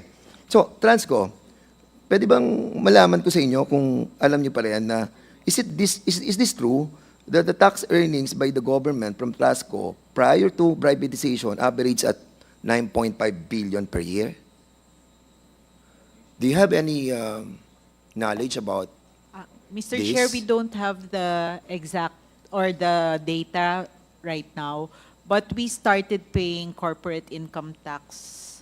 I'm not sure if that was 2007 or, but definitely during the second regulatory period. Sige po, Attorney Matibag, kasi you were a former president of the CEO. So, do you recall that prior to the privatization, kailan po ba kayo naging Transco president? 2017 po to 2017. I'm sure na-encounter niyo po yung binabayad ng Transco sa gobyerno. Yes, we are paying a corporate tax. How much? Hindi ko na, kasi nung pumasok nga ako, NGCP na rin noon, no, yung 3% for na ano nila na binabayaran na franchise tax, no. Pero to my recollection, we made the projection at that time kung nagtuloy-tuloy yung Transco's projected corporate income tax na babayaran from 2009 to 2034, which is the concession period. We done this projection nung nandun ako is 108.8 billion. Yeah, oh yeah. So, yung aking, paki-ano nga yung page 10? Kasi sa page 10 na aking pong pinapresent, it's also 108.8 billion. So, galing sa Transco to. So, yung binabayaran naman natin na corporate income tax per year, 9.5. Pero sa NGCP, yung projected franchise tax po natin from 2009 to 2024, 16.3 billion lang. Ngayon, ang tanong, ito po bang 3% franchise tax nyo ay binabayad nyo mula sa inyo or binabayad, kinukuha natin sa consumer? Attorney. Yung po 3% franchise tax po natin, saan po natin kinukuha? Sa sarili nyo kita or sa consumer? We're paying it ourselves, the 3% franchise tax as we speak. We're paying it ourselves, Mr. Chairman. So, mula po nang nabigay ng concession agreement po sa inyo, ay hindi nyo po sinisingil ang franchise tax sa consumer? Okay, I have to qualify my answer, Mr. Chairman. Yes, you have to. During because the you're under third- oath. Yeah. Tandaan Yes, po Mr. ninyo. Chairman, yeah. Sige po. During the third regulatory period, we were allowed by the ERC to pass that on to our consumers, Correct. the franchise tax. Correct. Resolution number 7 of 2009 allowed you. Yes. Allowed us. Allowed and we you. did that up to the Yes. time that ERC issued another resolution saying that it should be suspended. And we did suspend that. Yeah, correct. And henceforth, Mr. Chairman, we remitted the payments directly to the BIR. Thank you for that, for being so honest, no? Kasi a while ago, parang gusto mong... No, I didn't get I correctly. hope mali lang yung aking assumption. Pero parang gusto nyo umiwas na hindi No. Okay, No. very thankful tayo dyan. As a matter of fact, talagang nung 2009, resolution number 7, ay sinabi ng ERC, okay? Pwede nang i-charge yan. Tag-charge na lang natin sa taong bayan, 3%. At hanggang 2023, resolution number 10, nag-decide si Mona Lisa, together with the commissioner, hindi pwede yan. Kailangan hindi i-charge sa tao yung 3% franchise tax. Responsibilidad dyan ng NGCP. Imagine, wala na kayong corporate income tax. Pati franchise tax, i-charge nyo rin sa consumer. Di ba? Napakaswerte nyo. Hindi nyo kasalanan. Nagdesisyon ng ERC eh. Hindi nyo kasalanan. Kaya nga sinasabi ko, hindi nyo kasalanan yung mga sinasabi ko ngayon eh. Kasalanan nila. Di ba? Inalaw kayo eh. Now, ang tanong, dahil sinasabi po ng ERC, hindi dapat i-charge yun sa consumer eh. Kasi franchise tax yun sa inyo na nga in lieu of all the taxes. Wala na nga kayong babayaran eh. 3% franchise tax na lang eh. hindi pa natin, chinarge pa natin sa taong bayan. Tanong, sir, since sinabi po nila na nakokorek kasi ang error doon sa ERC, nakokorek yan Pwede ba nating ibalik sa taong bayan yung 3% na franchise tax? Kasi sabi nila, hindi pwede ito Di ba? Ang sabi, magkailangan po reasonable and with kailangan may justice di ba? Being a high profitable entity, sabi nga ni Attorney Mucha, high profit ang NGCP Ano ba naman yung 3% na franchise tax na ibabalik natin sa taong bayan? Siguro naman hindi naman po napakalaki nun. Pwede po ba natin ibalik sa taong bayan? So, well, Mr. Chairman, I regret to answer that at the moment. I need to see whatever resolution the ERC would issue, then we would take the appropriate action after receipt of that decision. Okay, thank you so much. Mr. Chairman. Sunod po tayo sa susunod na slide. Mr. Chairman, hindi lang naman po ito yung nawawala sa atin. Again, hindi nyo na naman kasalanan to. Kasalanan na naman ng ERC to. Alam mo, yung mga taga-ERC, maraming mga kalokohang ginawa dito. Kaya, alam mo, hindi lahat. Hindi lahat. Maraming matitino dyan. Alam ko kung sino matitino dyan at sino yung mga masasama dyan. And even the employees of the ERC, mababait po sila Pero may mga dyan, may mga ibang tao na hindi na nakukonsensya. Basta kumita lang. Now, ang tanong ko, sa government, aside sa losses natin sa 3% franchise tax of the concession, ito pong tinatawag nating interest income and yung interest income taxes. Kasi yung ating mga income, merong mga interest yan, mga savings, loans, bonds, merong interest yan At sabi sa concession agreement, accepted yung interest. And we are losing like 1.8 billion for the 25 years. Ayan yung mga losses natin, makikita nyo. Kasi yung interest income tax, may interest po yun yung mga savings loans saka mga bonds po natin. So, practically, in-exempted kayo sa lahat ng taxes. Nakuha niyo po ba? Napakaswerte niyo po talaga I mean, hindi niyo kasalanan again. Kasalanan ng gobyerno. And that's the reason why we're here. Para maayos po natin yung mga repeal or amendments of the concession agreement or the EPIRA or the franchise law. Yun po yung purpose natin. And we have nothing against you. Okay, trabaho lang po to. Punta po tayo sa next page. Page 12. Tama yun na dinig ko kay Attorney Matibag that prior to the privatization, 15 billion annually from cash surplus to NPC ay nire-remit po ng Transco. Now, ang tanong ko, sa Transco, during that time ng 2005, kasi I just wanted to be educated on this, kung totoo po bang naging debt-free tayo. Kasi itong nakita kong dokumentong ito, for the year 2005, sinasabi nila, nagre-remit kayo ng 15 billion. Kaya nga, nung nagsalita si Atty. Matibag, nagulat ako. Parang totoo pala to. So, totoo ba na nagre-remit na kayo prior to the privatization? At ang PISAM, no longer secured loans for Transco to finance its separation and capital expenditures since 2005. CAPEX were sourced from its internal cash generation. So, nagagawa na ng Transco yung trabaho niya. Nakakapag-remit pa sa gobyerno ng 15 billion. Eh, what's the essence of the concession agreement with NGCP? Kung nagre-remit na pala kayo ng 15 billion. Correct? So, meaning, ang bigat ng ginawa ng gobyerno during the time. Tanong, sir, can you kindly confirm to me that we are really remitting 15 billion a year sa government as surplus? Surplus, ha? Ibig sabihin, nakapag-operate ng Transco. Do you have a knowledge about this? At tinagurian tayong crown jewel dahil ang laki ng binibigay niyo sa gobyerno. 15 billion ba naman, surplus? O next page, para makita nyo. Ayan, 14.7 billion to be exact. The Transco cash surplus. At ang NGCP, yung mga deferred payments natin, 13.8 billion. The projected average annual cash surplus of the Transco is 14.7 billion, which is higher mas mataas pa tayo doon sa deferred payments ng NGCP. Bakit tayo nag-concession agreement? Again, hindi po ninyo kasalanan. Punta po tayo sa page 15. Hindi masagot ng Transco eh. Pero sana ma-research po nyo yan. Bigyan ko kayo ng copy nito para at least malaman po natin kung may yung veracity. And I wanted to find out sa ano rin po sa I think DBM or sa GOCC, ano, yung sino bang head ng GOCC ngayon? Can we invite the GOCC in the next time, Mr. Chairman? Okay. Ha? Ang dami pa nito. Okay, yung value po ng ano, ito pang isang hindi kinonsider ng concession agreement. Kanina nakikinig po ako sa balitaktakan po ninyo ni Attorney Melvin Matibag, ng mga nandito.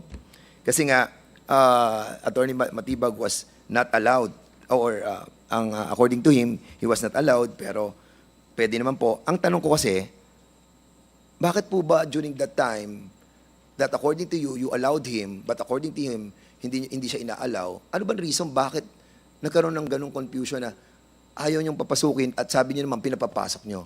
What is the reason behind? Mr. Chair, may I be Yes. recognized? Actually, that's what we are also asking because perhaps Mr. Matibag did not know he was already at the control center when we had the briefing. Because again, I repeat that we allowed Mr. Matibag and Secretary Kusi to enter the control center, actually the dispatch floor, which is usually reserved only for dispatchers. Even myself, I'm only allowed to go onto that floor at limited times. If I have guests, it is only at the conference room adjacent to the system control floor.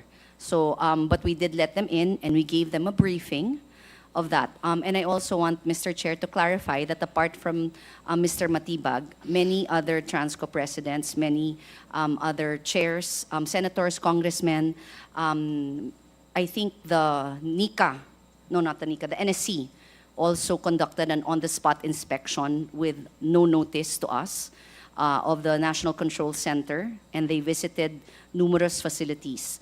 We Okay. reiterate, Mr. Chair, our position that our facilities are highly secure, but they are not closed, especially to government, for so long as the protocols are observed and the not the limitations, the requirements under the concession agreement are observed. So as long as po nagsabi at sumang-ayon sa mga security protocols, makakapasok naman po talaga. Actually, Attorney Cynthia, mucho hindi sana yun.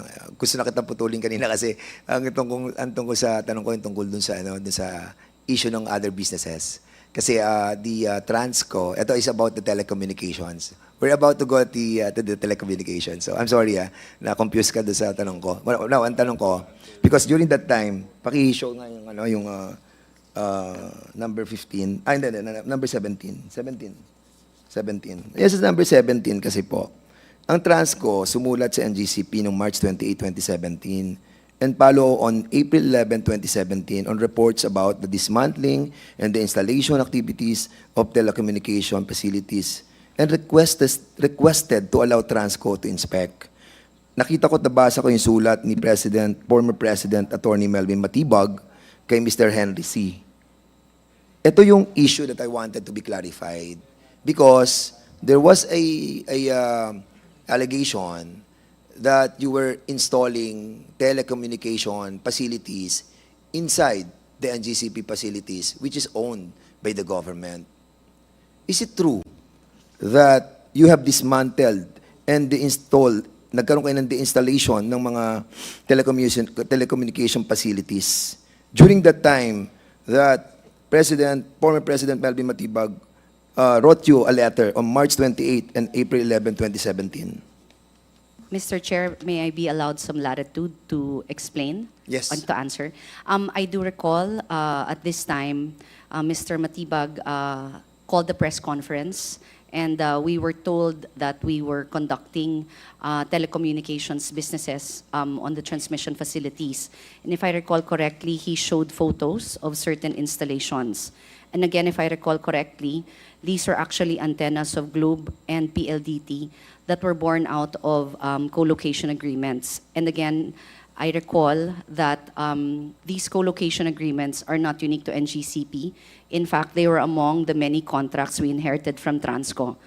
Further, Transco also, especially at the time of Mr. Matibag, knew of these co-location agreements because they were made party to the applications in the ERC when we reported our income for these co-location agreements, because we are under obligation to use up to 50% of the proceeds from those co-location agreements to lower the transmission cost, which we did regularly, and we reported and applied these applications to which I think Transco was either a party or copied, furnished copies. Parang hindi ko nasakyan yan, Attorney Mucha. Sorry, sir. Ang sinasabi, Tagalogin ko po. kasi parang, Wala pong parang medyo, negosyong- ang tinatanong lang, simple lang. Nagkaroon ba ng de-installation ng mga telecommunication equipments and facilities? Because kanina sinasabi mo may mga pictures. Sige, we'll show you the pictures, ano? Siguro, yung number 18. Pakita lang natin. Yung number 18. So, walang nangyaring de-installation, walang nangyaring itong mga facilities ng telecommunication, walang na nangyaring dismantling of all these facilities that andyan po sa picture na yan. Mr. Chair, as far as I can see, these are what looked like could be Sorry site po yan. offices that also are common when we have construction. I cannot tell from this vantage point what those are, but certainly we have not conducted any business involving transmission assets without the knowledge of Transco. Are you familiar with this, Attorney Melvin Matibag, with all these pictures that I showed in this committee? Are you familiar with this? Yes, Mr. Chair. It was reported by our personnel nung initially nagbibisit, nakikita nila yan. Pero alam nyo, Mr. Chair, ito na naman yung problema natin kasi I've been here, nagnayari na to for 5 years sa akin, balik na naman dito eh. Kaya sinasabi nila hindi sila nag-engage, pero as early as 2012, may mga letters sila that they are engaging in telecommunication business. In fact, nag-add pa sila na kung gusto nyo ng broadband, makipag-usap kayo sa amin. I think between the words of Attorney Alabanza in the documents at hand, siguro naman with all due respect to my dean, when I was teaching in San Sebastian, best evidence rule, the document will speak for itself. Kahit hindi na siguro ako mag-explain, Mr. Chair, yung dokumento na lang yung magsasalita. Yeah, and I want to show a document. Page 16, please. Ito yung ads ng NGCP sa PhilStar ng January 8, 2018. We have more to offer. Explore broadband with us. Kita niyo po? Ayan, no? Mr. Chair, I remember that was drafted under my department. Kaya nga, meron kayo, sinabi niyo, we have more to offer. Meron kayo yung broadband with us. And actually, yung pong sulat na ni Mr. Henry C. kay Rolando Bacani, ang sinasabi niya, it is therefore imperative that NGCP retains its exclusive use over the fiber optic facility. Di ba? In violation of the concession agreement, section 8.03, which requires PISAM's prior written consent to engage in any related business. Show the 15. Because the value of telecommunication business dito, hindi natin na-consider ng government. And the telecom facilities, ang laki po ng ano niyan, ang tinatawag po nating annual gross revenue. Umaabot siya ng $22 billion. Doon pa lamang po sa current market value ng GSM. Yung mga 3G, yung mga 5G. Dati 3G lang tayo eh. Ang presyo niyan, almost $20 billion. Hindi pa natin sinasabi rito yung fixed line. It's also give us an annual revenue, gross, $5 billion. And I think, dito po nanggagaling Mr. Chair, ang NGCP. Sige, go ahead, Mucha. Mr. Chair, an invitation to explore is not the same as engaging in the business. It was allowed under the concession agreement that we would be allowed to maximize the use of transmission assets, including related businesses. It was indeed contemplated by government, which is why it was written into the concession agreement. Yes. However, Mr. Chair, we did not go into business. There were, perhaps, it was contemplated, but to actually engage in business, no. In fact, Mr. Chair, after that little, for lack of a better term, tiff with Transco at that time, NGCP decided to give government free of use of the dark fiber embedded in the transmission So, system. paano yung dark fiber? Can you educate me on that? Again, Mr. Chair, Transco should know about this because laying of the dark fiber or the fiber optic cables. Bakit hindi nyo napag-usapan ngayon ng gobyerno? Dahil hindi na, our concession agreement, alam mo, magbe-benefit ng ano dyan ang gobyerno. Yeah, if I may be Yeah, allowed. sige, go ahead. Mr. Chair, the fiber optic cables were laid down beginning Transco's time. So at the time that we inherited the transmission system, there were already certain facilities that had the fiber optic cables. Now, the dark fiber is what they call the portion or the core of the fiber optic cables that are unused. Kaya po dark, kasi pag fiber optic, nag-iilaw po. Ngayon, meron pong potential talaga yon. Kaya nga po isinulat sa concession agreement na kung sakaling mapaggagamitan yung facility, including the fiber optic cables, nang hindi po necessarily connected to transmission, maaari pong gawin ng concessionaire yon, which is NGCP, as long as ibigay po nila a maximum of 50% nung mapagkikitaan nila doon para pababain ang singil sa transmission system.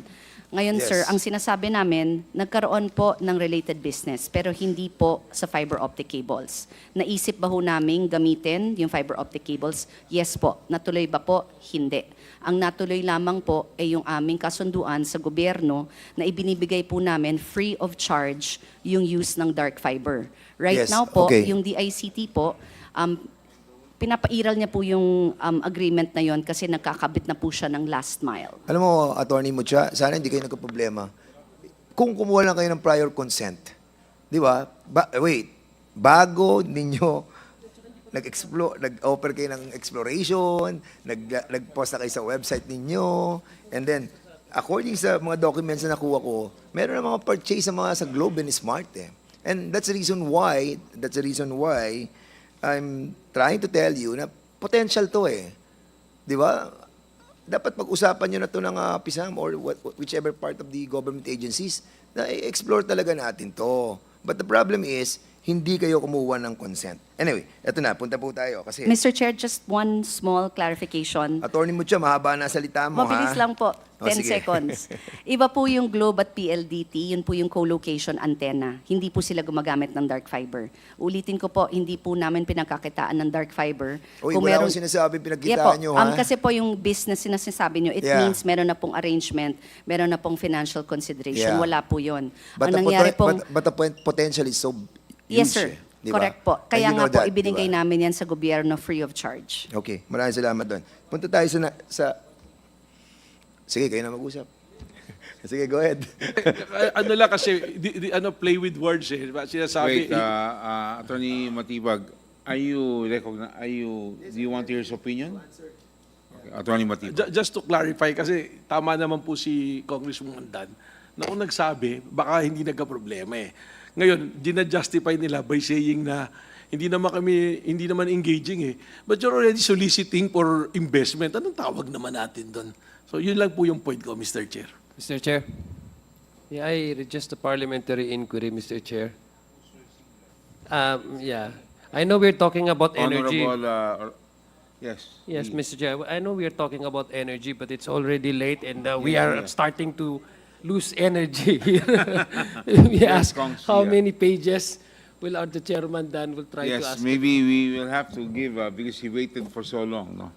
That's why I would like to give him enough Thank you, Mr. Chair. I can and stop. time No to be able problem. to raise all his positions. Saka kay... So you can raise Boss all the Rufus. arguments you would like to raise in, Yeah. you know, he's been doing this since 2019 and let's give it to him. Honorable, para at least hindi lang mawala Honorable Dan Fernandez. yung momentum kasi You have papunta the na tayo floor. dun sa issue kanina na hindi clarified eh. We have to show our documents. Sa page 19 po kasi, sinasabi po doon sa inyong pong franchise law, pakita po natin. Yan. Sinabi po sa franchise law nyo, the NGCP franchise law delegated yung power of eminent domain to the NGCP as transco concessionaire. It provides that only private property may be acquired by NGCP for purposes of its franchise. Kasi ito, nag-expropriate po kayo doon sa social security system ng 60,852 sa Pasay City. 230 kilovolts substation project. At nire-require lang po doon 2,000. Bakit po bumili kayo ng 60,852 tapos ang kailangan lang requirement is 230 kilovolt na 2,000 square meter lang ang kailangan na lote? Mr. Chair, again, may I be recognized? And may I be given Please wide proceed. latitude to answer? First of all, Mr. Chair, we begin with that the SSS expropriation has been abandoned. Second, strictly speaking, it cannot be said that there's an absolute prohibition from expropriating government property. Expropriation is allowed for so long as the property is held by the government in its proprietary capacity. Second of all, Mr. Chair, it's not unusual to have a substation that big. Again, maybe this would serve to invite members of the committee to visit one of our substations because these facilities are very big. It is not limited to the footprint of your transformer. There are several large lines that have to come into the facility in order to bring in and take out the energy that passes through the transformers. So, if I may po, no, kung imagine niyo yung mga transformer namin, giant version po ng mga 110 to 220 step-down transformers. So, pagpasok po ng kuryente, may malaking linyang papasok, meron din hong malaking linyang palabas. Meron din hong mga control center. Kaya malaki po yung kinakailangang footprint, hindi po unusual. Nung panahon po ng Transco, meron tayong mga facilities po sa Bulacan as well as in Cebu that are of comparable size. Gabi na, sandali muna. Okay na, naintindihan ko na yun. Okay? Pero ang sinasabi po, 60,000 square meter yung pinapurchase nyo. Pero 230 kilovolt substation lang to. Hindi to nagre-require ng 60,000 square meter. Why? Transco. Ang laki ng 60,000 square meter. At sa 230 kilovolt substation project, does it require 60,000 square meter? Who are you addressing that to? Sa Transco, alam nila ito. Transco, please reply.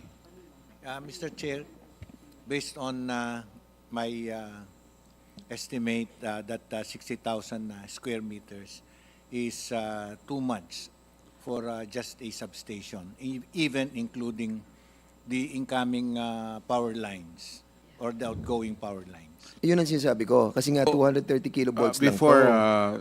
Engineer, kung masyadong malaki, ano hong dapat tamang sukat sa 2,000 tingin nyo? square meter.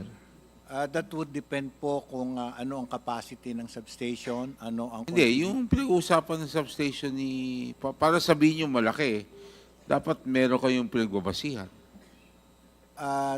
Normally, a 2-hectare area might be already sufficient. So that's about 20,000 square meters. What's the size now? Hindi. Kasi yung 230 kilovolt substation, Mr. Chairman, hindi naman nagre-require yan 60,000. Oh, so the Siguro 60,000 is 6 hectares. 3,000 is enough. So siya sabi niya, 2 hektarya. 20,000. Kaya pwede na. Hindi ho. Hindi, kasi 20,000 ang binanggit niyang 20,000 square meters. As I was saying, wala hong straightforward na tawag mo nito, sukat yan kasi marami pong factors involved like yun nga yung capacity, kung ilan po yung number ng... alam nyo ba yung pinag-uusapan ng substation na yun? Alam nyo ba yan? Hindi ako totally aware dyan, but yun pong capacity na yun na 60,000 is too much for just one substation. Okay. Ito bang property to, kung matanong ko po, malapit ba to sa SMOA? I think so, Mr. Chair. Malapit, di ba? Yes. Mr. Chair. So, sandali, wait. May tatanong ulit ako. Malapit sa SMOA. Now, ang tanong ko, abandon? Yung Inabandon nyo na yung... procurement of that property, yes. Sinong nakabili ngayon nung property? Wala sa pangalan ng SM? I have no idea, Mr. Chair. Wala po kaya sa SM? Nope. Sa PISAM, we asked this PISAM, ano po nangyari dito sa property na to? Have you encountered this issue about the property? Importante po to kasi hindi natin pwede expropriate yung mga government property. Ang sabi sa franchise law, only private property may be acquired. Mr. Chair, this is not part of the PISAM property, so I'm not aware, Mr. Chair. So wala sa pangalan to ng ng NGCP surely No, Mr. Chair. Even yung It's sa a public record po. Even yung sa may ito, Laguna to, area ko to, sa Barangay Bitin, Bae, Laguna. In connection with the Lumban EHB Bay 230 kilovolts transmission line. Ayan, nakasulat doon kanina. Pakita ko nga yung number 619 ulit. Nag-file din kayo ng expropriation against the NPSAM on the properties in Barangay Bitin, Bae, Laguna. Meron kayo niyan? Mr. Chair, again, we would like to clarify that, strictly speaking, you can expropriate property held by government in its proprietary capacity. Hindi nga, sinabi nga ng franchise law, hindi pa pwede Private property Mr. Chair, in may the franchise law, by but not the government property. Nakalagay yung maliwanag ng franchise law. Di ba? O sige, next page tayo.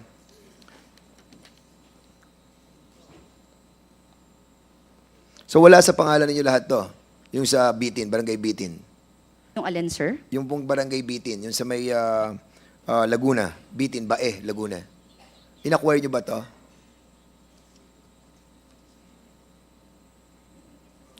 Alam siguro ng PISAM to, kasi property nyo to. NPCO, yan National Power Corporation yan Sa Barangay Bitin, Bae, Laguna. In connection with the Lumban EHB 230 kilovolts transmission line project, wherein the subject properties are in the name of NPC. Pero, ang ginawa, in-expropriate. Ang tanong, nasa atin pa ba yan or nasa pangalan na ng NGCP? Hindi nyo alam. Mucha. Mr. Chair,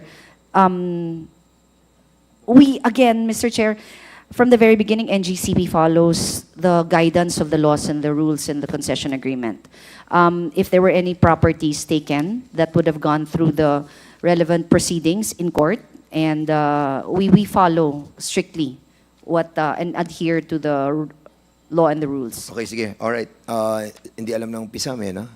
Kindly submit to us, kung nasa pangalan pa ng NPC to. Yes, Mr. Chair. Okay. Punta tayo sa number 21. Kasi kanina pa minimension tong si Mr. Liu Xiaoqiang, saka si Mr. Liu Xinhua, okay. Basta si Mr. Wenbo. Kanina ko pa nadidinig sila. Nung pang nakalaas ng hearing. Okay, pakita po natin yung page 22. Sa page 22 po, kasi nga, we wanted to find out kung talagang itong mga sinabi natin mga Chinese citizen na to have issued documents. Pakisum lang natin yan. Ayan po yung NGCP Memorandum, reference number H, Human Resource Department, 2011-08-457, showing the HRD manager requesting approval of the reassignment and deployment of drivers. Ang nakapirma po dito ay si Mr. Liu Xiaoqiang. Do you remember these documents? Document na nandiyan sa screen? Kasi, alam niyo po, very clear yung ating Constitution Section 11, Article 12 The participation of foreign investors in the governing body of any public utility shall be limited to their proportional share in its capital, and all the executive and managing officers of such corporation or association must be citizens of the Philippines. Next page, 23. Isa pa pong request na sinulat naman, inaprubahan naman po ni Mr. Liu Xinhua, Chairman of the Board Audit Committee, is the approving authority for the filling of said position. Ayan, andyan din po yung request form, naka-assign po rin dyan. At ito ay nung effective nung June 21, 2014. 2014. Kahit na nung paputo, Mr. Chairman, but because they hired mga hindi citizens of this country and appointing as executive and managing officers of that corporation, then they have violated the ating 1987 Constitution, Section 11, Article 12. At ito naman si Mr. Wenbo sa page 24. Next. Si Mr. Wenbo naman po, noong June 3, 2014, ito manpower request form, dated June 3, 2014, for the hiring of a senior engineer assigned to the Luzon Systems. Nag-hire sila ng senior engineer para sa Luzon Systems, sa Luzon Operation shows that Mr. Wenbo, Chief Technical Officer, is the approving authority for such hiring. Nagawa po ang hiring nito noong June 3, 2014. Alam niyo din po ba to? Mr. Chairman, may I be allowed to respond? Okay. First and foremost, Mr. Chairman, we'd like to be given the opportunity to verify the signatures because we are not sure about the signatures contained in these documents. Secondly, Mr. Chairman, even assuming that these are the signatures of the Chinese officials, they were allowed. We were allowed to. They were allowed to do so because of the permits and the visas that were issued to them. But we will. We'd like to request for the opportunity to check. We will give you the copy of this, But Furnish them the copy of that sir, document. the Constitution is very clear. Masyadong klaro po yung Constitution. Kailangan po Philippine citizen po yung executive and managing We are of aware corporation. of that, Mr. Chairman. Managerial yung ginagawa po nila. Appointment, hiring. Di po ba? Tama po ba? Mr. Chairman, like we said, if it is part of the authority given to them by the DOJ, then they are allowed to do so. Okay. Doon po sa page 25, Mr. Chairman, kasi ito yung paulit-ulit na disregard of the Philippine Constitution. Nakipagkontrata po ang NGCP, $14.3 million. Hindi, susunod. Yan. I-assume nyo. Si Wenbo, andito. Sayang, wala na si Anthony Almeida kasi siya yung Chief Administrative Officer during that time at si Wenbo yung Chief Technical Officer. At dito po, pumirma si Mr. Wenbo ng contract with Sian Electric Engineering signed on October 30, 2014. I'm pretty sure hindi niyo natatandaan to. Tama? Sige, we will be giving you a copy. And lastly, Mr. Chairman, dito po, sa documents that I'll be presenting, si Mr. Wenbo, nag-sign din po, susunod. Paki-zoom in lang.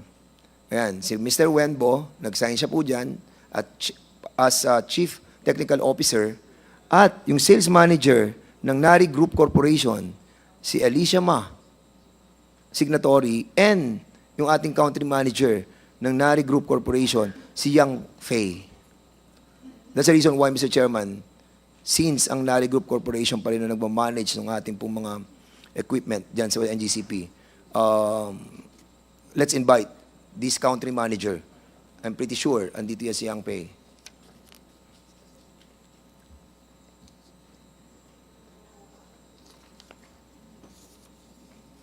Okay, Mr. Chairman, punta po tayo sa page 28.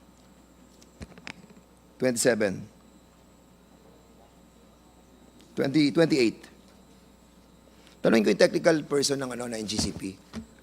Are we compliant of all of these critical infrastructures po natin?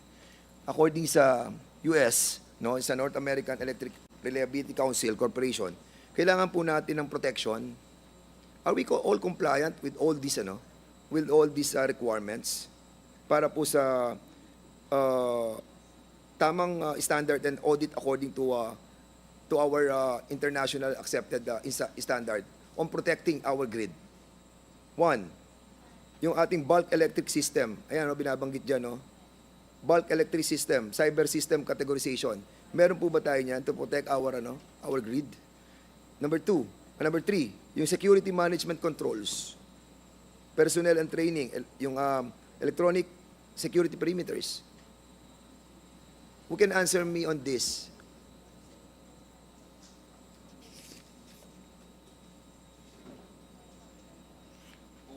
To respond to the question of the Honorable Dan Fernandez.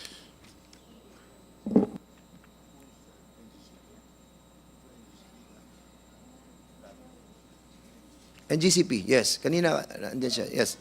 Can you Maybe the give me Mr. Agustin. Ay, sir. Your Honor, magandang gabi po. Yes. Regarding po dun sa list,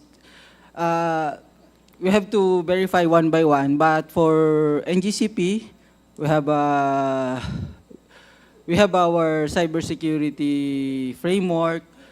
We have security measures in place in line with the cybersecurity framework prescribed by our government agencies.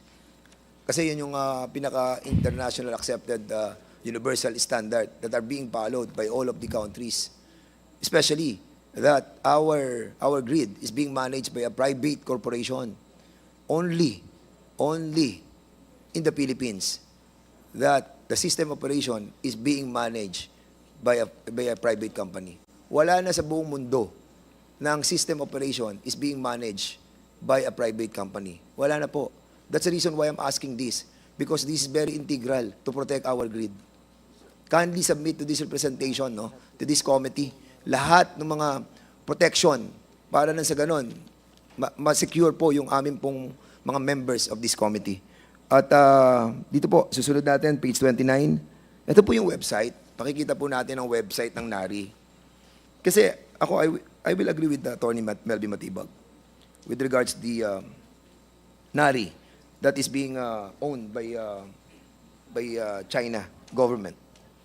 Dahil dito, pakita po natin yan, isum na lang po natin. Before, yan ang website ng NARI. Nakita nyo pa yung baba mo? Yung reference projects. Ayan o, binabanggit nila. Ang reference project nila include State Dispatch Center and main regional ones of Philippines. Doon sa kanilang pinaka-website nila, yan ang pinagmamalaki nila dati. Ang reference project nila, ang sinasabi nila, lalo na doon sa kanilang EMS o yung Emergency Management System, nandito sa Pilipinas. Ayan o. And then, after the investigation in the Senate in November 2019, showing the Philippines as reference project, nawala na po yung website.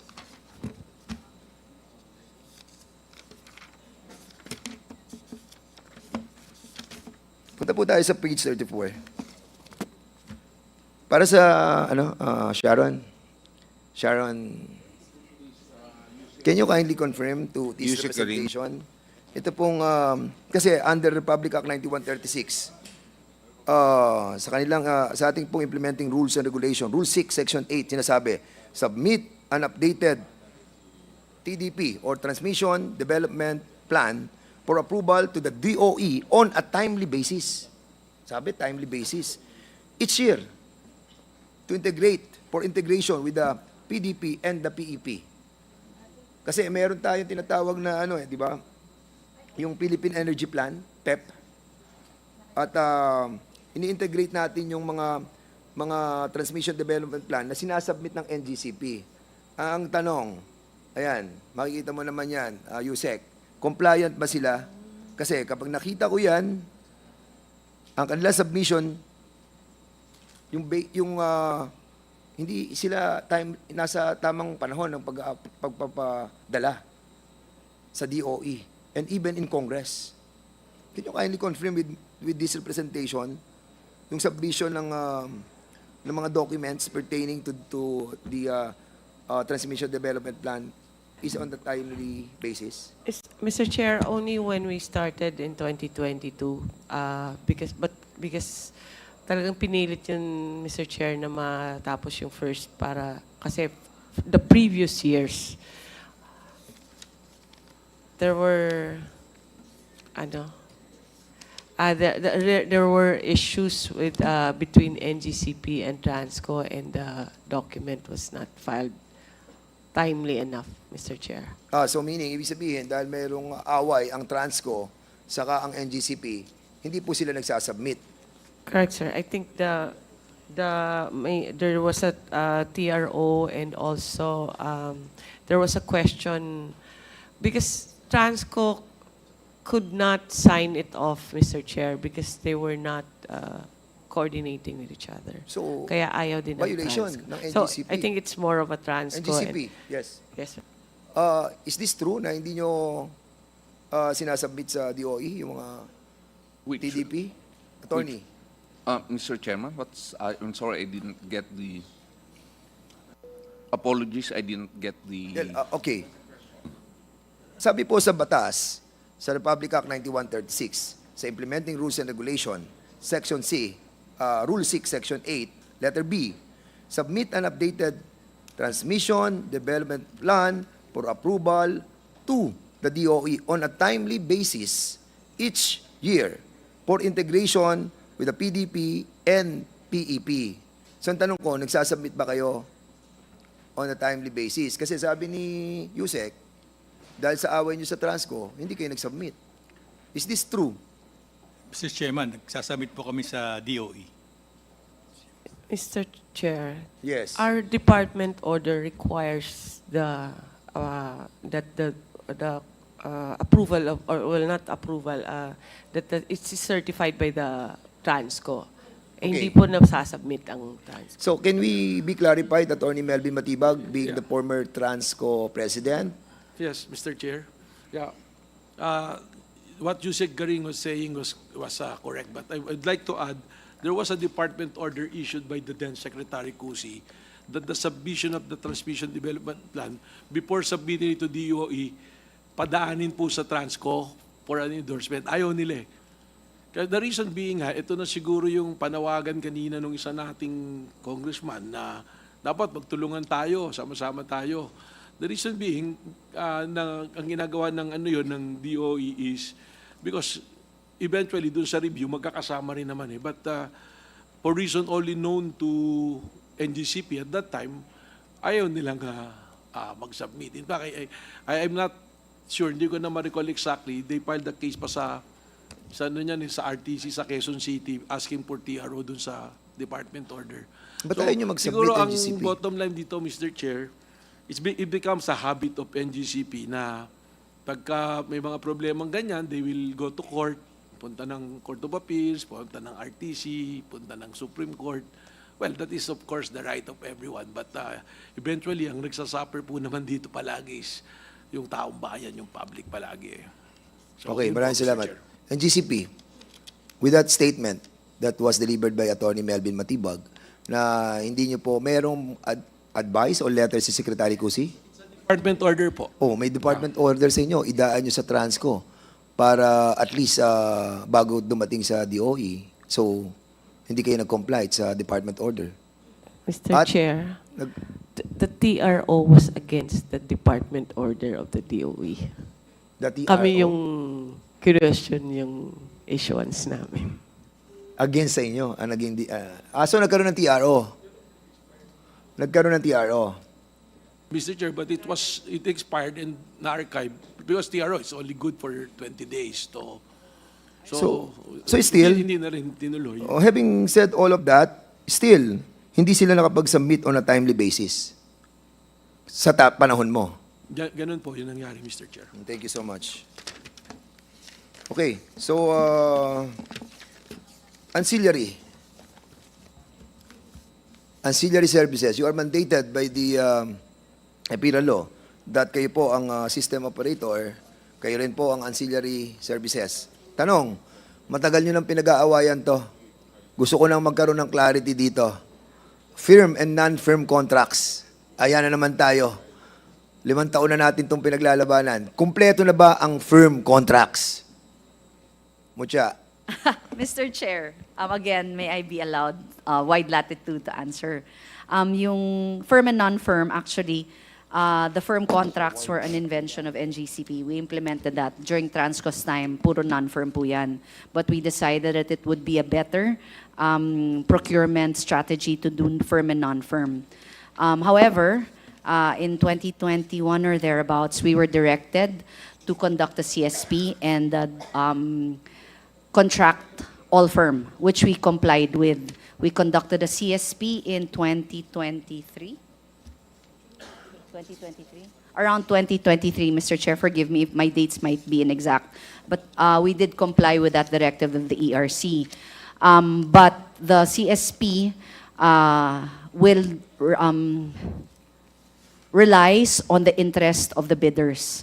So as far as I know, there are still some contracts that some capacities that have yet to be contracted, but only because there weren't enough interested bidders. We plan to hold a second round to complete that. So we are in compliance with the orders of the ERC on that, in that regard. ERC, same. Yung yung kanilang regulating reserve, contingency, and dispatchable. Kailangan lahat yan may ancillary services.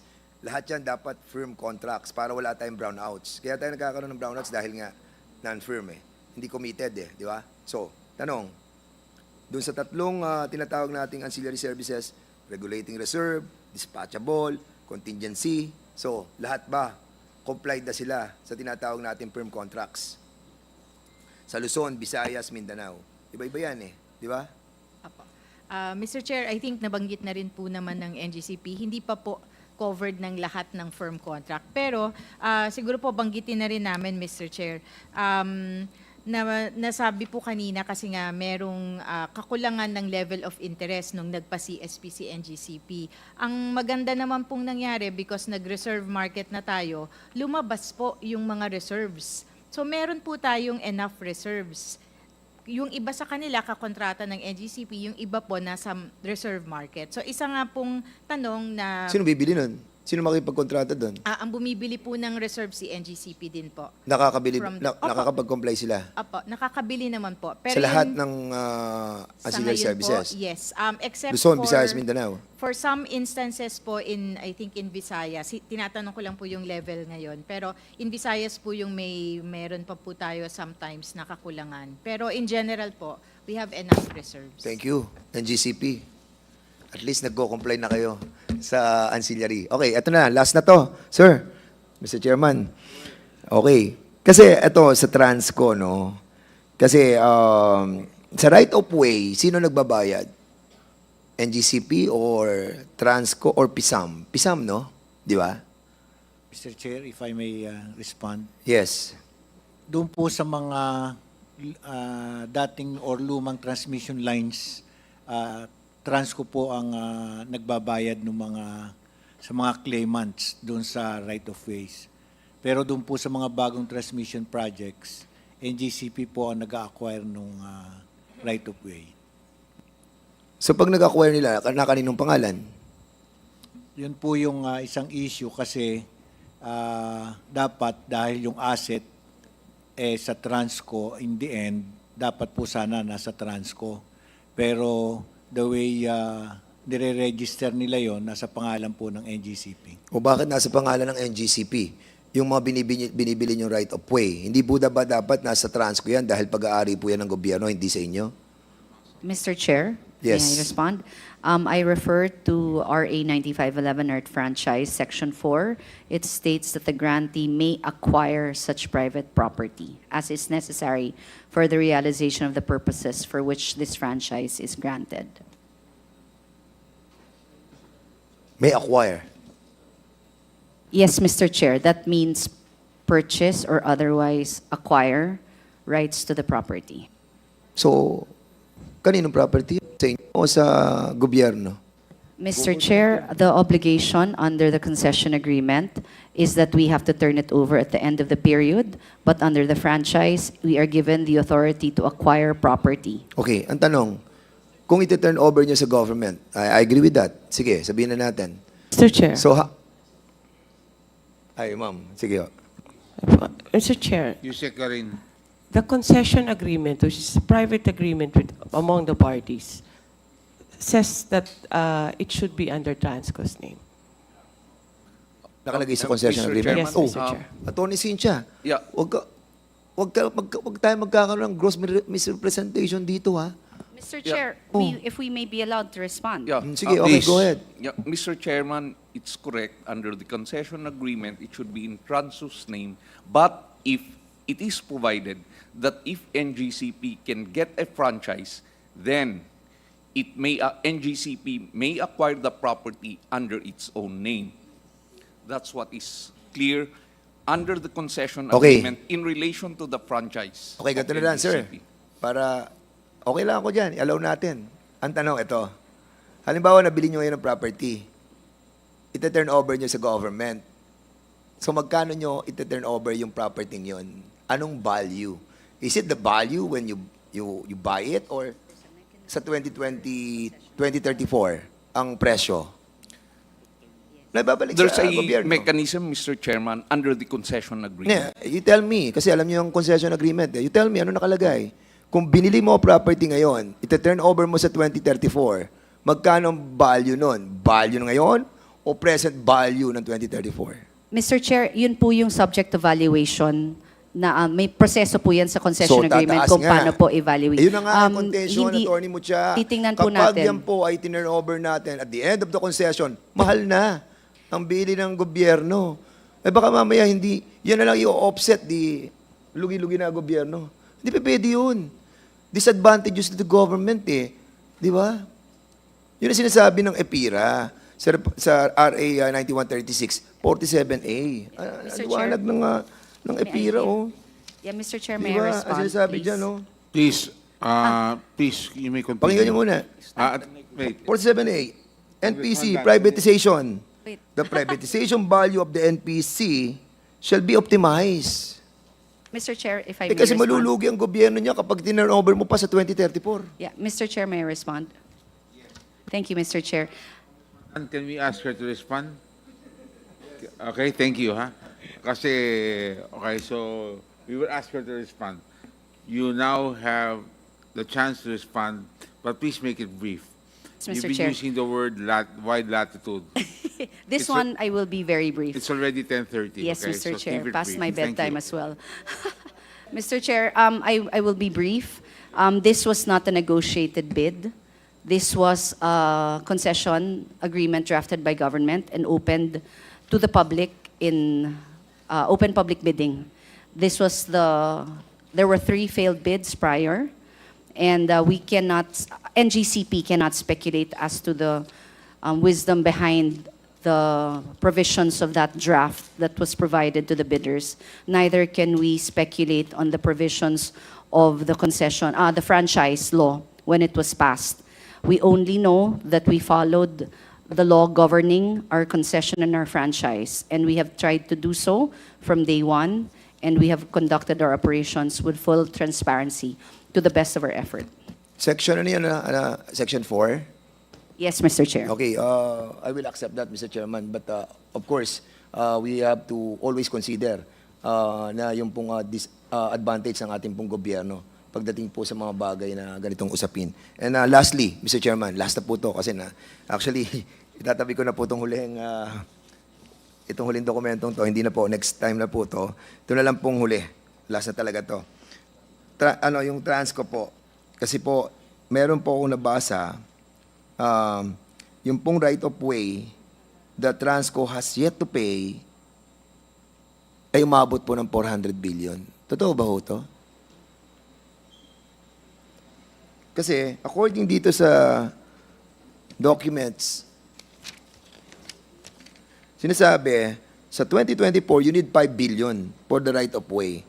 Sa 2025, kailangan nyo ng 6.4 billion. Sa 2026, kailangan nyo ng 8.2 billion for right of way. Is this true? Mr. Chair, if I may respond. Yung pong right of way universe namin is in the order of 300,000 titles. And our estimate is at around 300 billion for all this transmission, or rather Right of transmission way claims. Yes, sir. Kasi nakalagay dito, over 197,000 potential right-of-way claims that had yet to be processed by Transco. Kaya umabot po kayo ng 400 billion na kakailanganin po ninyo na at taon-taon aabot tayo ng 5 billion. Saan kukunin ang perang pambayad nito? Sa konsesyon? Tama po. Doon po namin kinukuha sa concession fee na... Ang binabayad lang sa inyo ng concession is 2 billion. Noong 2022, 2.8 billion. Noong 2023, 2.8 billion. Magbabayad ka na ngayon ng 5 billion. Oh, saan mo kukunin? Humihingi po kami ng additional funds sa Ayan. PISAM. That's the reason why itong ating pong, Mr. Chairman, ating privatization, hindi po talaga nagtutugma. Dati, nagre-remit sila ng 15 billion. Ngayon, kailangan pa nilang manguha ng pera para makabayad sa right-of-way. Nalulugi po ang gobyerno. Am I correct, Mr. President? Kung nalulugi po, may deficiency lang po talaga sa pondo. Now, maidagdag ko lang po if you may allow, Mr. Chair, tungkol po sa titulo as written in the concession agreement. Ang sulat po sa 5.01 title, notwithstanding anything in this agreement, Transco shall retain title to, first, all transmission assets, intellectual property rights, to all assets comprising projects under construction or new projects, and 3, all easements, right-of-way, or other real estate interest, and so on and so forth. Now, I understand kung saan kayo nanggagaling, saka DOE, saka rin nanggagaling NGCP. Nagbabangga yung dalawang provision, and we have to settle that. That's the reason why, Mr. Chairman, we really need to review. At considering that, kasi disadvantage sa government yun na pinapangalan nila sa kanila, dapat sa atin nakapangalan yun. Para sa ganun, pagdating ng 2034, hindi na tayo mahirapan i-transfer sa atin. Gastos yun sa gobyerno. At sinabi po, di ba, dapat yung pong concession agreement o yung EPIRA law, it's always considering the privatization value ay in favor of the government. I-optimize natin, i-maximize natin. Kaya nga tayo nag-award, kailangan po, Mr. Chairman, yung present value natin na ibibigay sa gobyerno na proceed ay tama. At dito, mukhang may salto po. Hindi po tama yung provision na binabanggit ng NGCP, and I agree with the section. Saan mo nabasa yan? Concession agreement? Section 5.01 po ng concession agreement. Ano yung binasa mo? Kanina mo siya. Section 4 of RA 9511. Oh, tinan mo, nagbabanggaan yung dalawa